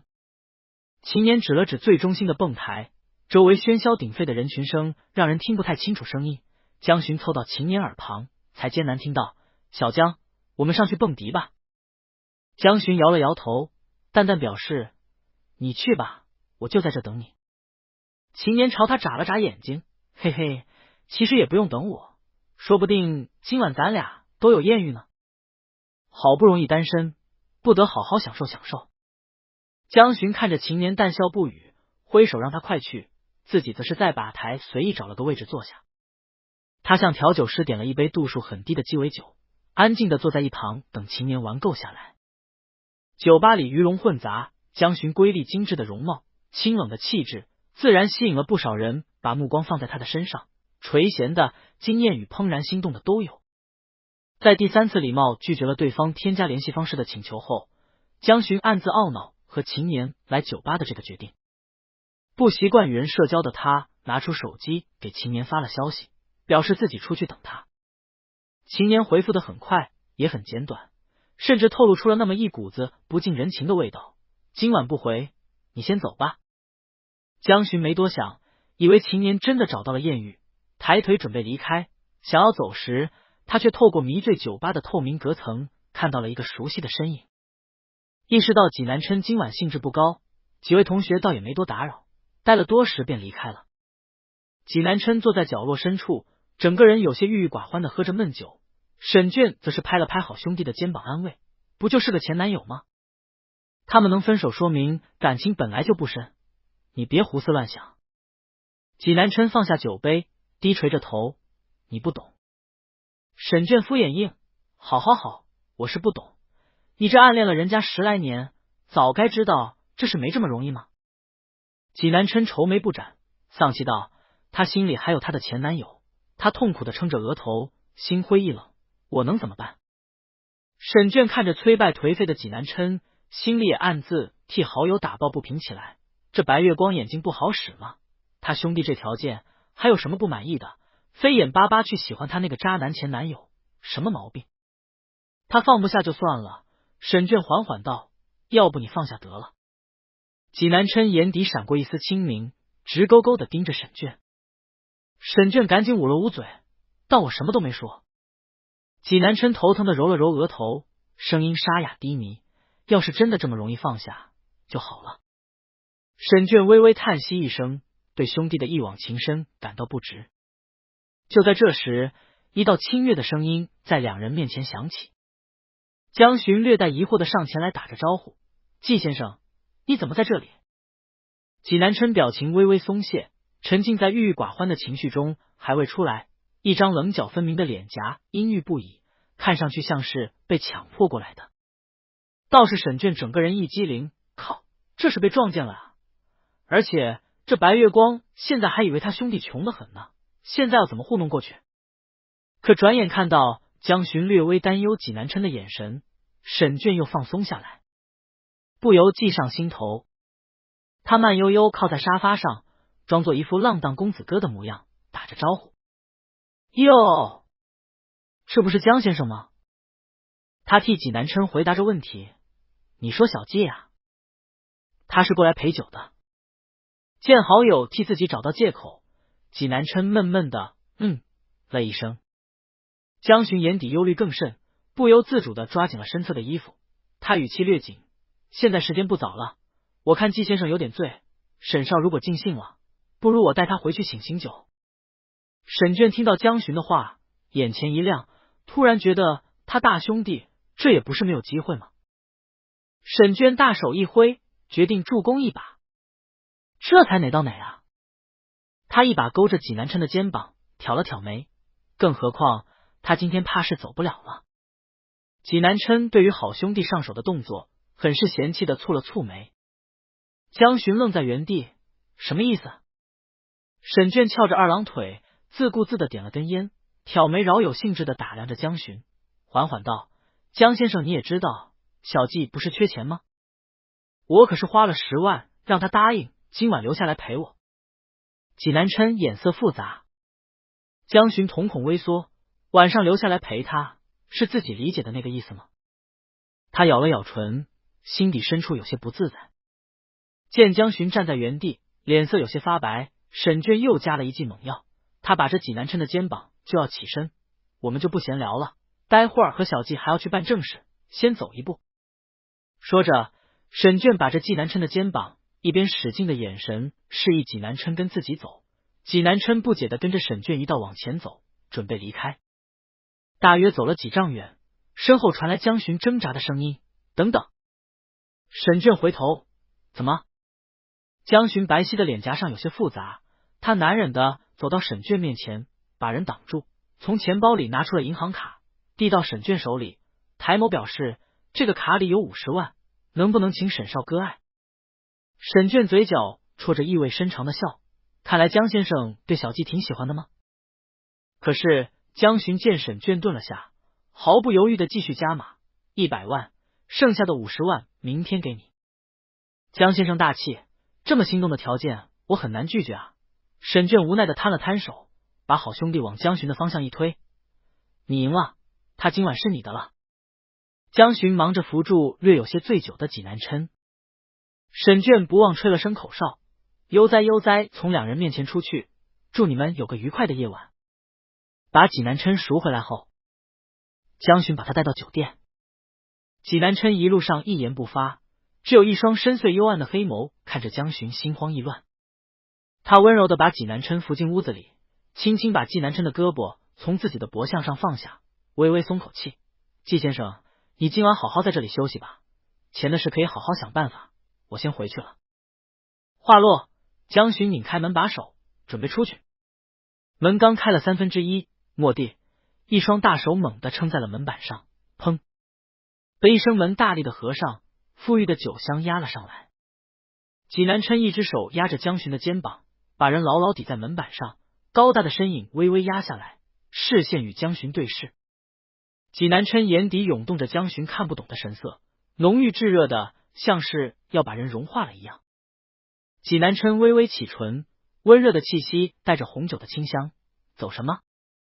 他凑上前来，唇几乎要贴到江巡的耳垂。江巡呼吸一滞，听到男人含着醉意的低哑声：花了这么多钱，就这么走了值吗？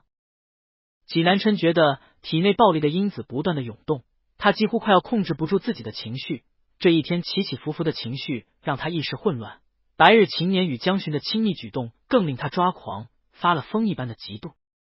他双眸紧紧盯江巡，不让对方有一丝退缩的机会，抬手冷酷的扯掉了自己领带，解着纽扣。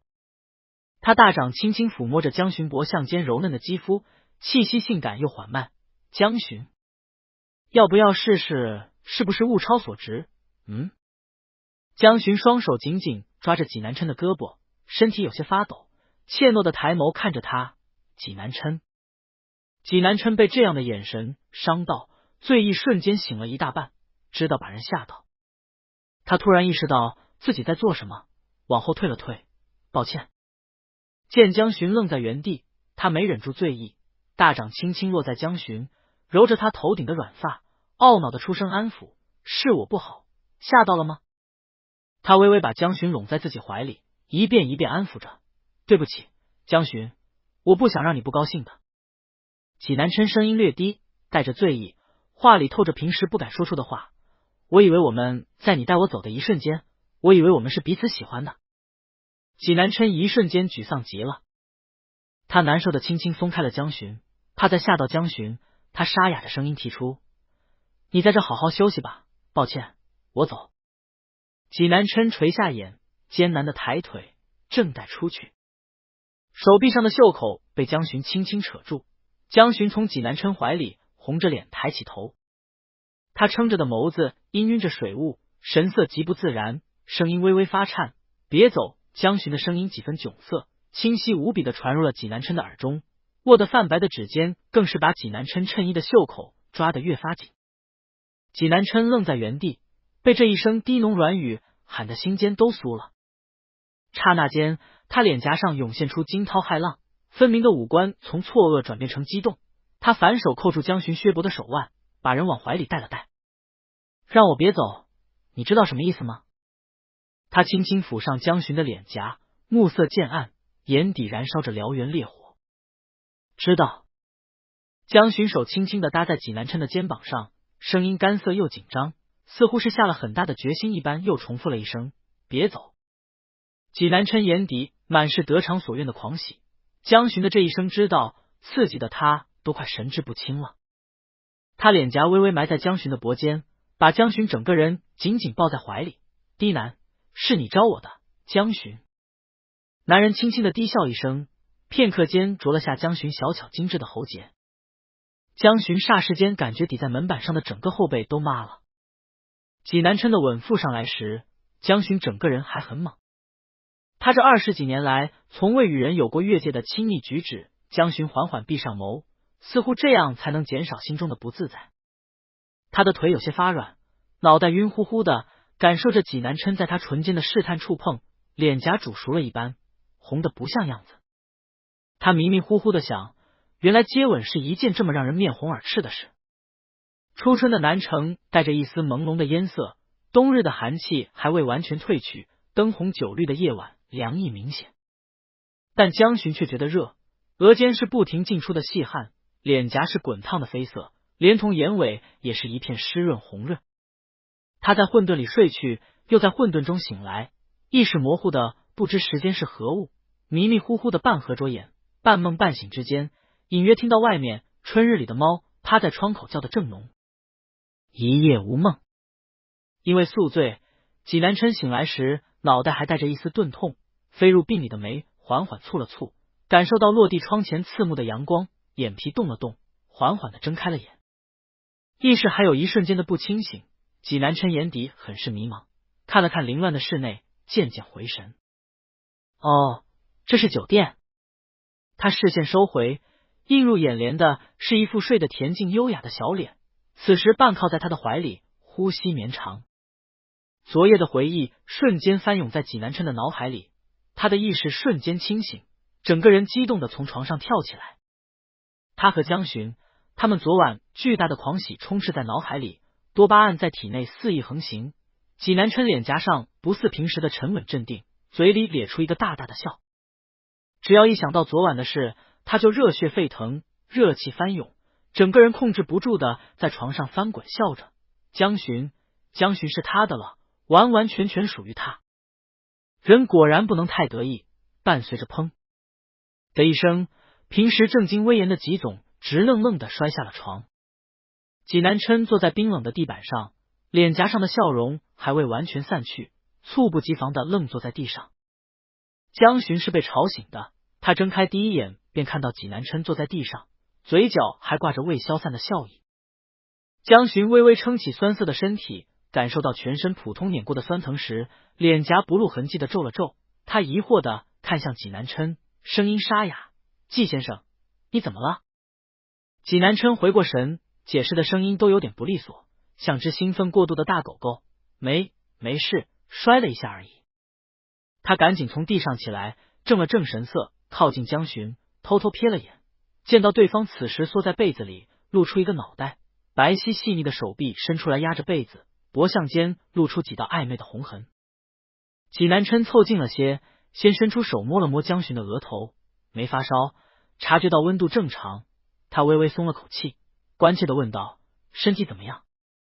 济南琛揉了揉额头，懊恼道：“抱歉，我昨晚喝得有些醉，太不知轻重了。”江巡脸颊蓦地一红，济南琛昨晚是很不知轻重。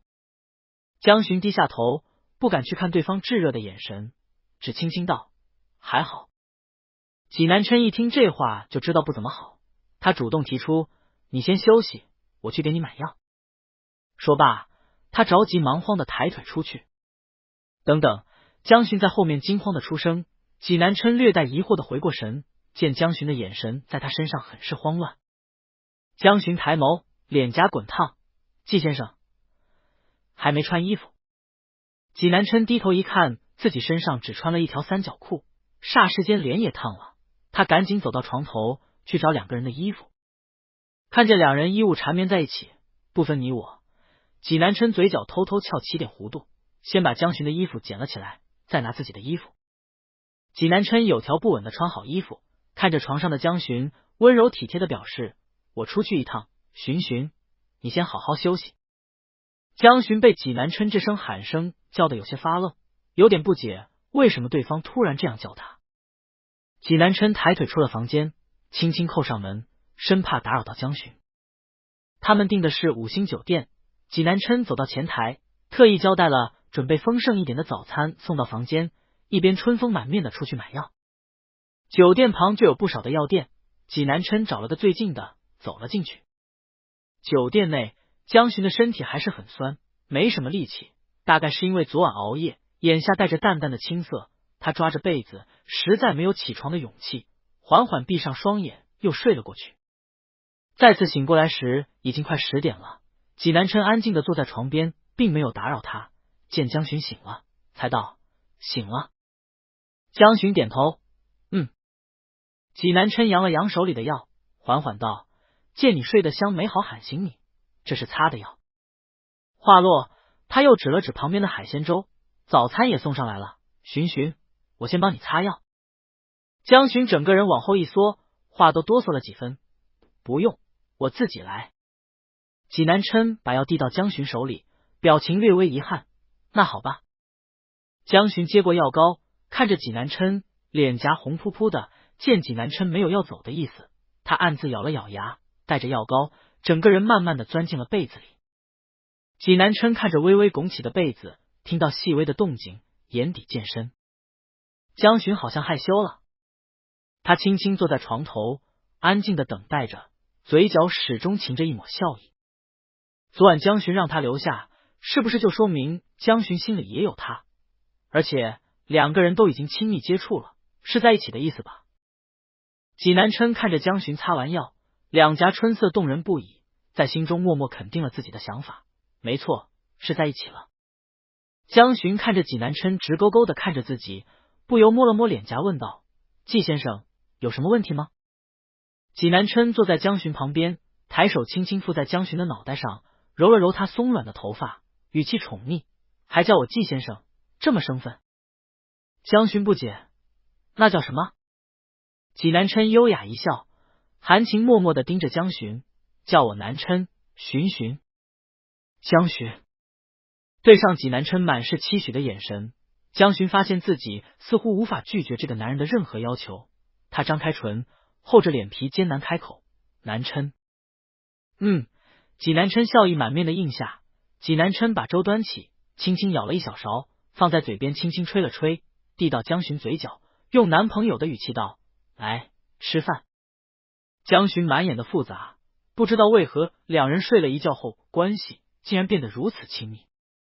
他缓缓张开唇，吃下了这一口粥。济南琛再接再厉，继续舀着粥，开始了投喂。江巡抹不开话，只得默默的接受，把一碗粥都全部吃完。用完早餐，江巡简单的休整了一下，开始思索现在的问题。问题很严重，他昨晚没把持住和济南琛，而且对方现在好像很缺钱，不得不用这种方式还债。江巡不忍心见到济南琛这样作践自己，他思索了良久，从口袋里拿出了自己的银行卡，递了过去了。济南琛微微疑惑，什么意思？江巡此时已经没了早上的羞涩与不自在，他尽量平整了语调，这里有100万，应该能解你的燃眉之急。他微微蹙眉，担忧的看着纪南琛，劝道：昨晚跟着沈少的那种交易，能不能不做了？纪南琛想，原来江巡关心的是这个啊。为了让对方宽心，他上前握住江巡的手，信誓旦旦的保证：你放心，我以后就只有你一个，绝对不会再去找其他人。江巡，他看下纪南琛，眼色有些复杂，过了许久，才像是做了重大决定一般，点头应道：好吧。纪南琛欣喜的点了点头，又继续询问着江巡：那以后我们是不是可以经常见面？我可以随时来找你。江巡艰难开口：可以。纪南琛把碗放在一边，捧着江巡的手，眼底满是深情。他神色认真的看着江巡：谢谢你，巡，愿意给我这个机会。江巡极其不自然的抽开了手，转移话题：没什么，我去洗个澡。昨晚纪南琛是有抱着江巡洗澡的，只是过程并不怎么顺利。此时见江巡要去洗澡，纪南琛也并未怎么拦着。略带凉意的水冲刷着身体，江巡所有的意识这才全部回归身体。他的手握着拳头抵在墙壁上，乱套了，一切都乱套了。洗完澡，江巡裹了个浴巾出来时，纪南琛还等在外面。江巡擦着湿润的头发，有些不自然的别过脸。纪南琛的视线却牢牢的停留在江巡的身上，看到自己昨晚留下的印记，甚至很满意的笑了笑，随即顿了一下，注意到细节，开口喊道：巡。江巡眼皮狂跳：怎么？纪南琛嘴角是优雅散漫的微笑，他伸手指了指：你的膝盖有点红。江巡表情微微松懈，很是呆愣的僵硬，扭动着脖子低头看下去。他的皮肤本来就很白皙，腿优美笔直，匀称纤长，所以膝盖上那一团就显得格外刺目。是昨晚留下的。江巡满脸上刚滚烫的温度逐渐有了卷土重来的架势。昨晚为什么会把膝盖弄红的画面像是播放片一样在江巡脑海里闪烁？纪南琛喝得有点醉，但是他是真真切切清醒的，记得很清楚。纪南琛看着江巡的脸色渐渐红得像是要滴血，心情越发的愉悦了起来。他勾了勾手：来，我帮你揉揉。江巡向往后退，纪南琛的速度却更快，大步上前钳住江巡的胳膊，直接把人拉到床头坐下。纪南琛微微蹲着，江巡低下头，只能看到男人深邃的眼睛认真的盯着自己的腿。他的大掌轻轻抚了上去，江巡整个人站立了一下，不自觉的抓紧了被子。揉了10多分钟，江巡像是被架在火上一样被反复灼烤。期间纪南琛拿来了热毛巾，替他敷了一下才算完。做完这一切，江巡迫不及待的赶紧换好衣服，两人从酒店离开。要分别时，纪南琛还显得有些怅然若失，想和江巡一起回家，还想把江巡的前男友赶出来。纪南琛安慰自己不要太操之过急，会让江巡不高兴，这才勉强稳住心神。他们从酒店离开的时间并不算早，已经快11点了，两人都有工作要处理，需要离开。而江巡也是很直接的拒绝了纪南琛要送他回去的请求，自己打车先离开了。纪南琛今天心情非常愉悦，甚至都没有让刘秘书来接他，而是自己打车去了公司。今天公司里的所有人都知道，纪总今天心情很不错，进来时甚至连保安大叔都受到了纪总的赞扬，说他爱岗敬业，认真负责。他们平时里严肃冷酷的总裁大人，今天更是一整天都挂着如沐春风的笑容，哪个部分犯了错，也只是轻飘飘说句没关系，下次注意。纪南琛嘴角的笑意就没下来过，按理说熬了大半宿夜的人应该是没什么精神，但是他却精神抖擞，笑容满面。纪南琛悠哉悠哉的看着手里的文件，想要找一个人分享自己的喜悦，恰巧倒霉蛋刘秘书走了进来。纪总，这是收购风险评估报告，这边还有2个中小企业的管理人想邀约您，我已经替您回绝了。做得不错。纪南琛优雅的换了个姿态，闲散的靠在总裁椅上，等待刘秘书的下一句话，比如和自己闲聊一下什么的。刘秘书微微颔首：没什么事，我先下去了。等等，济南琛不紧不慢的开口，指了指自己对面的座位，刘秘书你坐，我们好好聊聊。救命！领导突然要给你聊天是什么意思？不就是想要炒你鱿鱼的前兆吗？刘秘书战战兢兢的答是，坐在了济南琛对面，脑袋里面飞速运转自己哪里做的不够好。济南琛饶有兴致的拿了一张支票，签了一笔数字，看着刘秘书安抚道：别紧张，是和你交代个事。刘秘书，季总您说。济南琛慢悠悠把支票推到刘秘书面前，这笔钱是从我个人账户上支的，你下发给各部分，今天我请大家吃个饭。刘秘书看到支票上的6位数，疑惑道：季总，我们公司一般团建或者完成项目都有聚餐位，突然聚餐会不会有点奇怪？济南琛瞥了他一眼，不是突然。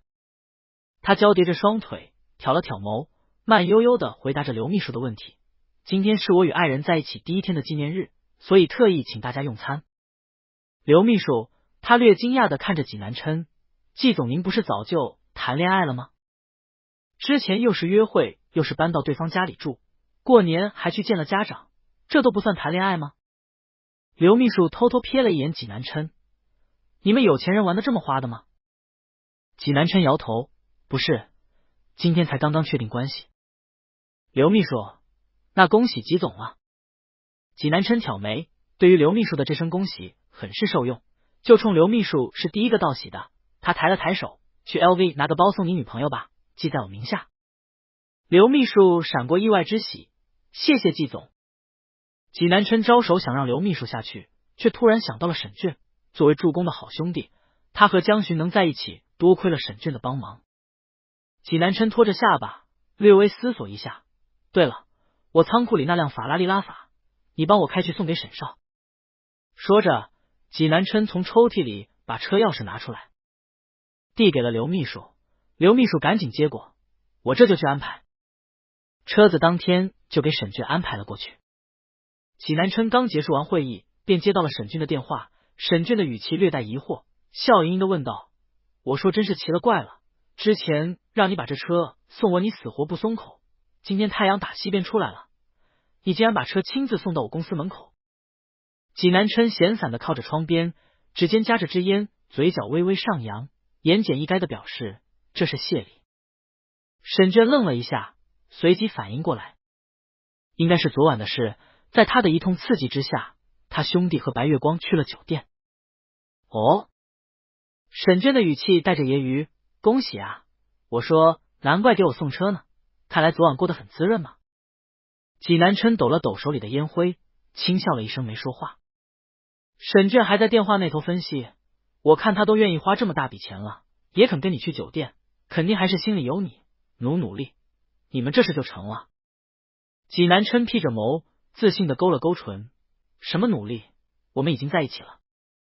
沈娟愣了下，随即听着他好兄弟语气里带着一丝炫耀的道，我和江巡谈恋爱了。沈娟由衷的替济南琛感到高兴，喜事呀，怎么不准备约哥几个庆祝一下？济南琛大多数的朋友都在京城，说到庆祝，他不由思索道，自然是要的，到时候我把江巡带上。沈娟感慨，这样也好，对了，你们现在在一起了，那就不用装穷了吧。济南琛半眯着眸子，心底盘算了片刻，有点发怵，怕江巡生气，更何况她前男友还在她家，等她前男友走了，我再同江巡坦白。济南琛冷哼一声，淡淡道，我可不会给他吃回头草的机会，更何况他要是不装穷，怎么住进江巡家，怎么让江巡的前男友搬出来？另一头，江巡从酒店回去，并没有第一时间去店里，而是回了家里。穿着身上昨晚穿过的衣服，江巡有一丝别扭，总觉得身上若有若无的有济南琛的味道，所以便准备回家换件衣服再去店里。他到家时，正好撞见秦年从保姆车上下来，和秦年一起下来的还有一个戴着墨镜、穿着咖色大衣的男人，即便是隔得很远，依旧能看得出男人俊美分明的五官，一身优雅气质更是少有。秦年显得有点生气，转身欲走，被男人反手拉住，语气略有一些无奈，年年，你还要和我闹到什么时候？秦年气鼓鼓的回头瞪着他，谁他妈跟你闹了？都说分手了，能不能别来烦我？江巡自然认得这是秦年的影帝男朋友徐怀庭，但是他并未上前帮好友的忙，江巡自认为秦年能解决好。徐怀庭牵着秦年的手，就不能听我解释？秦年冷脸一瞥，不能。徐怀庭语气略宠，年年怎么睡完就不认账了呢？秦年的脸不知是被气红的还是被羞红的，他反手把徐怀庭推开，快滚啊你！我可告诉你，南城狗仔多得很，不想拍到你是同性恋，赶紧走。经纪人听到这话，立马警惕的看了看四周，赶紧拉着他要走。徐怀庭轻轻叹口气，看着秦年，年年，你好好冷静冷静吧，等我忙完这一阵，我来找你。秦年翻了个白眼，朝着江巡的方向走，徐怀庭无奈的上车走了。秦年揉了揉腰，走近有些疑惑的看着江巡，我这被前男友纠缠一夜未归，小江你这又是为什么会和我在门口相遇？江巡狡辩，我回来拿东西。秦年看着江巡的衣服，捏了捏他红润的脸颊，你骗谁呢小江，你的衣服都没换。他低头嗅了嗅，吐槽，身上一股子别的男人的味道，小脸也是一副被滋润的模样。我秦年当 gay 当了20几年了，这点眼力见都没有。他凶巴巴道，老实交代，你该真不会昨晚有艳遇吧？江巡眼看和秦年糊弄不过去了，只能叹口气，老实交代。什么？秦年一声惊呼，把路边树上的鸟都吓飞了。他瞪着眼不可置信，你是说你昨晚把济南琛包了？江巡有被秦年这的大嗓门给吓到，他惊惧的急忙捂住了秦年的嘴巴，把人往屋里拉，压低声音，回去再说。两人回到房间内，秦年捧着水杯猛灌了一口水压压惊，瞪圆了双眼接收着江巡话里的信息。所以昨晚你遇到济南琛去陪其他人，你一时没忍住拦了下来，还白白浪费了100万，做了冤大头把他给包了。江巡纠正，不算冤大头吧？秦年很铁不刚道，怎么不算呀宝贝，你白白给了那个沈娟100万呀，他什么都没做。江巡恍然，也是，不过他蹙眉道，可是不给他，他不会放人走。秦年捏了捏江巡的脸颊，所以啊，花这么多钱共度春宵，要是那姓纪的不行，那不就亏大发了？秦年凑过来继续八卦道，怎么样？姓纪的猛不猛？体验感如何？江巡被秦年问的一怔，整个人愣在原地，脸颊有些羞窘。见江巡不好意思回答，秦年撞了撞他的肩膀，朝他挤了下眼睛撒娇道，哎呀，都是姐妹，有什么不好说的吗？江巡动了动唇，手指不自觉的抓紧，尴尬的两颊通红。他缓缓道，感受挺不错的。江巡说的是实话，刚开始是有点不适，但是后面还是挺。济南琛动作比较温柔，就是体力太好，让人招架不住。秦年经验老道，一看江巡这神色就知道怎么回事，他捂着嘴揶揄，看样子这钱花的不冤。他抱着江巡的胳膊，拿脸颊蹭了下，至少让我们小江体会到了成年人的快乐。秦年吐槽道，你说你以前又不谈恋爱，不认识新朋友，天天跟你的猫猫狗狗在一起，我都担心你哪天看破红尘去出家。江巡在心底也仔细的思量了一番，他冷静的回答着秦年的话，所以我觉得现在这样挺不错的。他客观分析，不投入感情，不绑定未来，大家只享受当下的欢愉，各取所需。秦年看着他，眼珠子转悠着，忍不住调侃道，小江，感情的事哪有那么理性的？抛开济南琛的家境不谈，我不可否认他是个很有魅力的男人，你就那么能保证你不会爱上他？江巡微微张了张唇，却迟迟没有发出声音。他不能保证。思索了片刻，江巡给出了他现阶段能接受的想法。老实回答，我不知道自己会不会喜欢上他。顿了一下，他紧接着道，可是我能控制自己，保持在应有界限之内。秦年在心底默默叹口气，看着江巡，心里感慨，其实小江至少现在是对济南琛有好感的，不然他怎么会对于对方的苦难无法做到无动于衷？但却一边被对方吸引，一边又强迫自己保持界限。当然，也可能是济南琛本来就是冲他们家小江前来的，那现在这个关系也挺不错的，至少不会让小江伤心。自己已经交代的差不多了，江巡抬了抬眸，饶有兴致的看着秦年询问道：“那小年你呢？和徐影帝又是怎么回事？”秦年不自然的额前的头发顺到耳后，嗨，还能怎么样？睡了呗。他有点不可置信道：“我是真没想到徐怀庭能跑到南城来酒吧逮我。”江巡低头思索了一下昨天自己收到的短信，问道：“昨晚的那个短信不是你发的吧？”秦年回想了下，发短信时他在干嘛？哦，他正在被徐怀庭堵在厕所，按在隔间亲个不停，手机响了下，被徐怀庭抽走。当时他晕乎乎的，也不知道对方怎么回的。秦年不好意思的低下头，是他回复的。他伸出3根手指头，我发是小江，不是我不够义气，是我当时没法回复你，那狗东西把我手机抢了，还把我吻得喘不上气。最后这一句，秦年没好意思说出口。江巡微微颔首，表示自己知道了。他担忧的看着秦年：“那小年，你接下来打算怎么办？我感觉他对你还是有感情的，这说不定是个误会。”秦年的表情有一瞬间的沮丧，他双手捂着面颊，语气有些闷闷的：“现在是误会，那以后呢？他的身份就注定了有无数男人女人往他身上扑，每一次他都能把持得住吗？”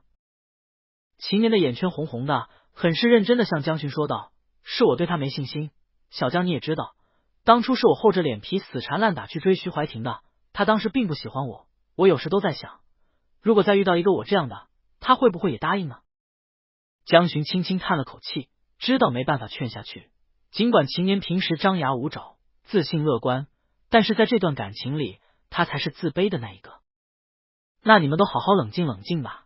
江巡轻轻揉了揉秦年的脑袋：“小年，你好好考虑清楚，你到底想要什么？”秦年抱着江巡，狠狠的点了点头：“嗯。”他揉了揉眼眶，缓缓抬起头：“他现在已经知道这里了，过段时间我就搬出去吧。”江巡，那我给你留意一下房子。秦年撒娇的靠在江巡肩膀上：“小江你真好。”两个好闺蜜说了一段悄悄话，反而心情都更沉闷了。简单收拾一番，两人来到江巡的店里。琪琪和圆圆过完春节已经回来上班，所以店里并不怎么缺人，江巡也稍微有空闲的时间下来。秦年性格活泼，没一会儿就去逗猫逗狗去了。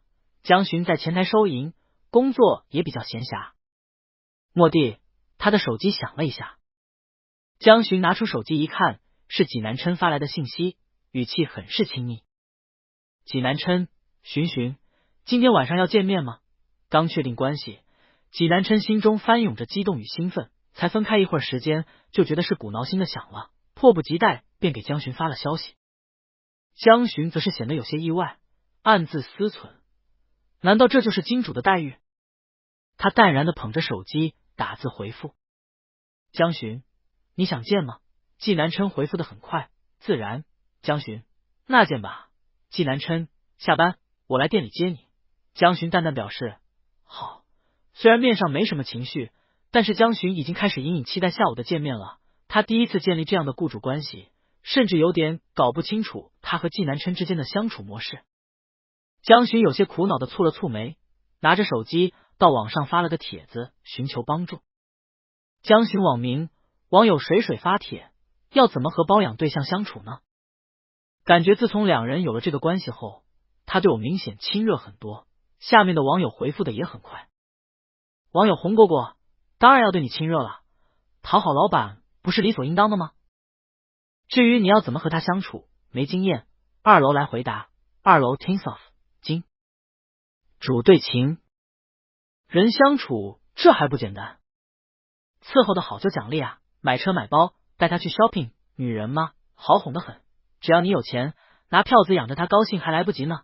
3楼啦啦噜啦，金丝雀就应该哄着宠着，什么都依他，让他离不开舍不得。江巡放下手机，若有所思。原来他和济南琛这种相处模式，金钱上的给予才是最重要的啊。济南琛在公司处理完事情，交代完下班，便直接去到了江巡的店里。饶是如此，他到的时候，江巡的店里也已经下班了。江巡借口支走了秦年，一个人独自在店里等济南琛。济南琛到时，手里捧着一大束鲜艳欲滴的红玫瑰。江巡有些奇怪的看着他，济南琛优雅的勾唇一笑，耐心解释：纪念一下我们一起的第一天。他把花拥在江巡怀里，低语：况且早就想送了。江巡眼底的疑惑更甚，他们的这种关系应该不至于纪念吧。不过收到花，江巡的心情还是很不错的。他低头轻轻嗅了嗅馥郁芬芳的花香，礼貌道：谢谢，我很喜欢。济南琛嘴角笑意沉醉，喜欢就好。江巡捧着花，把店关上，跟着济南琛一起往外走，提问：我们这是要去哪里？济南琛侧头看着他，眼底满是深情：先去吃饭。哦，江巡轻轻应了一声。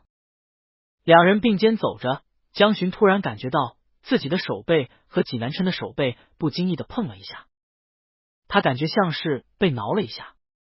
下一秒，济南琛的手又触碰到了他的手背，这次他并没有马上抽开，而是轻轻贴着细瘦的手背肌肤，轻轻的摩挲着。江巡的手不自然的垂在腿侧，彻底不敢乱动。下一秒，济南琛的小拇指轻轻勾了勾他的手指头。济南琛若有似无的撩拨着江巡，嘴角始终噙着抹浅笑，眼底满是满足。这是那虫鸣喧嚣的盛夏，青春洋溢的日子里，他无数遍奢求想要对江巡做的事，就如同那个郁郁葱葱、白驹过隙的18岁里，无数的小情侣都会做的事情一样。身侧的人脸颊上依旧是那副清冷自持的神情，只是指头不动声色的轻轻触了触济南琛的手，以作回应。济南琛嘴角笑意渐深，大掌轻轻的贴过去，指尖钻进江巡的指缝，与他紧紧的十指紧扣。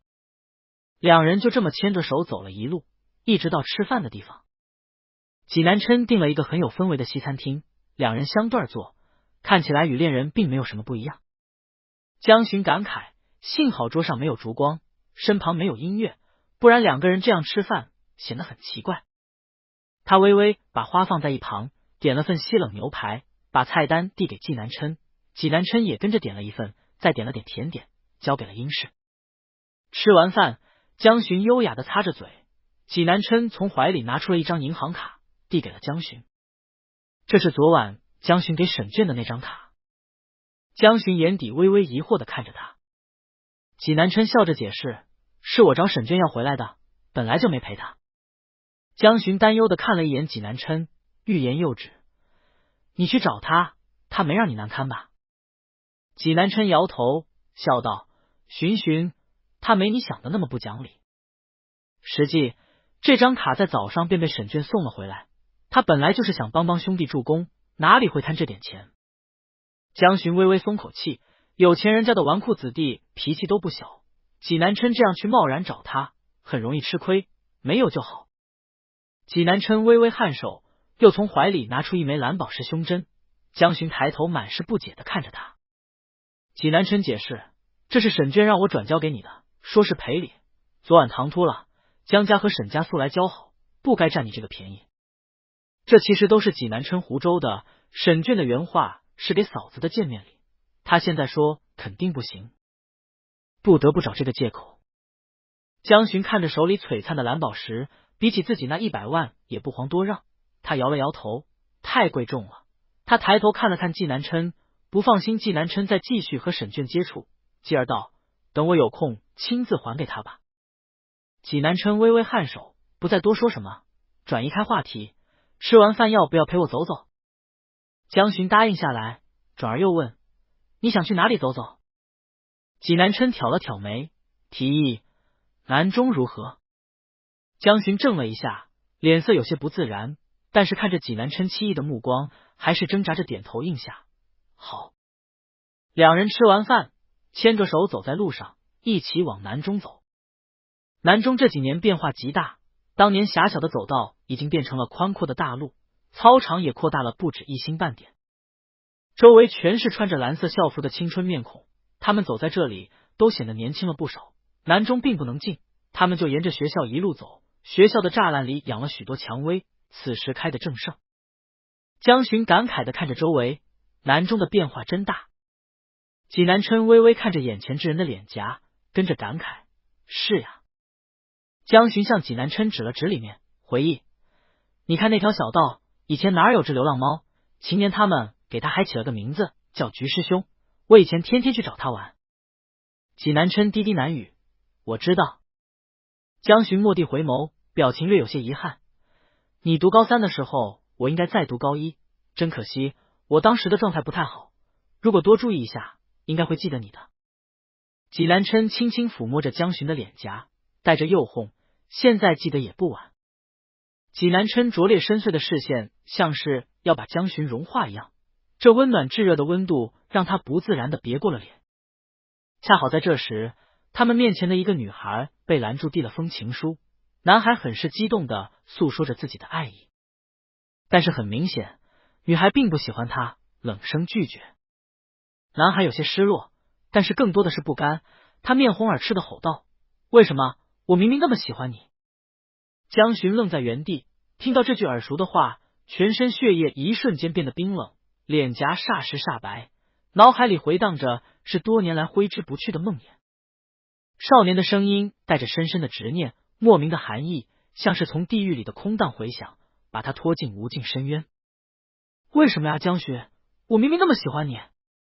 江巡，江巡，我只有你了，你忍心丢下我吗？江巡全身正在原地，难受的拧着眉头，陷入痛苦的回忆当中。济南琛第一时间察觉到了江巡的异样，他温柔的呼喊：江巡！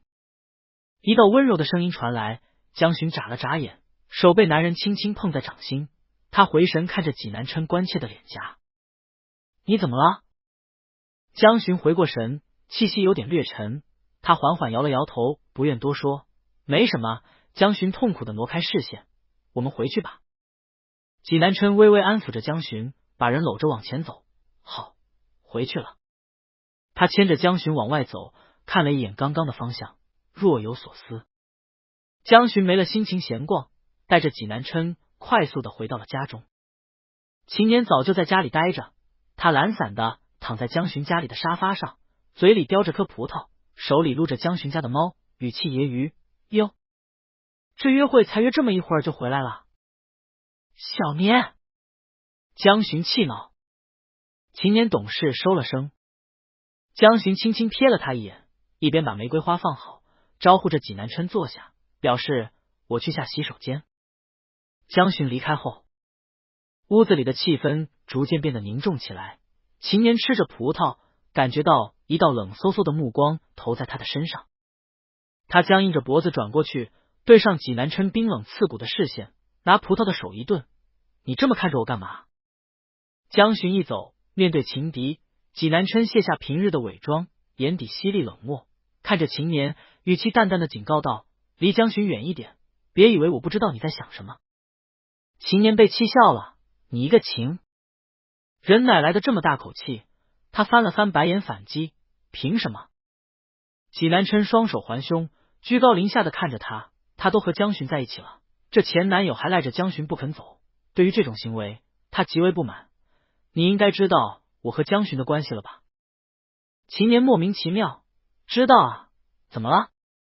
济南琛轻蔑一笑，语气颇为自信：做人还是要认清楚自己的身份，过去了就过去了，别不自量力。秦年诧异的看着对方，眼里像是在说：你没事吧？秦年被济南琛自信轻狂的态度给弄得一阵莫名，他挠了挠头，一时之间有点分不清楚，到底是谁搞不清楚自己的身份。他捧着葡萄在沙发上坐正，保持着不认怂的气势，抬头与济南琛对视，表情有些无语。我说，到底是谁该认清楚自己的身份呀，朋友？济南琛冷笑了一声，不客气的看着秦年，直接挑明了说：你和江巡的事已经过去了，现在陪在他身边的是我，聪明点，你就应该懂得及时止损，离开江巡的身边。秦年抱着双臂，被气笑了，搞了半天是希望自己搬出去的意思。虽然说自己是要搬出去了，但是这样被济南琛说，还是咽不下这口气，出声反击：凭什么？我和江巡这么多年的感情，我为什么要离开？提到和江巡多年的感情，济南琛脸色越发的深沉了下来。他半眯着狭长的眸子盯着秦年，你难道不应该离开？秦年头疼的揉了揉脑袋，本来吧，他刚刚还想大发慈悲的告诉济南琛，他和小江不是他想象的那种关系，他们俩撞号了，是闺蜜来着。可是对方态度如此不好，秦年也失去了解释的兴趣。他调皮的眨了眨眼睛，面露为难之色的挑衅，可是我们家小江舍不得让我离开啊，这可怎么办才好？济南琛一阵气闷，他脸色阴沉的看着秦年，秦年还是有点忌惮济南琛的神色，别过脸去不看济南琛的眼睛。两人一个站着，一个坐着，无形的对峙让空气都沉闷了不少。半晌，才传来济南琛的冷笑。哼！济南琛眼底满是阴霾，略微撩起袖子，毫不客气的道：“你不走，我有的是办法让你走。”秦年警惕的挪动着屁股，离济南琛远点。济南琛看着他，冷着眸，眼神凌厉冷漠。秦年有些心虚的抱着沙发上的玩偶，给自己安全感。我警告你啊，得罪我可不是一件好事，你可得考虑清楚。济南琛没再理会秦年，而是整理衣服，在一旁的沙发坐下。秦年赶紧离得远远的，看着济南琛从口袋里拿出手机，发送着信息。秦年张扬着脑袋，一副想看又不敢看的模样。你不会是想和小江告状吧？我可和你说了，他帮谁可不一定。济南琛冷静的坐在沙发上，自然不是给江巡发消息，而是给沈卷发了消息。济南琛，帮我联系一个人。沈卷立即回复道：兄弟，你想找谁？济南琛转眸瞥了一眼秦年，淡定打字：帮我找秦年的那个影帝男友，让他过来给我把人领走。沈卷，兄弟你没事吧？济南琛烦闷的锁着眉，不耐烦的打着。沈卷无奈，只得答应：行，我去帮你查查，能不能联系上我可不敢保证啊。济南琛总算露出满意的笑容，放下手机，安心了不少。今天勾起了不好的回忆，江巡有些心神不宁。为了防止失态，不被秦年察觉到异样，他回家的第一时间便是去卫生间，快速的打开了家里的水龙头，双手捧着凉水拍打着脸颊，江巡才感觉自己从那吊诡的情绪中剥离出来。江巡双手撑着洗手台，微微抬起头看着镜子里的自己，白皙削瘦的脸颊没有丝毫的血色，唇紧紧抿着，眼眸低带着一丝红血丝。他的发尾凌乱，还带着湿润的水汽。江巡甩了甩脑袋，捂住胸膛，反复安慰自己，那个人已经消失在自己生活了许多年了。江巡，你不用愧疚，不要多想。深深呼吸一口气，他整理好情绪，从卫生间里走出去。到客厅时，江巡的眼底闪过一丝疑惑。偌大宽阔的沙发，济南琛坐在这头的尾部，秦年远远的坐在另外一头，两人正襟危坐，面不斜视，一副井水不犯河水的模样。江巡有些不解的走上前去：你们怎么了？莫名的气氛中，江巡询问道。济南琛率先回过神，对上江巡的视线，立即换上了副温柔的神情：没什么。秦年也不在好友面前拆穿，只能敷衍道：没什么，我们看电视呢。秦年岔开话题：小江你们今天干嘛去了呀？江巡坐在两人中间，就是简单的去吃了个饭。济南琛见江巡坐下，十分主动的走上前，挨着江巡坐下，并且霸道的牵过江巡的手握在怀里，向秦年投去一个宣示主权的目光。秦年也不甘示弱，立马凑过来抱住江巡的另外一只胳膊：味道怎么样？下次带我去尝尝呗。江巡对两人的动作有些不解，老实的回答着秦年的问题：还不错，下次一起去吧。济南琛不露声色的脸颊微皱，却也并没有说什么。秦年想要和江巡说话悄悄话，抬头看了看时钟上的时间，暗搓搓下着逐客令：时间不早了，早点休息吧。他看了看济南琛，捂着嘴：济先生呢？你打算什么时候回去？江巡回眸看了看济南琛，济南琛嘴角的笑意渐深，大手搂着江巡细瘦的腰肢，把人拉到自己怀里宣示主权，并且慢悠悠表示：江巡，我今晚想住在你这，他这妥妥的正宫口气，让江巡和秦年都一怔。感受到腰间的力度，江巡回过神来，他瞥了瞥秦年，轻轻附在济南琛耳边，有些为难的小声说道：“可是你不是说不愿意和小年一起吗？”济南琛，我什么时候？他话音一断，济南琛微微扶额，心底暗自懊恼，他当时到底拒绝了什么？济南琛又重复了一下：“我现在想和你在一起。”江巡看着济南琛棱角分明的脸颊，心里有些发怵。这才短短一天，难道济南琛又想？他默默揉了揉还有些发酸的腰，想到昨晚，颤了颤唇。再来一次，他肯定受不住。明天还能上班吗？即便是这种交易关系，济南琛倒也不用如此勤奋。江巡面露为难之色，小声道：“明天吧，好不好？”现在都已经和江巡在一起了，济南琛哪里可能让江巡再和他的前男友独处一室？那他这个男朋友成什么了？他有点委屈的抬眸看着江巡，声音暗哑。可是打车回去要很多钱，济南琛在装穷的道路上越发熟练。他坦然道：“我没钱。”江巡，这还要怎么拒绝？济南琛把人继续往自己身旁带了带，指腹在江巡腰间挠了一下，声音性感，还带着点撒娇的意味：“我想留下来。”他的力度加深，好不好？巡巡。江巡动了动唇，好。这样的济南琛简直犯规，让人无法拒绝。他转眸看着济南琛，心底暗自思索：难道这就是花了钱的好处，能把优雅金贵的男人瞬间化身粘人精？秦年看着江巡这彻底沦陷的模样，痛惜不已的捂着眼睛。色令智昏，色令智昏呀，小江！他现在和济南琛的关系，肯定是不能让济南琛和秦年一起住，只能把济南琛带进了自己房间。江巡微微打开房间门，让出道，轻声道：“进来吧。”济南琛抬腿，第一次踏足江巡的房间，眼底满是好奇。江巡的房间说实话挺乱的，地上和床上全部堆满了毛绒玩偶，地毯是浅蓝色的，小猫咪的玩具也凌乱的东一个西一个，一些猫粮和零食也杂乱的堆放在角落里。不过江巡有点洁癖，虽然凌乱，却挺干净的。江巡脱掉鞋，踩在柔软的地毯上，脸颊上满是不自然的红。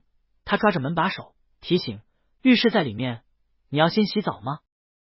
济南琛微微颔首，神色自然：“好。”他转眸看着江巡：“你呢，巡巡？”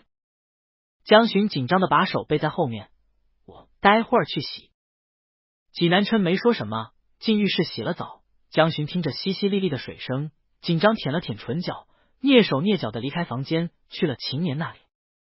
没一会儿，他捏着个小正方形的塑料制品，上面写着超薄 0.01 的东西走了进来，脸颊上已经满是红晕。江巡踌躇的想着，虽然以前没经验，但是包痒都是这么激烈的吗？虽然成年人确实需要疏解，但是长此以往，如何受得了？济南琛洗完澡出来时，指腰间简单系了条浴巾，匀称健美的8块腹肌呈现在江巡眼前，优美的肌肉线条让人血脉奔张，一股热气扑面而来。他抬手拿着帕子擦着湿润的头发：“我洗好了。”江巡觉得呼吸重了重，面色一红，急忙转开了脸：“哦，好。”见江巡不好意思，济南琛低低笑了一声，难得有兴致的准备和自己男朋友调调情。他大步走到江巡面前，微微把江巡脸颊托正，害羞了巡巡。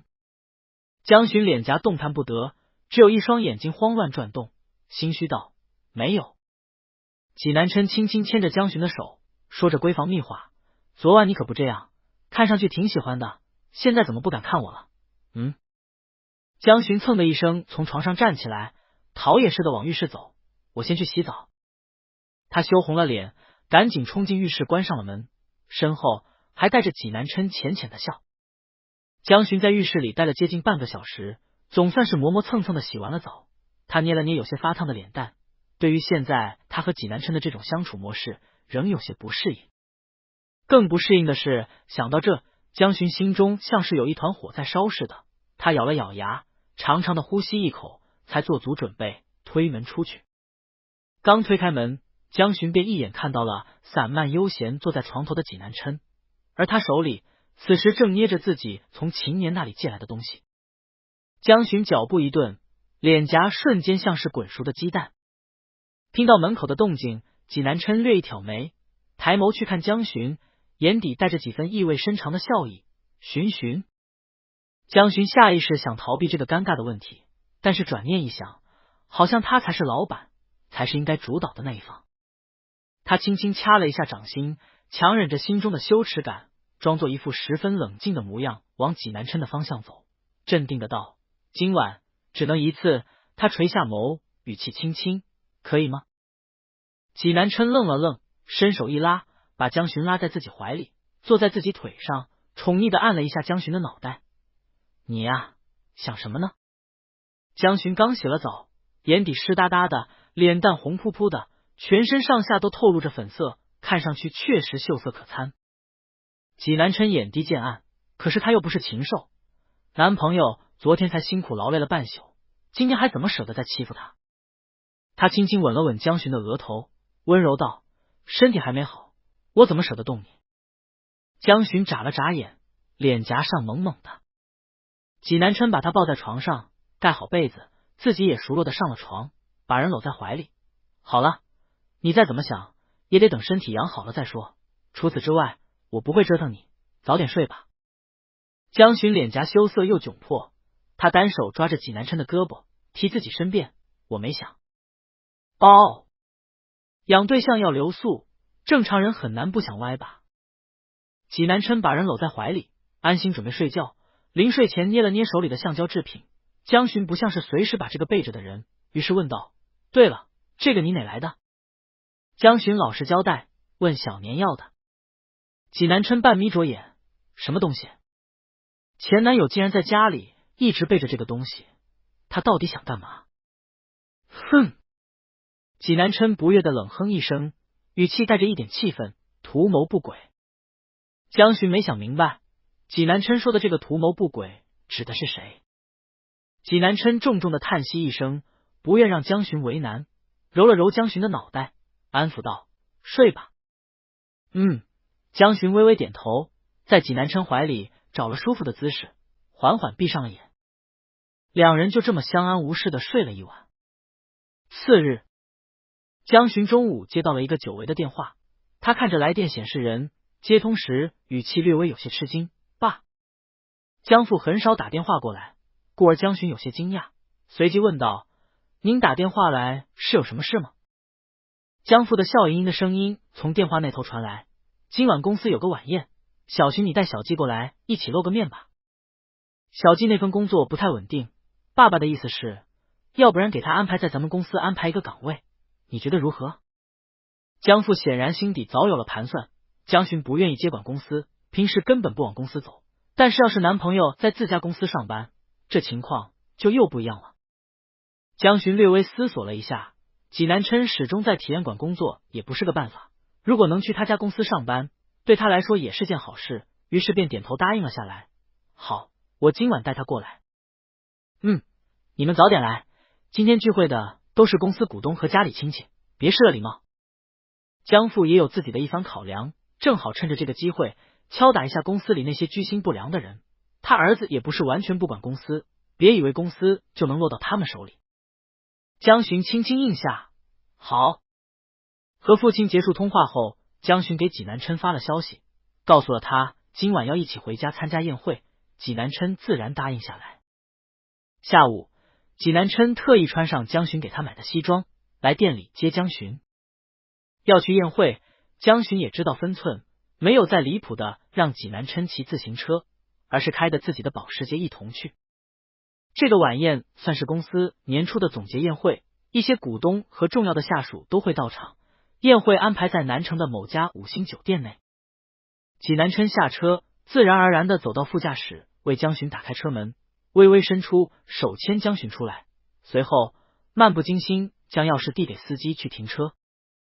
门口负责接待的江旭看到这一幕，笑容凝固在脸颊上，他怎么也没想到五叔今年竟然把江巡和她男朋友也叫了过来。江巡微微挽上济南琛的胳膊，两人款款走了过来。江巡礼貌地向江旭打着招呼：“旭哥。”江旭脸颊上的神色很快恢复自然，寒暄道：“小徐，你平时都不来参加公司的活动，今天吹了什么风把你请来了？”江巡如实的向江旭说明：“是爸叫我带着南琛一起来的。”江旭心下微沉，难道五叔真的有意把一个外人安插进公司里？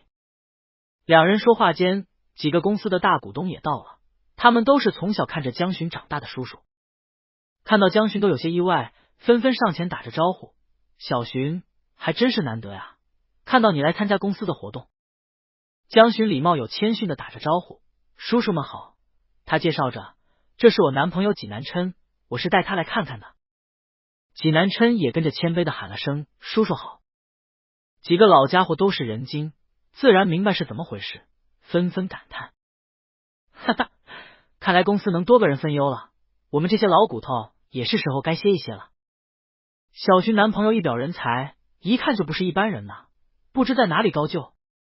江旭还未发话，反而江旭笑着站出来接过话头，说起来，我那天在江家负责的工地项目上，好像看到小徐男朋友了。他不好意思笑了笑，隔得太远。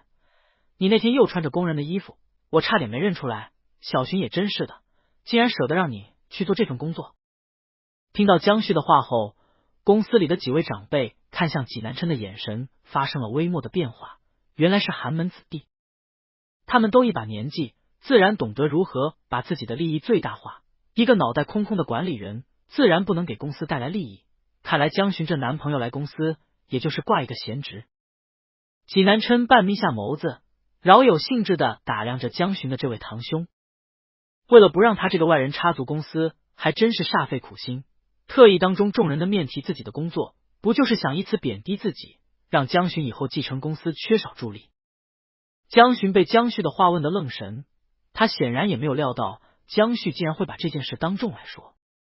他心底闪过一丝异样的感觉，冷淡的脸颊上略微有些怔住，默默叹了句：“希望不是自己多想了。”江巡看着几位长辈，自然不愿意让济南琛丢这份脸面，替他解释道：“南琛那天是在工地上。”他轻轻挽着济南琛的胳膊，举止得体：“我爸有意让他进公司，我特意让他先去公司基层了解一下基本流程。”济南琛自然知道江家在南城的主要业务，他微微颔首，和江巡主动配合着：“江叔叔这几年的房地产业务比较广泛，所以巡便让我先多了解了解。”他微眯着眼眸看着江旭，语气意味深长：“以后还要多向旭哥指教。”江旭面色尽量保持着镇定，嘴角挂着一抹虚伪的笑：“都是一家人，谈什么指教不指教，有什么不懂的，我肯定会帮忙的。”几位长辈也渐渐品过来味，纷纷笑道：“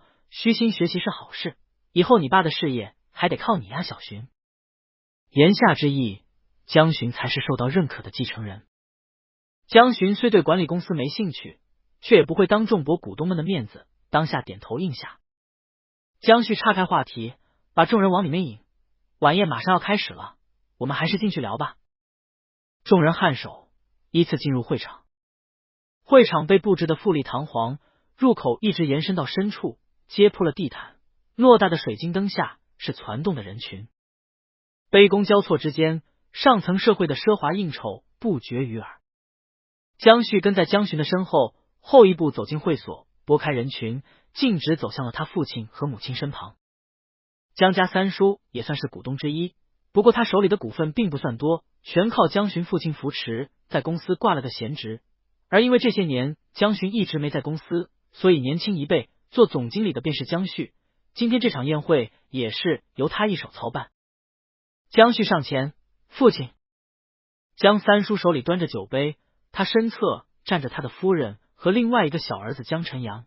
他老态龙钟的脸颊皱了皱，视线看向济南琛的位置，询问着儿子：“他怎么来了？”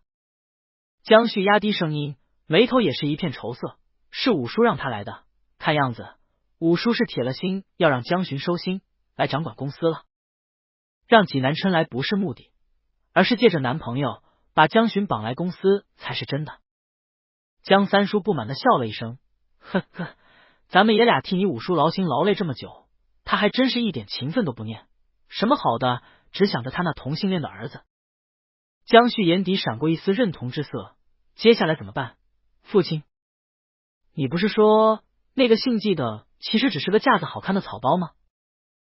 那还不好办。你五叔要真想塞进来，你在人前让公司的股东都看看他到底几斤几两。江三叔拍了拍儿子，安抚，你放心，即便他真进公司，也对我们造不成威胁，公司现在大部分不是由你把控着的吗？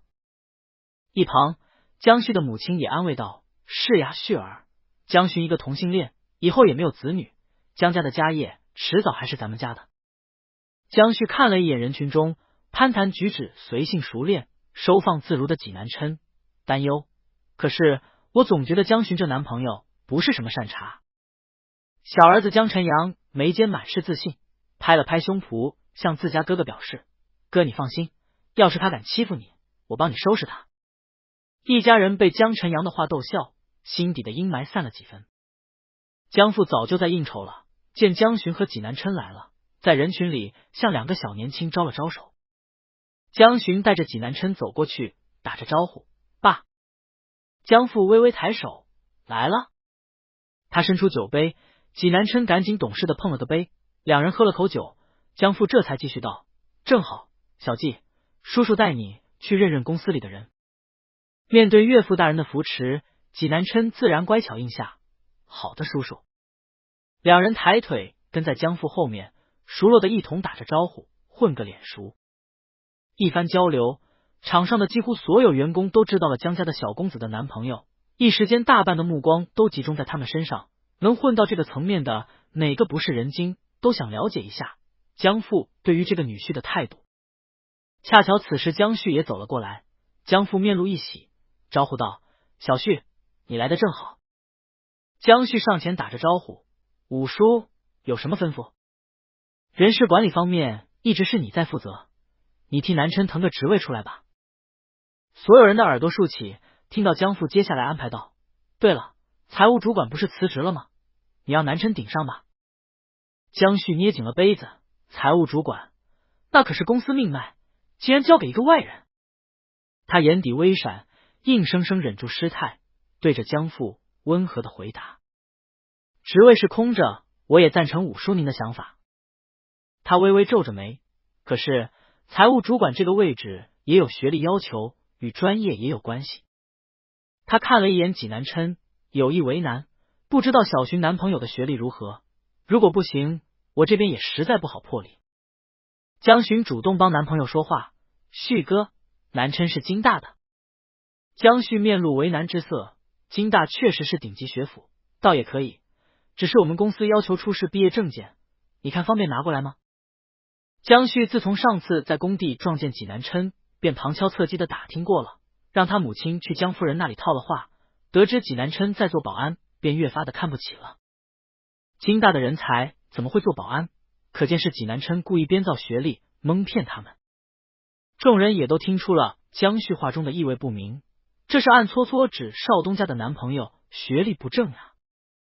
济南琛嘴角勾着抹浅笑，语气沉稳，旭哥难道不知道现在学历都是直接在京大网站查询，拿学历认证来面试，未免效率太低。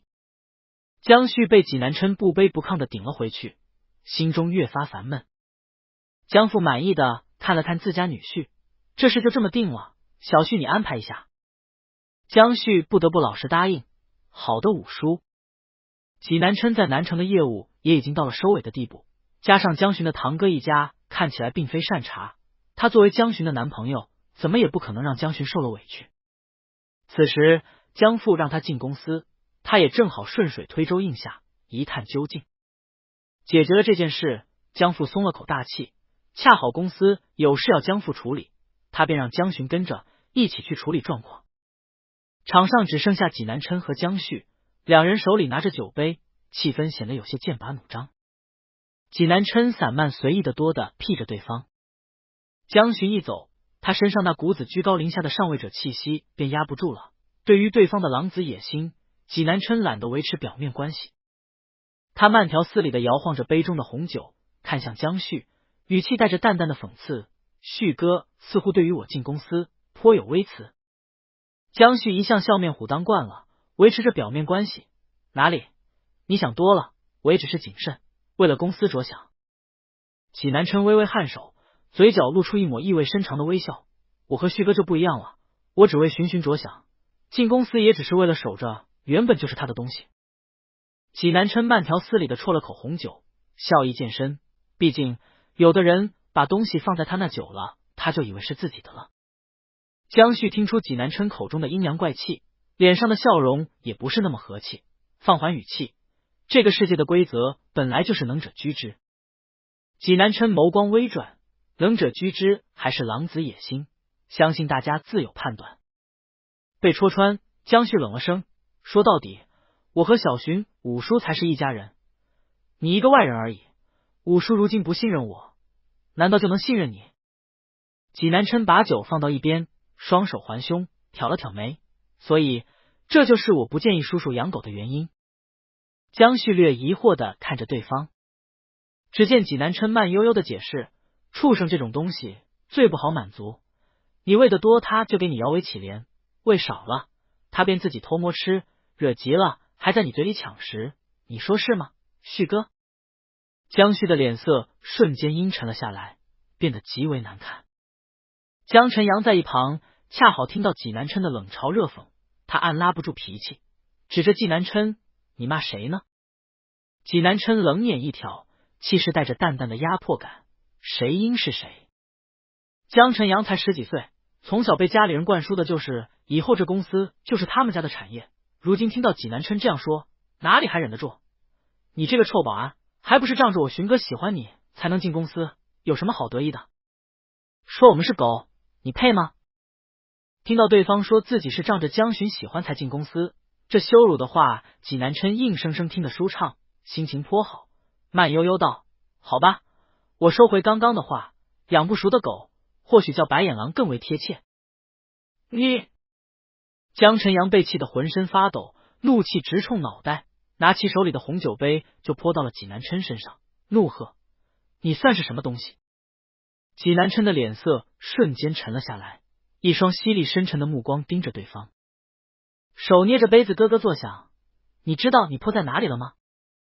这可是江寻亲自给他买的衣服。”江晨阳下意识躲闪了一下，济南琛这架势像是要动手，江旭赶紧把弟弟护在身后，警惕道：“你想干什么？”这边的气氛有些紧张，众人纷纷躲得远远的看戏。江寻在远处也似乎注意到了气氛的不对劲，他和江父小声说了句话，大步往济南琛的方向走去。江寻走到跟前：“南琛，怎么了？”刚刚还一脸阴沉，面容冷峻，看着发怒要动手的男人，瞬间像是被顺毛似的，气势瞬间冷静了下来。他压下脾气，大步走到江寻面前。济南琛拍了拍衣服上的酒渍，一副委曲求全的模样，淡淡摇了摇头，大度表示：“没事，弟弟只是不小心，我不计较。”他的声音微哑：“只是寻你亲自给我买的西服脏了，怪我没护好。”江寻一怔，随即看向了江旭和江晨阳。江晨阳此时嘴巴微张，惊叹于济南琛的变脸速度，刚刚还想动手的到底是谁？江寻蹙了蹙眉头，看向江晨阳，发话：“晨阳，请你道歉。”江晨阳看着济南琛，十分不服气，梗着脖子：“我不。”江寻清冷的脸颊上也看不出生气，只淡淡道：“真的不道？明明是他先骂我的。”江晨阳嘴硬：“我才不会向一个破保安道歉。”他话音刚落，只感到身上一凉，他不可置信的看着江寻：“寻哥，你泼我！”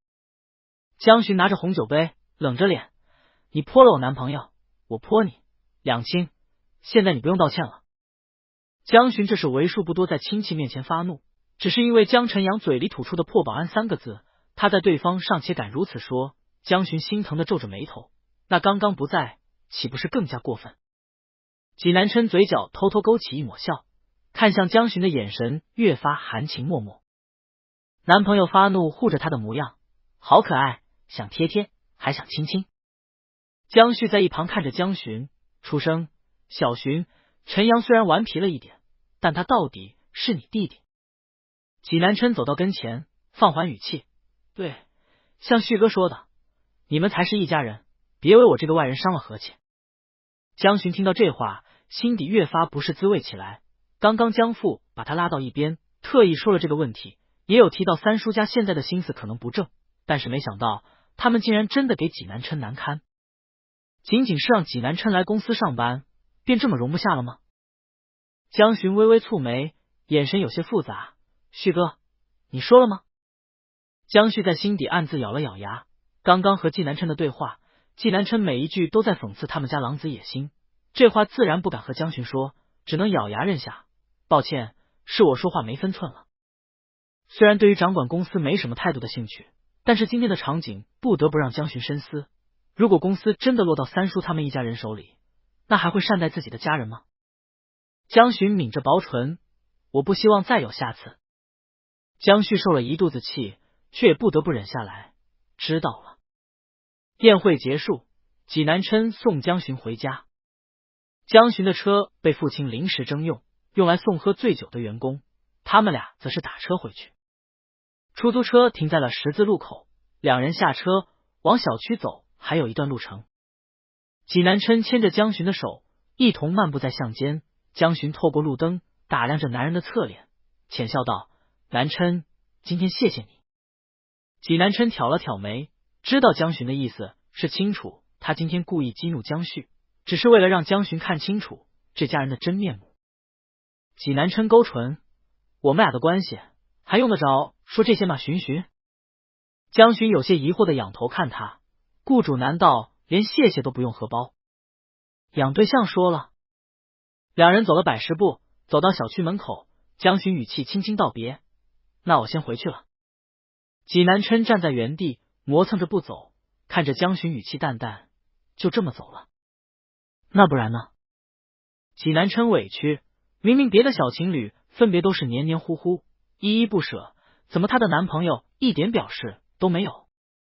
他轻轻叹了口气，目光悠悠的看着江荀，至少给点表示吧，荀荀。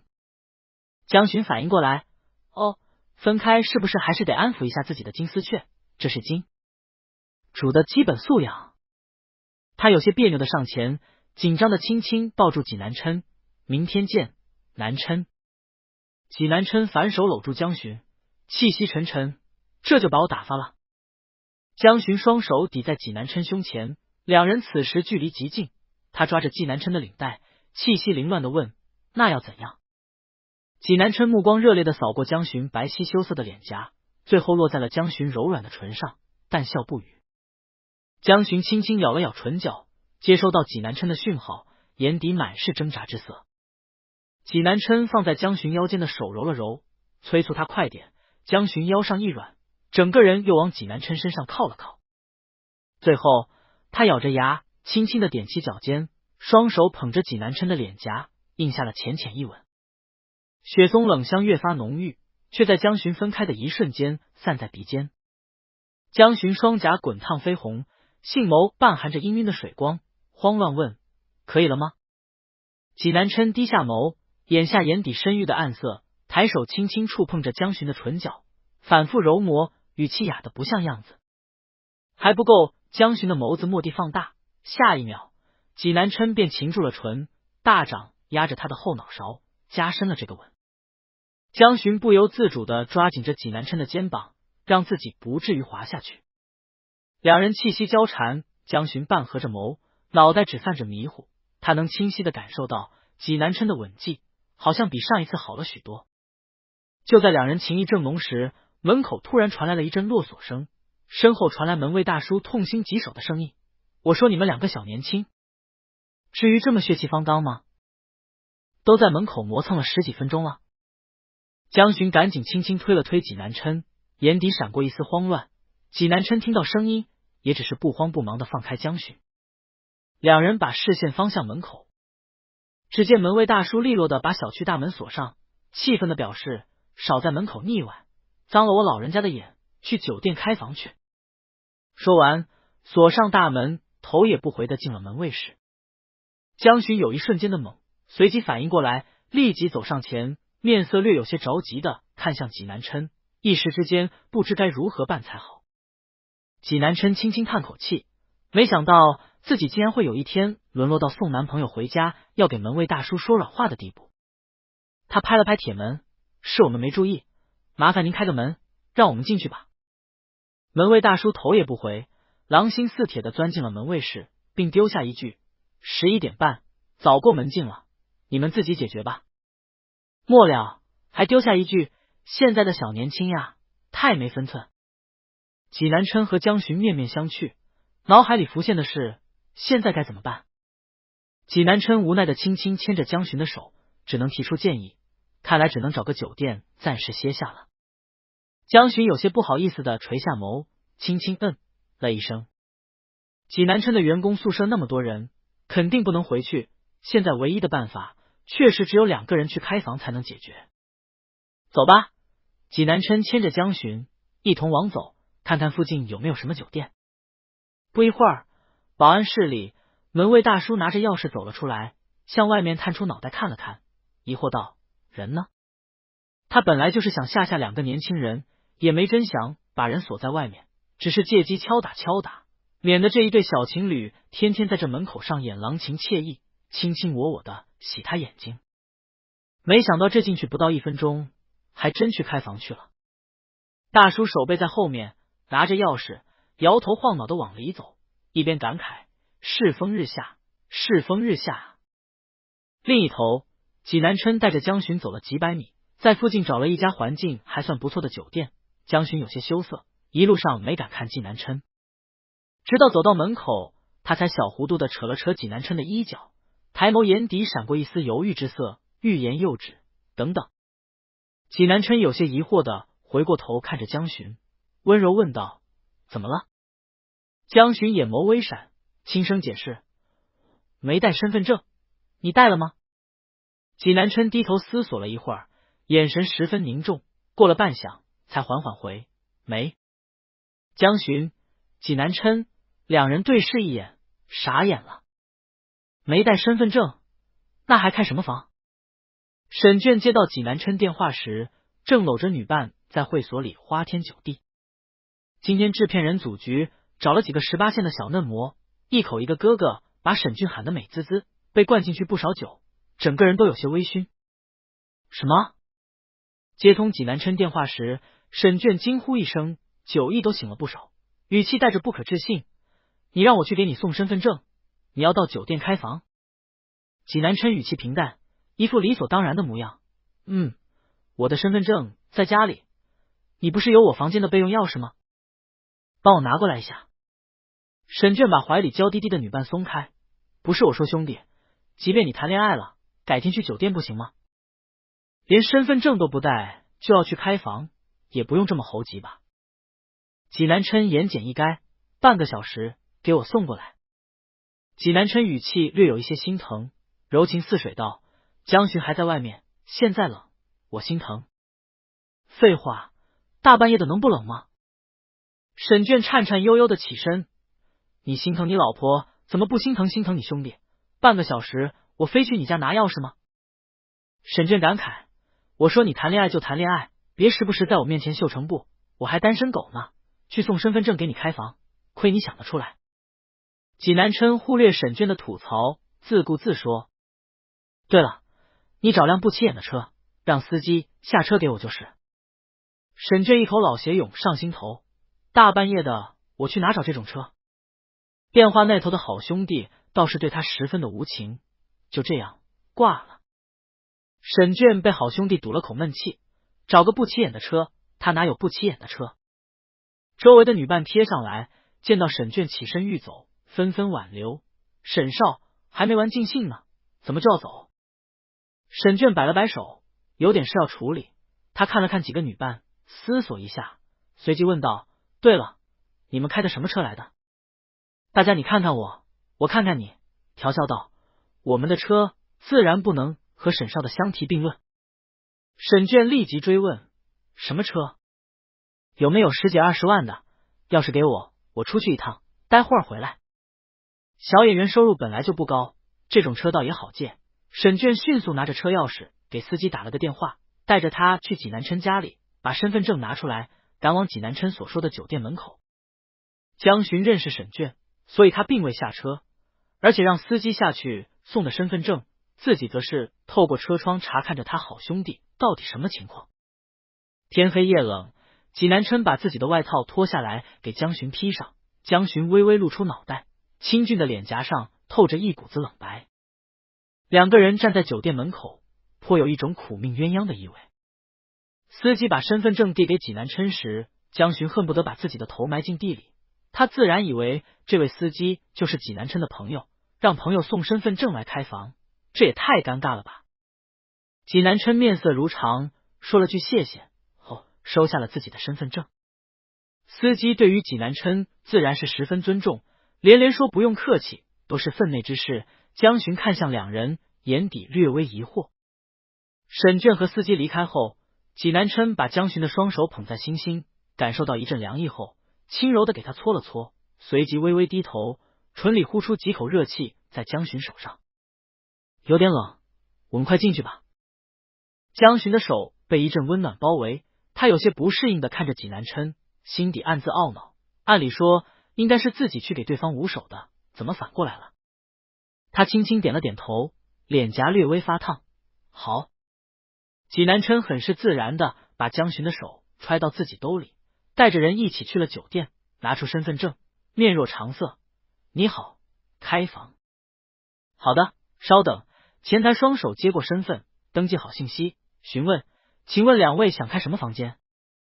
我们这有总统套房、情侣套房、豪华大床，对方还没介绍完，济南琛便做了决定，一间情侣套房，谢谢。济南琛嘴角微翘，对于这种字眼游戏十分受用，和男朋友一起住酒店，当然是住情侣套房。前台听到这话，目光瞬间在两人脸颊上游历一番，眼底迸发出亮光，声音听起来都兴奋了不少。请稍等，马上为你们办理。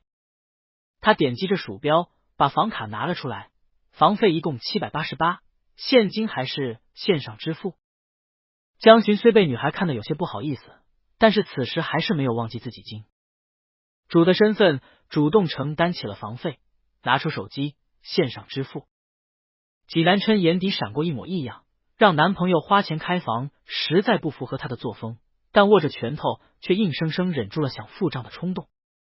他可还没忘记，现在他在江巡眼里还是穷困潦倒的人设。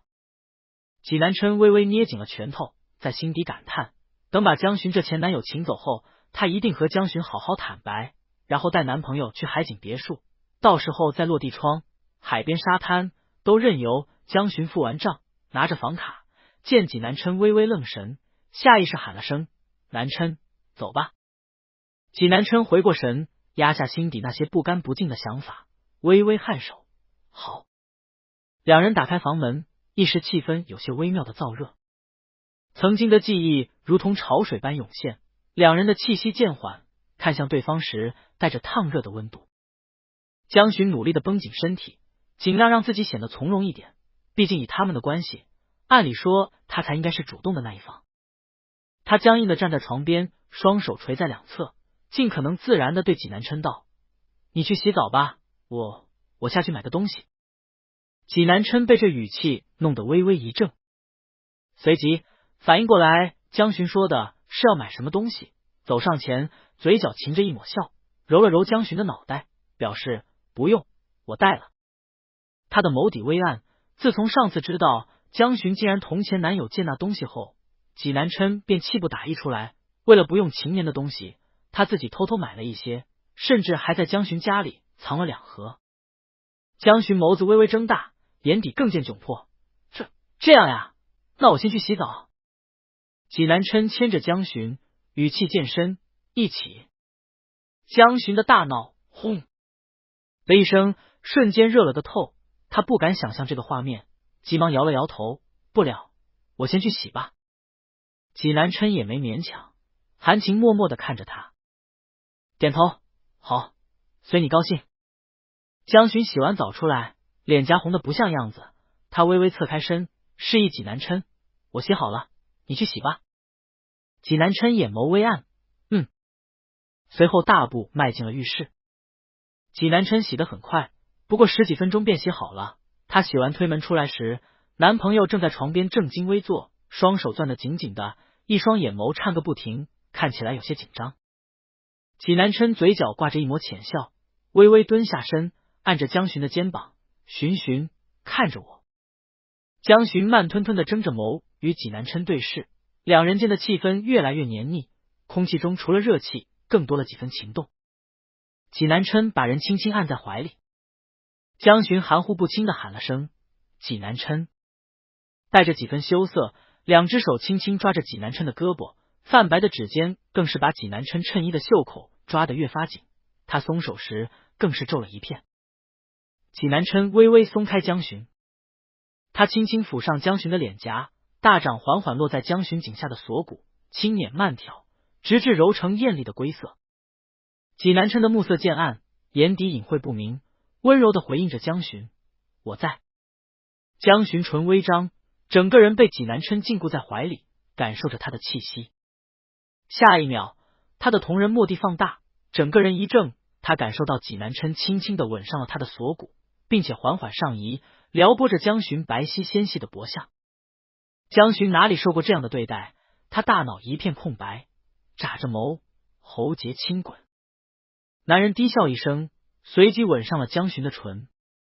江巡被济南琛吻得越发羞怯起来，纤长的睫毛无措的疯狂乱颤，气息微微停滞，身体僵软在济南琛怀里，吐出几声低咽的软语。天色渐浓，夜色渐深，一切暧昧欢喜愉悦的情绪皆被隐藏在浓浓的夜里。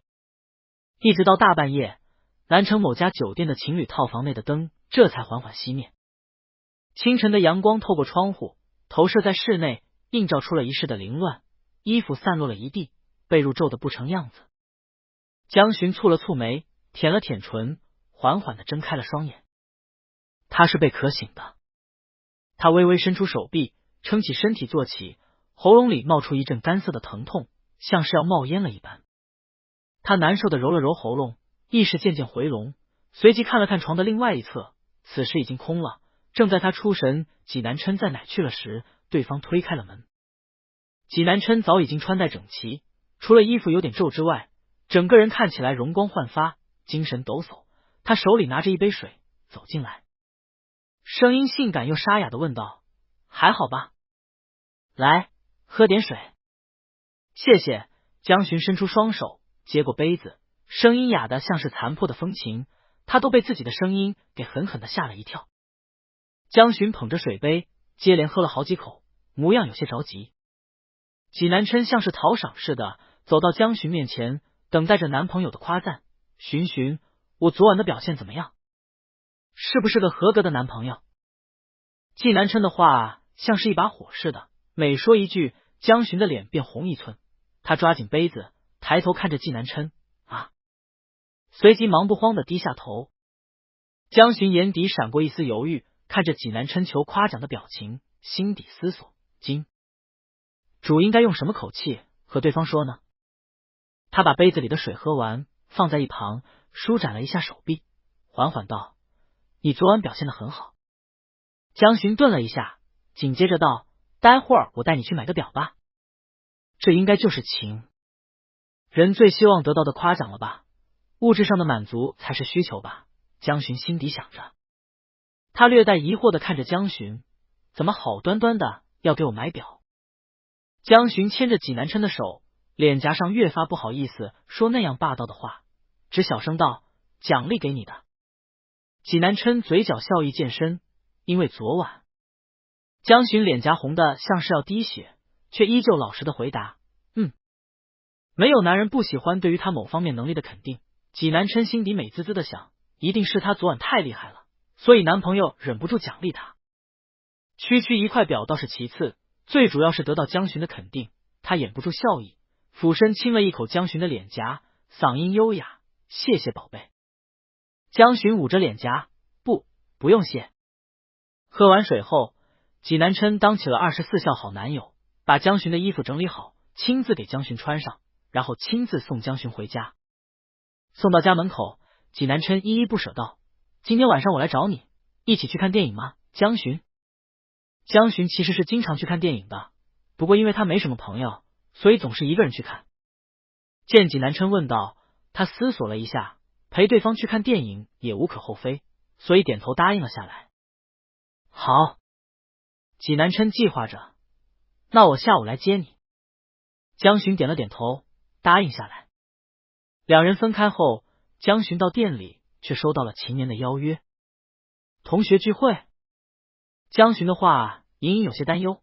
小年你知道的，我已经很久没有去过这样的聚会了。秦年咬着吸管，喝着江巡亲手做的饮料，眨着眼睛。哎呀，这有什么，去一下呗。这次李老师退休才组织的聚会，大家好不容易聚聚，你不去到时候又要在心底偷偷遗憾了。江巡蹙着眉，可是别可是了。秦年打断道，我知道你在担心什么，那个人当初那种情况怎么可能还会出现在班级群里，你放心好了，就是见见以前的同学，你要学着和大家多相处相处嘛，更何况李老师当初那么疼你，他现在退休你不去多遗憾。江巡点头，想到秦年说的也有道理，他不可能因为那个人永远不去见老师和同学，心理阴影总归还是要克服的，更何况他有感觉，他现在的状态在渐渐变好。思及此，他点头应下来，好吧。随即他又拿出手机，喃喃自语道，对了，我答应了和南琛去看电影的，得和他打个电话说一下。秦年捂着嘴偷笑，我说小江，你们这怎么弄得像谈恋爱似的？江巡不好意思的笑了笑，拨通了济南琛的电话。济南琛接得很快，喂，巡巡。男人的声音温柔的像是3月里的春风。江巡握着电话，老实交代，南琛。他缓缓解释，刚刚小年说我们今天有场同学聚会，抱歉，可能和你去看不了电影了。济南琛微微一愣，随即轻笑一声，我当是什么事，这有什么好抱歉的，电影随时都可以看，参加同学聚会要紧。他紧接着自然而然的问道，那我今天下午来找你，我们一起去。济南琛思索，同学聚会带上家属去应该没什么吧。江巡怔住，一旁的秦年好奇的问道，季先生，我们去参加同学聚会，你去干什么？济南琛听到秦年的声音，语气略冷了一些，反问，以我和江巡的关系，难道去不得？他话音刚落，江巡和秦年十分默契的对视一眼，从彼此眼里读出，难道他们俩的这种包养关系？去的。江巡抓紧电话拒绝道，我和小年去就可以了，同学聚会不太方便带你。电话那头沉闷了许久，才传来济南琛略微委屈的声音，好吧，那你玩得愉快。江巡点了点头，应了声好，后挂断了电话。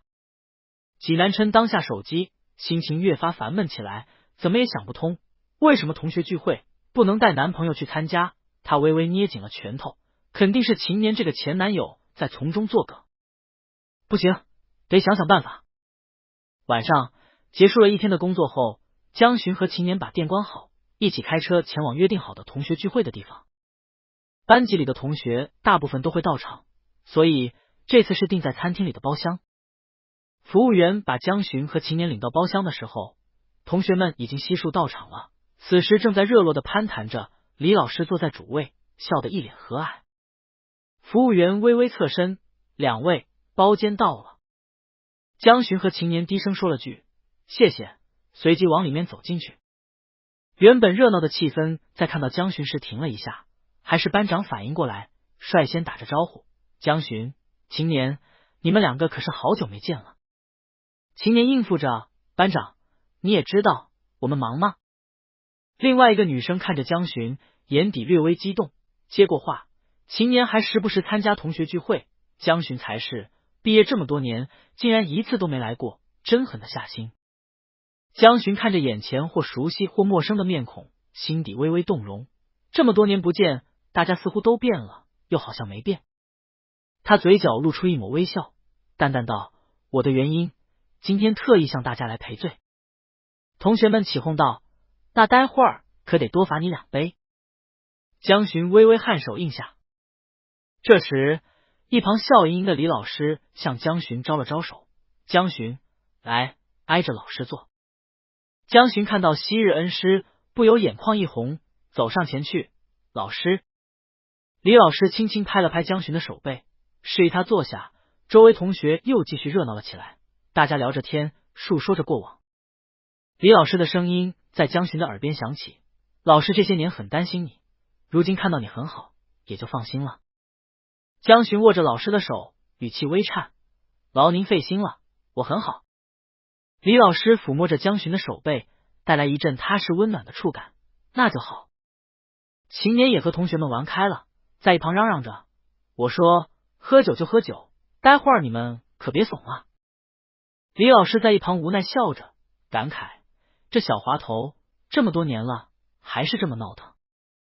江巡笑着附和老师的话，他要是不闹腾，就不是青年了。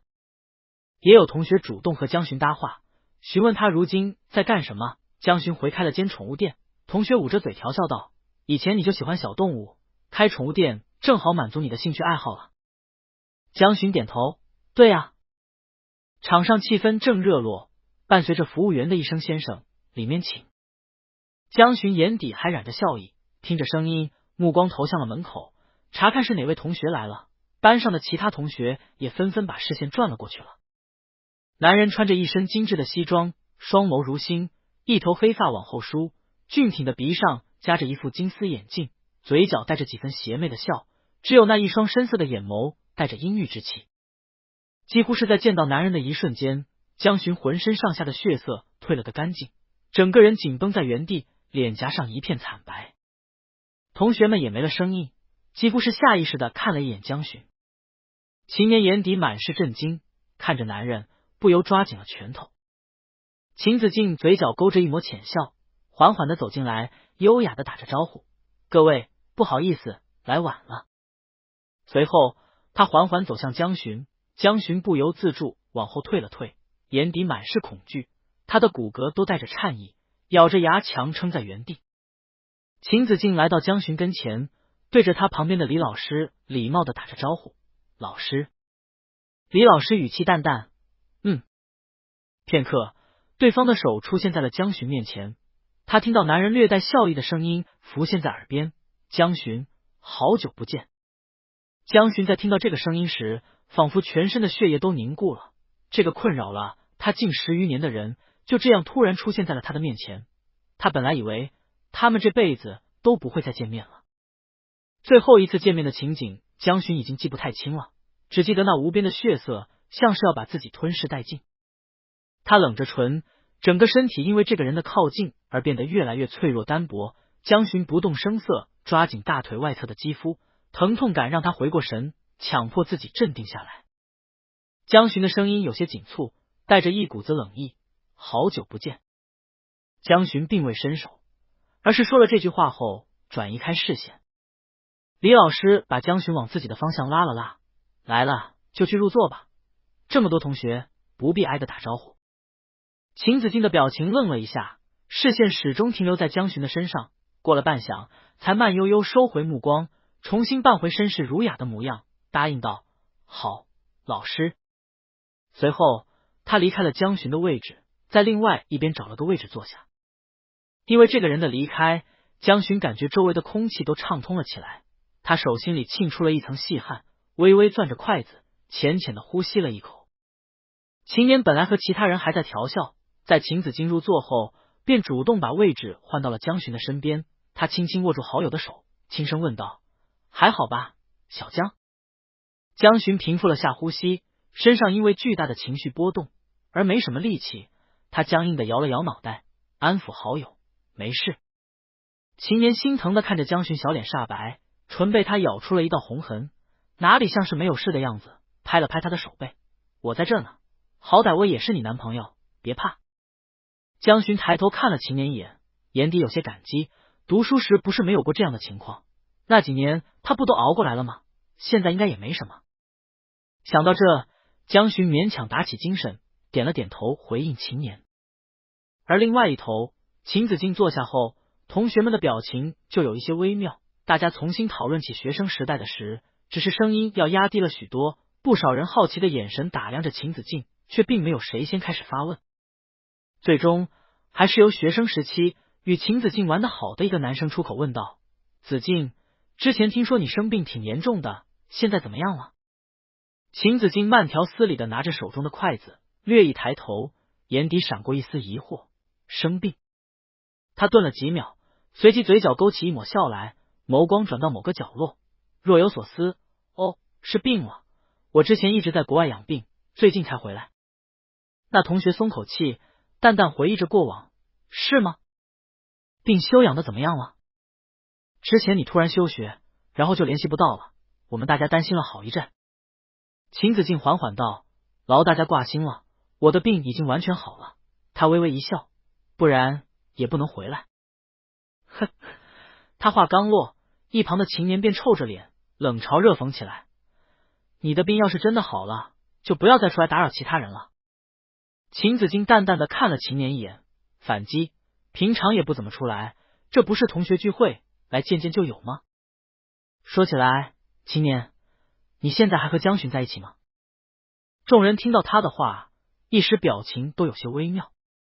秦年叉着腰，刚想接过话说当然在一起，谁知秦子敬眼眸微微上扬，不经意的接过下一句：瞧我这记性都忘了，听同学讲，你后来和一位影帝打得火热。你……秦年被秦子敬的话气得脸都红了，当然他也不是那么好欺负，1米8几的大个头还是很能唬人。他笑了声，眼珠子转了转：是，我之前是和别人谈过一段时间，不过现在幡然醒悟，野花哪有家花香，还是我们家小江是我的真爱。秦子敬笑盈盈的看着他，眼神里满是不相信。哦，是吗？秦年羞恼的瞪着他，当然。秦子敬笑了笑，眼底全然不信，一旦是同属性了之后，还谈什么真爱？两个临在床上盖着被子纯聊天谈真爱？李老师在此时适当的打断两人：好啦，多大的人了，还和读书时一样，吃菜吃菜。班长也在此时来打着圆场：来来来，我们先敬老师一杯，祝老师光荣退休，以后就享清福了。大家纷纷举起杯来，李老师脸颊上也重新染上笑容。什么光荣退休？不过少了几个气我的人，耳根现在清净了。大家相视一笑，对着老师又说了不少软话。江巡也端着酒杯，跟着同学敬了恩师一杯。坐下后，对方没有选择再继续追问，而且和同学们一边夹菜一边闲聊。子敬，你去国外养病是去的哪个国家啊？秦子敬熟络的与众人道来：米国。米国是个大国，经济发展也好，难怪你这几年都乐不思蜀了。江巡听着大家的对话，并没搭话，而是在一旁替老师夹菜。饶是如此，秦子敬的声音也准确无误的传到了江巡的耳朵里。还好，还是咱们国家的空气好，我在米国也只是迫不得已，一有机会，这不就回来了。江巡夹菜的手一顿，吧唧，菜掉到了桌子上。江巡慌忙的拿纸巾把菜丢到垃圾桶，他掩饰着自己的失态，对着李老师道：老师，我去个洗手间。李老师看了看他，心疼的给江巡把额前遇风岩的碎发撩到耳后，安慰道：去吧。江巡深呼吸一口气，离开了座位，往外走。担心人跟过来，他没有在1楼的洗手间，而是特意绕了路去到了2楼的洗手间。江巡手足无措的捧着凉水，狠狠的拍打在脸颊上，因为太过压抑的气氛，他捂着胸口，深深的呼吸着，额间的水滴往脸颊下流淌着，分不清是水珠还是汗液。他疲惫的双手吃力的撑在洗手台上，眼眸缓缓合上，心底的声音不断告诉他，现在立刻离开这个地方。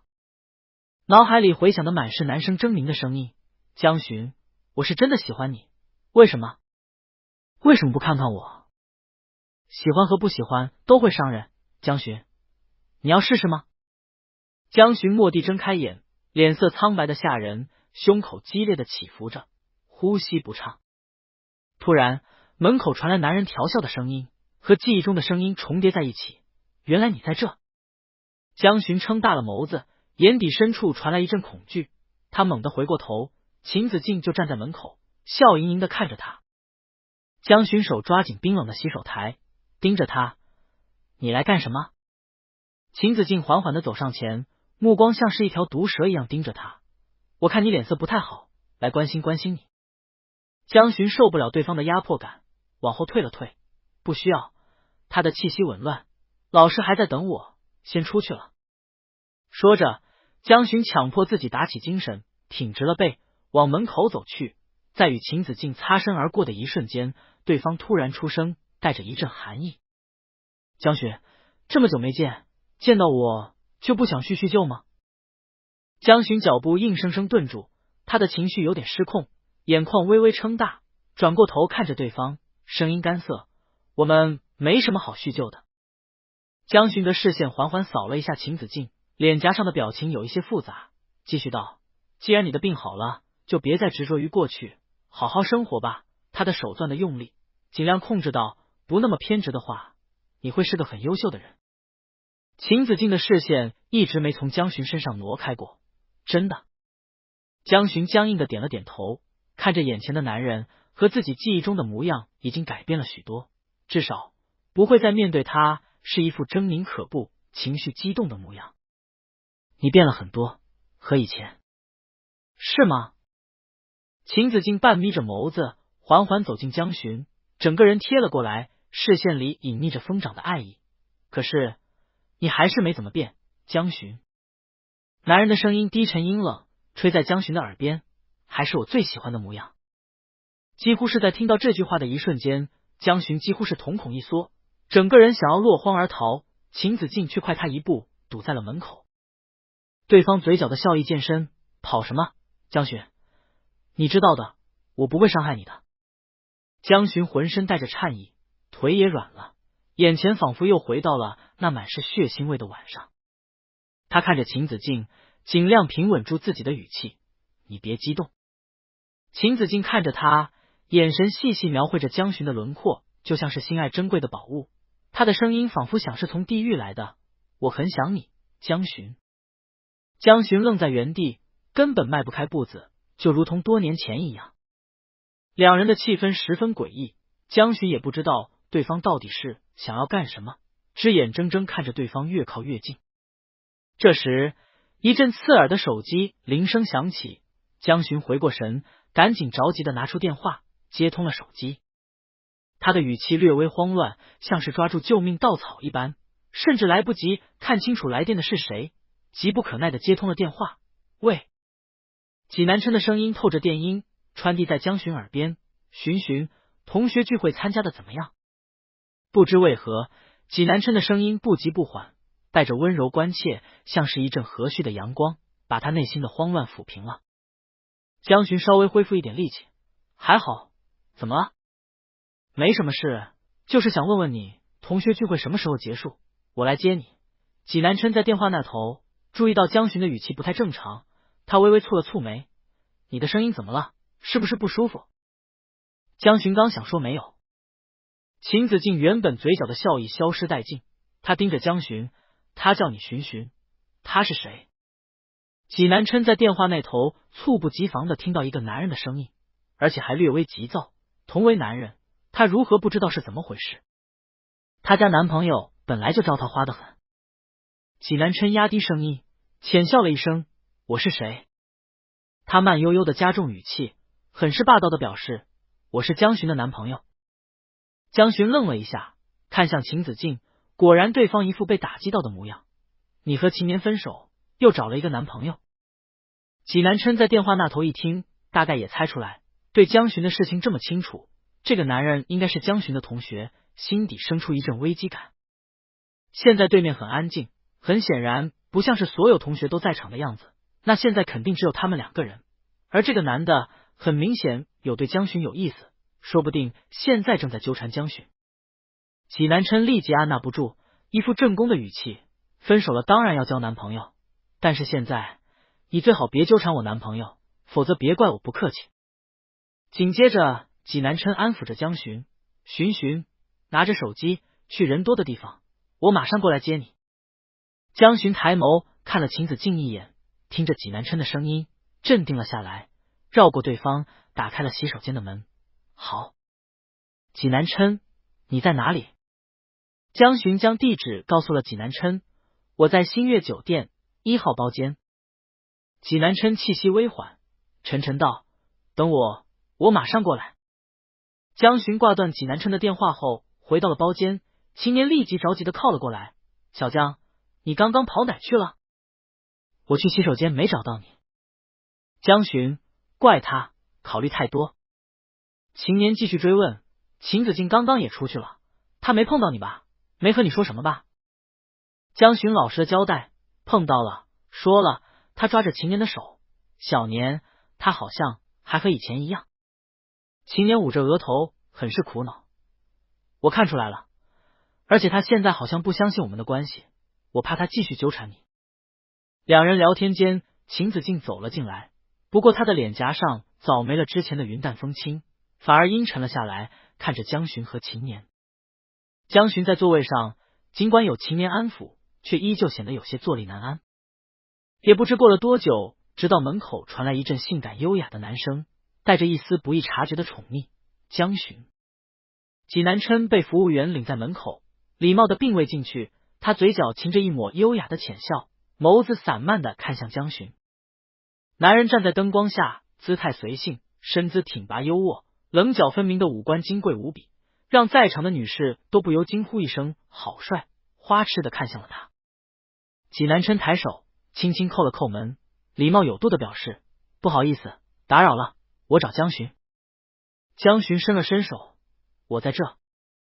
济南琛看到江巡，大步向前，自然而然的走到了江巡的面前，众人的目光也跟着投射了过来。一旁的班长起哄道：江巡，不给我们这些老同学介绍介绍吗？济南琛掀了掀眸子，并未主动介绍，而是等江巡来说。刚刚在洗手间，济南琛便同秦子敬说了是她男朋友，江巡自然而然的认为济南琛已经默许了假扮自己的男友。他看着济南琛主动起身，挽住对方的胳膊，脸颊上涌现一抹窘迫，飞速的偷瞥了一眼秦子敬，随即不好意思说道：这是我男朋友济南琛。他牵着济南琛走到老师面前，主动介绍：南琛，这是李老师，这些都是我的高中同学。济南琛微微颔首，礼貌的向老师打着招呼：老师好，大家好。李老师看着济南琛，回忆道：你好。随即仔细打量了一眼济南琛，同江巡说道：江巡，你这位男朋友看得很眼熟呀。周围的同学也看着济南琛，回忆起来，其中有个女生激动的起身问道：他应该也是南中的，是不是比我们大2届的几学长？济南琛点头回应：我确实曾经就读南中。他握着江巡的手，和对方对视了一眼，也确实比巡大2届。周围有不少同学回忆了起来，纷纷起哄：当年济学长在我们南中可是风云人物，成绩优异又爱运动，是不少女孩子的梦中情人呢。济南琛回答的十分礼貌谦逊，大家妙赞了。江巡眼底也闪过一丝诧异，原来他读书的时候，济南琛也在南中，那为什么那时候他对于对方会一点印象都没有呢？他用余光瞥了一眼秦子敬，不由自主的抓紧了济南琛的手。也对，他当时正被人纠缠，哪里有时间注意其他的事？济南琛手心微痒，微微低眸，注意到了江巡眼底的慌乱，甚至看向某个地方时，竟还有一丝恐惧。他一向会察言观色，顺着秦年恶狠狠的目光，一下就找到了角落里的男人。济南琛半眯着眼睛，是他。这个人济南琛有印象，是曾经追求江巡的人，自己看见过。看来这么多年来的他对江巡还没有放下心思。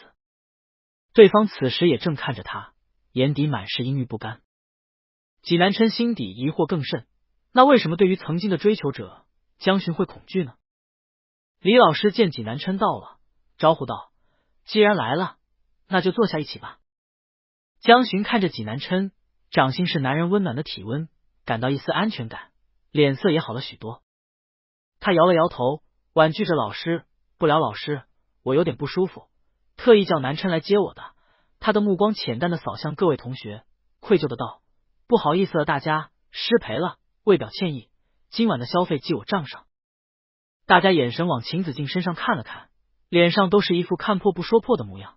江巡，你要是不舒服，就早点回去休息吧，以后有时间再聚。对啊对啊，身体要紧。纪南琛把众人的目光尽收眼底，眉头蹙了蹙，看来这个男人和江巡发生了什么，不然大家不会是这个表情。听到这，纪南琛微微颔首，体贴的搂着江巡的腰，把人往外带。那我们先走一步了。众人笑着应下，班长抬腿把人送到门口。秦年也及时出声，那个我和小江也住一起的，我们就一起回去了吧。他话落，众人的眼神变得八卦起来，前男友、现男友和追求者都在一起，这场面真是……纪南琛头疼的眉头一皱，看了眼秦年，却并未多说什么。老婆魅力太大，哪里都是追求者，这可真难办。三人一同往外走，此时人群里一直未发话的秦子敬缓缓的从座位上站了起来，双手捏着玻璃杯，沉沉的盯着几人的背影。江巡，江巡听到对方的声音，几乎是条件反射的整个人一怔。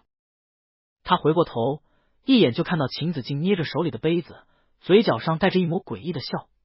我们什么时候能再见？江巡本能的把视线看着对方的手上，秦子敬用力的握紧单薄的红酒杯，顷刻间玻璃被捏碎在他掌心，他全然不顾疼痛，直到掌心流淌出鲜红的血液。一阵恐惧迎面来，江巡攥紧了纪南琛的衣袖，瞳孔一缩，不由自主的往纪南琛身后躲了躲。纪南琛心疼的把人护在身后，目光冷漠的看着对方，回绝：这位同学，以后再说吧。他把江巡搂紧了些，低言细语的温声哄着：巡巡，我们走了。江巡也不知道自己是怎么和纪南琛走出了酒店，他整个人脑海里闪现的还是对方手里不断涌出的血色。他木讷的跟着纪南琛走在路上，整个人控制不住的微微颤着，脸色白得吓人。刚出酒店，纪南琛自然也意识到了江巡的异样，对方这副六神无主的模样已经失神了。他眼底满是心疼，停下脚步，温柔的伸手轻轻的捧着江巡的脸颊，轻轻呼唤着：江巡，江巡。江巡听到声音，抓着纪南琛的衣服，整个人如同惊弓之鸟一般埋进了纪南琛怀里。别！他紧紧的抱着纪南琛，这个带着温暖的木质香味的怀抱，似乎是他唯一有安全感的地方。江巡难受的闭紧了眼睛，自我保护着。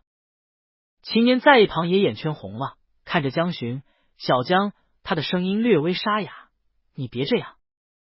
纪南琛眼底一片柔情，他停留在原地，张开宽阔的双臂，将江巡抱在怀里，大掌的一遍一遍抚摸着他的脑袋，语气低喃的哄着：好了好了，没事了宝贝，我在这呢。看着江巡如今这模样，纪南琛的心也揪到了一起，疼得厉害。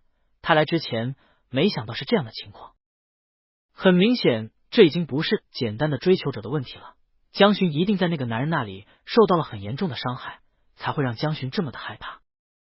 想到这里，纪南琛不由捏紧了拳头，手臂上青筋暴起，眼底一片深红。一个这样狂热的追求者会对江巡做什么？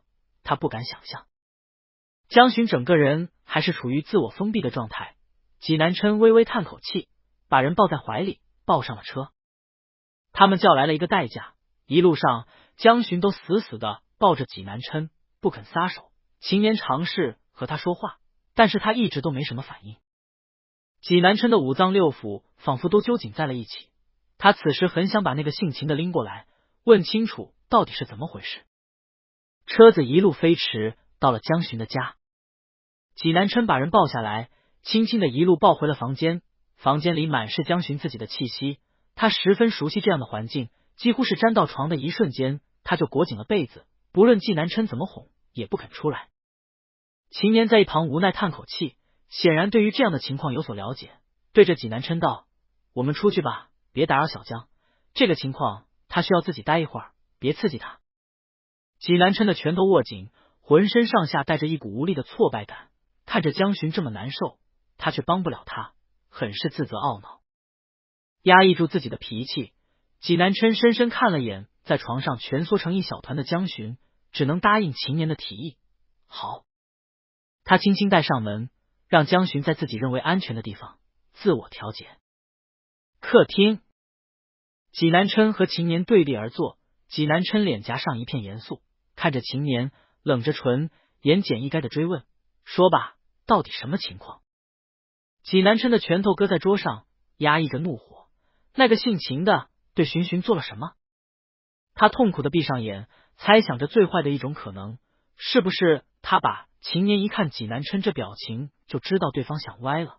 他连忙摆手：“不是，你在想什么呢？”秦年的声音有些大：“我们小江清清白白的，和他什么都没发生。”济南琛抬眸，猩红的眼底闪过一丝疑惑，声音低沉的不像样子：“到底是怎么回事？”秦年一屁股坐在沙发上，脸颊上带着一丝犹豫，看了看济南琛，一脸关心老婆的痴汉模样，最终还是没忍心，这是说来话长。他深呼吸一口气，娓娓道来：“秦子敬和我们从高一开始就是同学，不过因为他是小三生的私生子，他同父异母的哥当时在南中混得比较好，所以我们班的同学都不敢和他交往。”秦年叹口气道：“他其实一开始也挺惨的，家里被他哥欺负，学校里也没有朋友，每次都是孤单一个人，直到小江来我们班。”秦年看了看江巡房间的方向，眼底闪过回忆：“你没见过小江高中那时候的模样，像个小太阳似的，对谁都很好很热情，长得又可爱又漂亮，当时我们班好多人都喜欢她。”济南琛情绪很低落，他捂着脸颊，想到记忆中那个笑得灿若星辰，眼底盛满星星月亮的少年，难受的低声道：“我见过。”秦年有些意外的看着济南琛，似乎想到了什么，但最终没说，而是继续解释道：“江巡脾气好又好说话，家里也富裕，同学有什么困难，二话不说都会帮忙，所以他并不怕秦子敬的哥哥。见到秦子敬受欺负，他帮了秦子敬，还成为了对方唯一的朋友。小江的朋友很多，但是秦子敬却只有他这一个朋友。溺水的人只要抓住一丝希望，便会死死缠住，越收越紧，直到把对方也拖进深渊。”秦年回忆道：“我也不知道他对小江的感情是什么时候发生变化的，只是知道他后来开始藏给小江送的情书，到后来会对于小江身边的朋友带着恶意的驱赶，他希望小江只和他一个人玩。”济南琛攥紧了拳头，眉头紧锁，思索着秦年话里的情况，沉声道：“不对，如果只是这样，江巡不可能有这么大反应，他后面一定还做了什么。”秦年嘴角划过一丝无奈的笑，看着济南琛：“你猜的对，他后来确实做过很多很过分的事。”他咬着牙，脸颊上的情绪越发的激动起来。再后来，他开始不允许小江和其他的朋友交往，甚至还和同学们造谣他和小江在一起了。江巡尽管脾气好，但是他有底线，他不会允许对方这样做的。秦年看向济南琛，闪过一丝意外，嘴角微翘：“看来你很了解我们小江吗？”他垂下眼，回答着济南琛的问题：“是。”小江自然不会答应他的这些无理要求，甚至在知道对方欺骗他后，他已经开始渐渐疏远秦子敬了。秦年眼眸望向远处，回忆后来秦子敬开始纠缠小江，不管他去哪里都跟着他。那段时间很疯狂，别人靠近小江就会被他报复。小江试过和他断绝关系的，两人当时闹得很难看。那是我第一次见到那么好脾气的小江生气，他红着眼眶和秦子敬说不想和他做朋友了。可是后来不知道为什么，他们两个又继续做朋友了，关系反而越来越好。那段时间小江只和他一个人来往，甚至班级里的同学给他搭话，他都不敢接。小江的状态渐渐变得很糟糕，脸颊上再也没了昔日的笑容，除了秦子敬，他完全把自己封闭在自己的世界里，不和任何人交往。济南琛眼底是滔天的怒意，他硬生生控制住自己脑子里那些不好的念头，看着秦年，语气沉重却又笃定：“你知道为什么吧？如果这个世界上有谁知道到底是怎么回事，那一定是秦年，这个和江巡交往了许多年的前男友。”秦年默默点了点头，眼底闪过一丝犹豫挣扎之色，看到济南琛一副怒不可遏的模样，想要杀人的模样，忍不住安抚道：“你别激动，他没伤害小江，他只是用自己威胁小江而已。”秦年苦笑道：“我也是后来才知道的，小江拒绝他后，他就开始自我伤害，以此来威胁小江。他不允许小江和别人说话，只要说了，他就会当着面扇自己耳光。小江对别人笑了，就拿刀割自己。到后面，这种情况越来越严重，他甚至不允许小江看向其他人，他自我伤害的程度也越来越严重。济南琛的心微微收紧，光是听秦年这样说，便觉得压抑难受。而江巡，他当时只有16岁，他又是怎么熬过这段时间的？一定很孤单，很难受，很恐惧吧？当时的少年，会不会因为看到大家一起玩，在心底默默期盼？会不会背着偷偷摸眼泪？济南琛的声音干涩低沉，继续追问：后来呢？秦年一双眼睛飘忽的转悠起来，不敢直视济南琛的眼睛，糊弄道：后来就没什么了。秦子敬生了一场大病，然后就转学了，江巡和他也就没联系。济南琛半眯着眸子，看着秦年的神情，便知道后面一定还有其他的隐情。秦年没有说，济南琛冷笑了一声：不告诉他，他就查不到了吗？秦年抬头看着济南琛，叮嘱道：你别告诉小江，我告诉了你，他听不得这些回忆。敛下眼中暴戾的情绪，济南琛声音压了压：知道了。济南琛语气沉沉，声音沙哑幽寒：我希望这件事有一天是寻寻亲口对我说，这样就说明至少他走出这份阴影，不再困扰于他。济南琛眯着眼，眼底的寒气越盛，但是现在最要紧的是，他要知道后面到底发生了什么，以及去找人算账。他缓缓起身往门口走去，一边叮嘱秦年：你帮我照顾一下江巡，我还有点事，处理完了就回来。秦年神经大条，也没想那么多，当即答应：好吧，我知道了。济南琛微微颔首，抬腿往门外走去。济南琛眼底微光闪过，对于秦子敬这种人，你根本和他讲不通道理，既然讲不通道理，那就讲点别的。同学聚会结束，已经是10点以后，大家都喝得有点醉，摇摇晃晃的打车回去。秦子敬是开车来的，于是自己起身去了地下车库。他与班级里的同学并不是很相熟，此次来也只是为了见江巡。地下车库此时十分空旷，秦子敬也没多想，往自己车的方向走。就在这时，前方的黑暗里突然出现一个漆黑高大的身影，对方慢条斯理的一步步走过来，皮鞋踏在水泥地里，传来一阵空旷的脚步声，带着莫名的压迫感。男人优雅的走上前，深邃的轮廓有一半隐匿在黑暗里，忽暗忽明。他抬手慢悠悠的挽起袖子，利落的把领带扯松，而那一双漆黑的眸子里酝酿着翻涌的怒气，鹰隼般犀利的眼牢牢看着自己，刀刻般的五官显得十分冷硬不善。秦子敬愣在原地，看着对方：是你？下一秒，他的衣领被男人狠狠揪住，整个人被一股巨大的力道甩到了墙上，剧烈的疼痛席卷后背。济南琛的声音带着一丝淡淡的冷漠，更多的是难以压抑的怒意：是我。秦子敬被牢牢的钳制在墙角，他和济南琛的身高差距不大，但是济南琛气场却十足，而秦子敬整个人身上则是呈现出一种忧郁灰暗的感觉，给人很不舒服。济南琛的手肘压得他快喘不过气，秦子敬却浑然未觉，嘴角挂着一丝诡异的笑，逐渐放大，他整个身体瘫软的靠在墙上，只有眼神盯着济南琛。嗨嗨，秦子敬艰难的喘了2口气，脸色因为缺氧涨红，他抬手抓着济南琛的胳膊，意味深长道：真没想到你竟然会来找我。他的手突然用力，死死的抓着济南琛的手臂，一双眼睛阴柔的往外凸起：我还没去找你，你竟然来找我。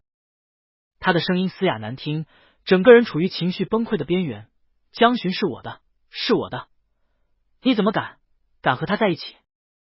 济南琛闭着眼，不屑的冷笑了一声：你算是什么东西？话落，他猛地一拳头砸在秦子敬的脸颊上，巨大的力度让秦子敬的五官都扭曲在了一起，嘴角溢出了鲜血。噗！济南琛根本不给对方反应的机会，一把揪住对方的头发，扯着头皮直接把对方的头死死按在墙上。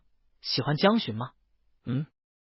他嘲讽的盯着秦子敬扭曲变形的脸颊，嘴角缓缓勾起一抹笑。犀利的视线像是看垃圾一样看着秦子敬，压低了声音：“就凭你一条甩不开的小丑，你也配？”秦子敬被济南琛的话刺激的两眼发红，整个人颤抖了起来，他的手死死抓着济南琛的衣领，几乎变形。你懂什么？只有我是才真正的喜欢江巡，没有谁比我更喜欢他。你们这些人爱的不过是他的皮囊，只有我喜欢的是他这个人，为了他，我什么都愿意做。他捏紧拳头，整个人如同一只发了疯的疯狗，朝着济南琛扑打过来。江巡是我的！济南琛微微往后退了退，秦子敬的力气并不大，至少还并不能对他造成伤害。看着对方张牙舞爪的扑过来，济南琛二话没说，略躲闪了一下，随后一拳打得对方倒退了好几步。济南琛缓缓靠近，声音带着淡淡：“江巡不是谁的，他只是他自己。”他轻蔑的看着眼前这个不堪一击的男人，心底越发憋闷。你不是喜欢受伤吗？喜欢拿受伤来威胁人吗？今天我好好成全你。秦子敬的脸被打得歪在一边，他的神色有一瞬间的松散，随即拿手擦了擦嘴角的血迹，回过头来看着济南琛：“哈哈哈，江巡和你说了？”济南琛抿着薄唇，眼底闪烁，并未说话。秦子敬的身体晃了晃，看来不是江巡和你说的，也对，属于我们俩的故事，江巡怎么舍得告诉别人？他舍不得的。济南琛上前拽着秦子敬的领口：“再让我从你嘴里听到这种恶心的话，你这张嘴就别要了。”他力道大的把秦子敬拖近了一些，没有忘记自己此行来的目的，说：“你到底对江巡做了什么？怎么威胁他的？”秦子敬此时脸颊算是淤青，身体颓败的垂着，如同一个垂暮的老人。他扯了扯红肿的嘴角：“你想知道？”他垂着脑袋，缓缓靠近济南琛：“我做了什么？我只是想让江巡一辈子都忘不了我而已。”哈哈哈！济南琛语气收紧，抓着对方的头发，强迫他抬头：“你到底做了什么？”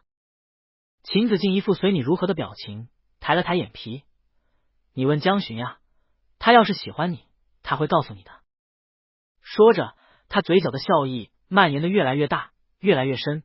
他没告诉你，说明他不喜欢你。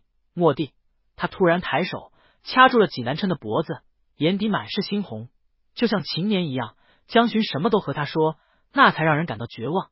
但你不是，江巡根本不喜欢你。济南琛瞳孔微缩，他不得不承认，至少在这一刻，秦子敬的话有刺痛到他。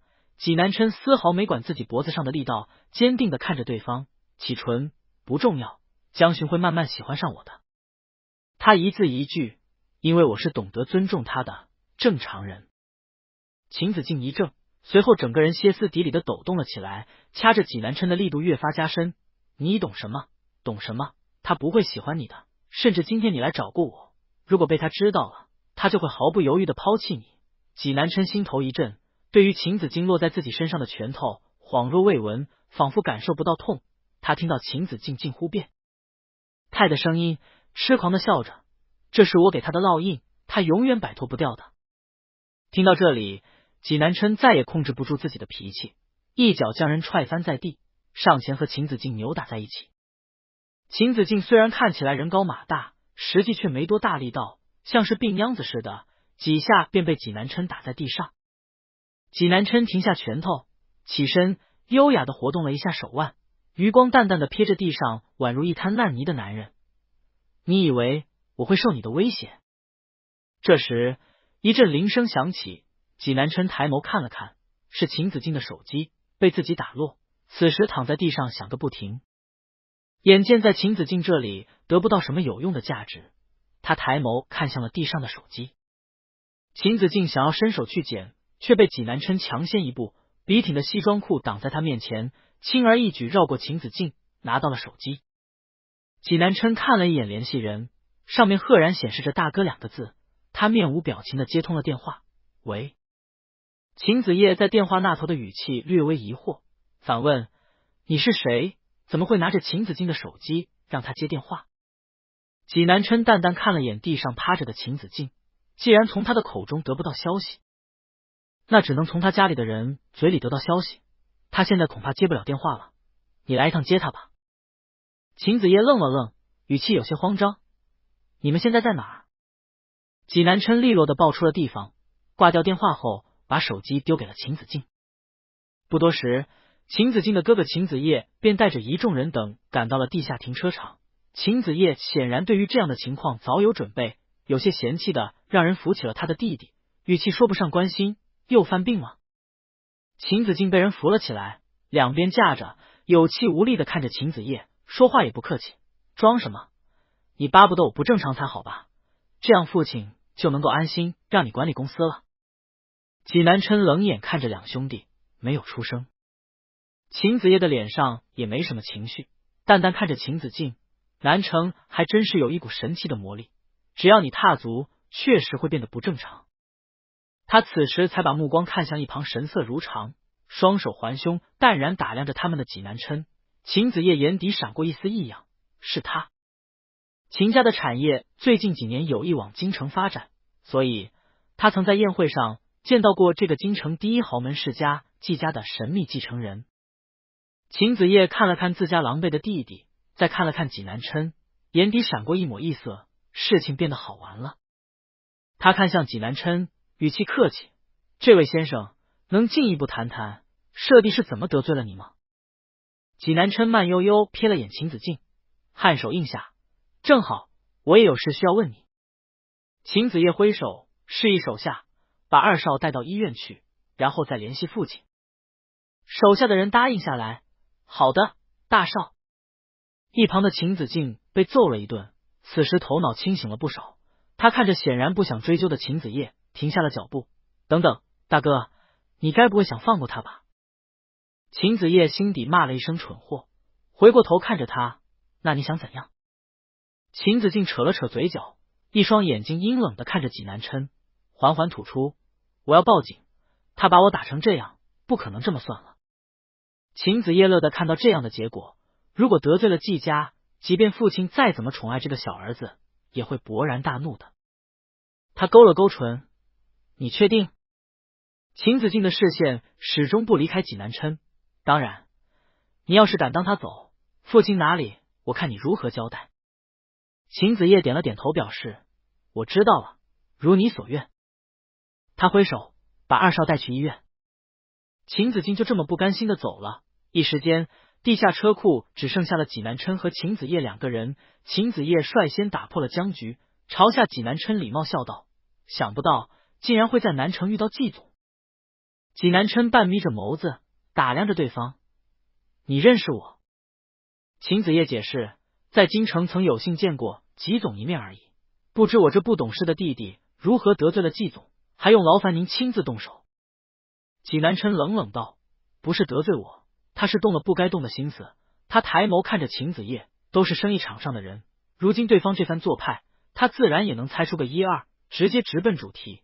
我想知道令弟在高中时究竟发生了什么事，相信秦公子应当会知无不言吧。秦子夜诧异的看了济南琛一眼，随即回过神笑道，自然，季总想知道什么？济南琛一字一句，我想知道他为什么从南中退学。秦子夜愣了一下，反应过来后继续道，这个我也不太清楚，只知道他当时伤得很重，差点没熬过来。当时父亲大怒，要找另外一个学生算账，但是因为对方的家境背景，最终还是压了下来。后来他就去了美国疗伤，直到最近这2年才算彻底恢复。原来是这样，济南琛心里微微抽痛，整个人紧绷的站在原地。另外一个学生说的是江巡吗？当时究竟是怎么样一个情况？这么严重的事故，江巡当时遭遇了什么？这些他统统不知道。看来只能暗中查个究竟了，只有知道江巡的心病到底是如何的，才能够对症下药。秦子夜眼眸闪烁的看着济南琛，缓缓道，我已经把我知道的全部告诉了季总，不知道算不算有诚意。济南琛抬眸看向对方，敏锐的察觉到，你想要什么？秦子夜微微上前一步，我想我和季总的目的都是一样的，自然是合作愉快了。秦子夜自然是希望秦子敬失去继承权，而济南琛希望的也是这个人彻底在江巡面前蹦跶的可能，所以他们的目的在某种意义上确实称得上是一致的。济南琛看向秦子夜，半晌，优雅的勾起一抹笑，成交。轰鸣的警笛声由远至近，到了地下车库，过了好一会儿，也洋洋洒洒的开往了警局。看守所，济南琛老实的坐在警察对面，姿态随意优雅，看起来不像是做错了事，反倒是像领导来视察工作似的。警察看着对面的男人，纳闷道：一般被抓进来都是一副愁眉苦脸、悔恨认错的态度，怎么对面的男人一副坦然自若的模样？警察捏着手里的笔，抬头问：姓名？济南琛抬眸：济南琛。性别年龄？济南琛，男，29。警察放下记录笔，知道自己犯了什么事吗？济南琛慢条斯理的回答：打架斗殴。警察看着济南琛，不禁感叹：你小子练过呀，知不知道受害人都被你打住院了？济南琛淡淡表示，他太弱了而已。警察激动的站起：嘿，你这是什么态度？说为什么打人？济南琛老实交代，他骚扰我男朋友。原本还义愤填膺的警察又一屁股坐回了座位。那你把具体经过说一下。很快录完笔录，警察放下笔，继续道：你这个情况肯定要通知你的家属，手机拿过来。济南琛十分诚恳的交出手机，淡淡表示好的。警察拿着手机出去，很快和济南琛的父母说明了情况。他父母表示没在南城，现在在米国，订机票也得明天才到。警察犯了难，又看了看联系人列表里有个男朋友的电话号码，随即拨通了过去。江巡在自己房间里冷静了许久，总算是暂时缓过了神。他神情疲倦的推开门走了出去，客厅里的秦年蹭的一声站起来，关切的问道：小江，你还好吧？江巡的唇有些干涩，脸颊有些白，但是整个人看起来倒是没什么大碍。他淡淡摇了摇头，有些愧疚的看着秦年：没什么事了，给你添麻烦的小年。秦年低声道：我还好，主要也是济南琛把你抱回来的，他好像被你这个样子吓得不轻。江巡一怔，整个人猛猛的眨了眨眼，往四周看了看，问：南琛呢？秦年好像有事出去了。这时江巡的手机响起，他接通电话：喂。那边传来公事公办的声音：喂，江先生是吧？我们是市公安局的，你男朋友济南琛和人打架斗殴，被行政处罚，你看有空来警局交个罚款吗？江巡接到这个电话，有点不可置信，他重复了问了一遍：打架斗殴？警察在电话那头肯定道：对，你看你现在方便过来一趟吗？秦年听到电话，在一旁小声的嘟囔了一句：我去。他说的有事，原来就是去打架。这姓纪的平时看起来不像是这种动粗的人啊，谁惹他了呀？大半夜都要去把人揍一顿。江巡眼眸微闪，也百思不得其解。在他眼里，济南琛一向礼貌有度，不像是会动手的人。现在人已经进去了，也由不得怀疑。江巡赶紧回复道：方便的，我马上过来。和警方挂断电话后，江巡去房间里找自己的相关证件，准备去派出所走一趟。秦年也跟着身后，打算和江巡一起去。他靠在门边，看着江巡忙碌的翻找自己的证件，调侃：真是奇了怪了，这警察局捞人也归经。主管了。江巡看着他，把车钥匙丢了过去：小年你别调笑了，去帮我把车开过来。秦年拿着车钥匙往门外走：行行行，我现在算是看出来了，这花了钱的就是不一样，多招我们小江稀罕。江巡原本冷白透镜的脸颊逐渐有转粉的趋势，他轻轻抬眸瞥了一眼秦年，带着一丝羞涩。秦年也不多说什么，赶紧拿着车钥匙去地下车库，把车开到门边。江巡找好证件，准备好现金，也恰巧下来。两人上了车，一路往公安局开去。整个警察局都是庄严压抑的气氛。江巡和秦年说明来意后，跟着警察走在后面，显得有些紧张。江巡被年轻的警察带着走了进去，轻轻扣了扣门。审讯室传来经验老道的警察的一句冷喝：进。门被推开，江巡一眼便看到在椅子上老实坐好，表情略有些委屈，视线和他相接的济南琛。江巡先是从头到尾打量了一眼济南琛，见到对方只是衣服略微松散，脸颊和身上并没有什么伤，这才松了口气，还好没伤到。济南琛见到江巡到这，走到跟前，沉声问道：“巡巡，你怎么来了？”他握住江巡的手，关切问道：“你还好吗？”江巡淡淡摇了摇头：“我没什么事。”济南琛语气颇有些自责，抚摸着江巡的脸颊，柔情蜜意：“其实不用管我的，会有人来的。”江巡看着济南琛，戳破对方的话：“你亲人都不在南城，谁会来？”济南琛见济南琛不说话，江巡握着他的手，轻轻拍了拍，大气表示：“这本来就是我身为。”江巡看了一眼一旁的警察，没好意思说经。主顿声道：“本来就是我的义务，你不用自责。”济南琛自然而然理解成了江巡说的男朋友的义务，他嘴角微翘，心情稍好：“知道了。”小两口的腻歪，饶是办案多年的警察也忍不住揉了揉额头，吐槽道：“好了好了，警察局可不是你们谈恋爱的地方。”他看向江巡，认真的批评：“知道你男朋友干什么了吗？你倒好，来了不批评他，反倒是安慰上了。”江巡表情一滞，随即闪过一抹不好意思，羞愧的低着头轻声道：“警官，我错了。”警察挥了挥手：“你知道错有什么用？得让你男朋友知道错。”他瞥了眼济南琛，叉着腰：“他刚刚在警察局的态度可不像认错。”我说：“你小子下手是不是故意留了分寸呀？差一点就轻伤了，就不是交罚款这么简单的事了。”济南琛表情淡淡的回：“警官您想多了，我哪有这样的本事？”警察看向江巡，继续道：“罚款1000，承担后续治疗费用，没问题吧？”江巡很是认真的点了点头：“好，没问题。把证件和罚款交给我，我登记了，你就把他带回去吧。”江巡从口袋里拿出事先准备好的钱和证件，恭敬的递了上去：“给您。”警察开具了行政处罚书，递给了济南琛，并且进行教育：“我们这是个和谐社会，下次有什么事情也不能动手，解决方法很多，别这么不理智。”在江巡面前，济南琛自然当的是乖乖男友，老实的答应下来：“知道了。”江巡利落的签上自己的名字，以为和济南琛打架的是之前要债的人，便多问了一句：“能问一下是谁和他打架的吗？”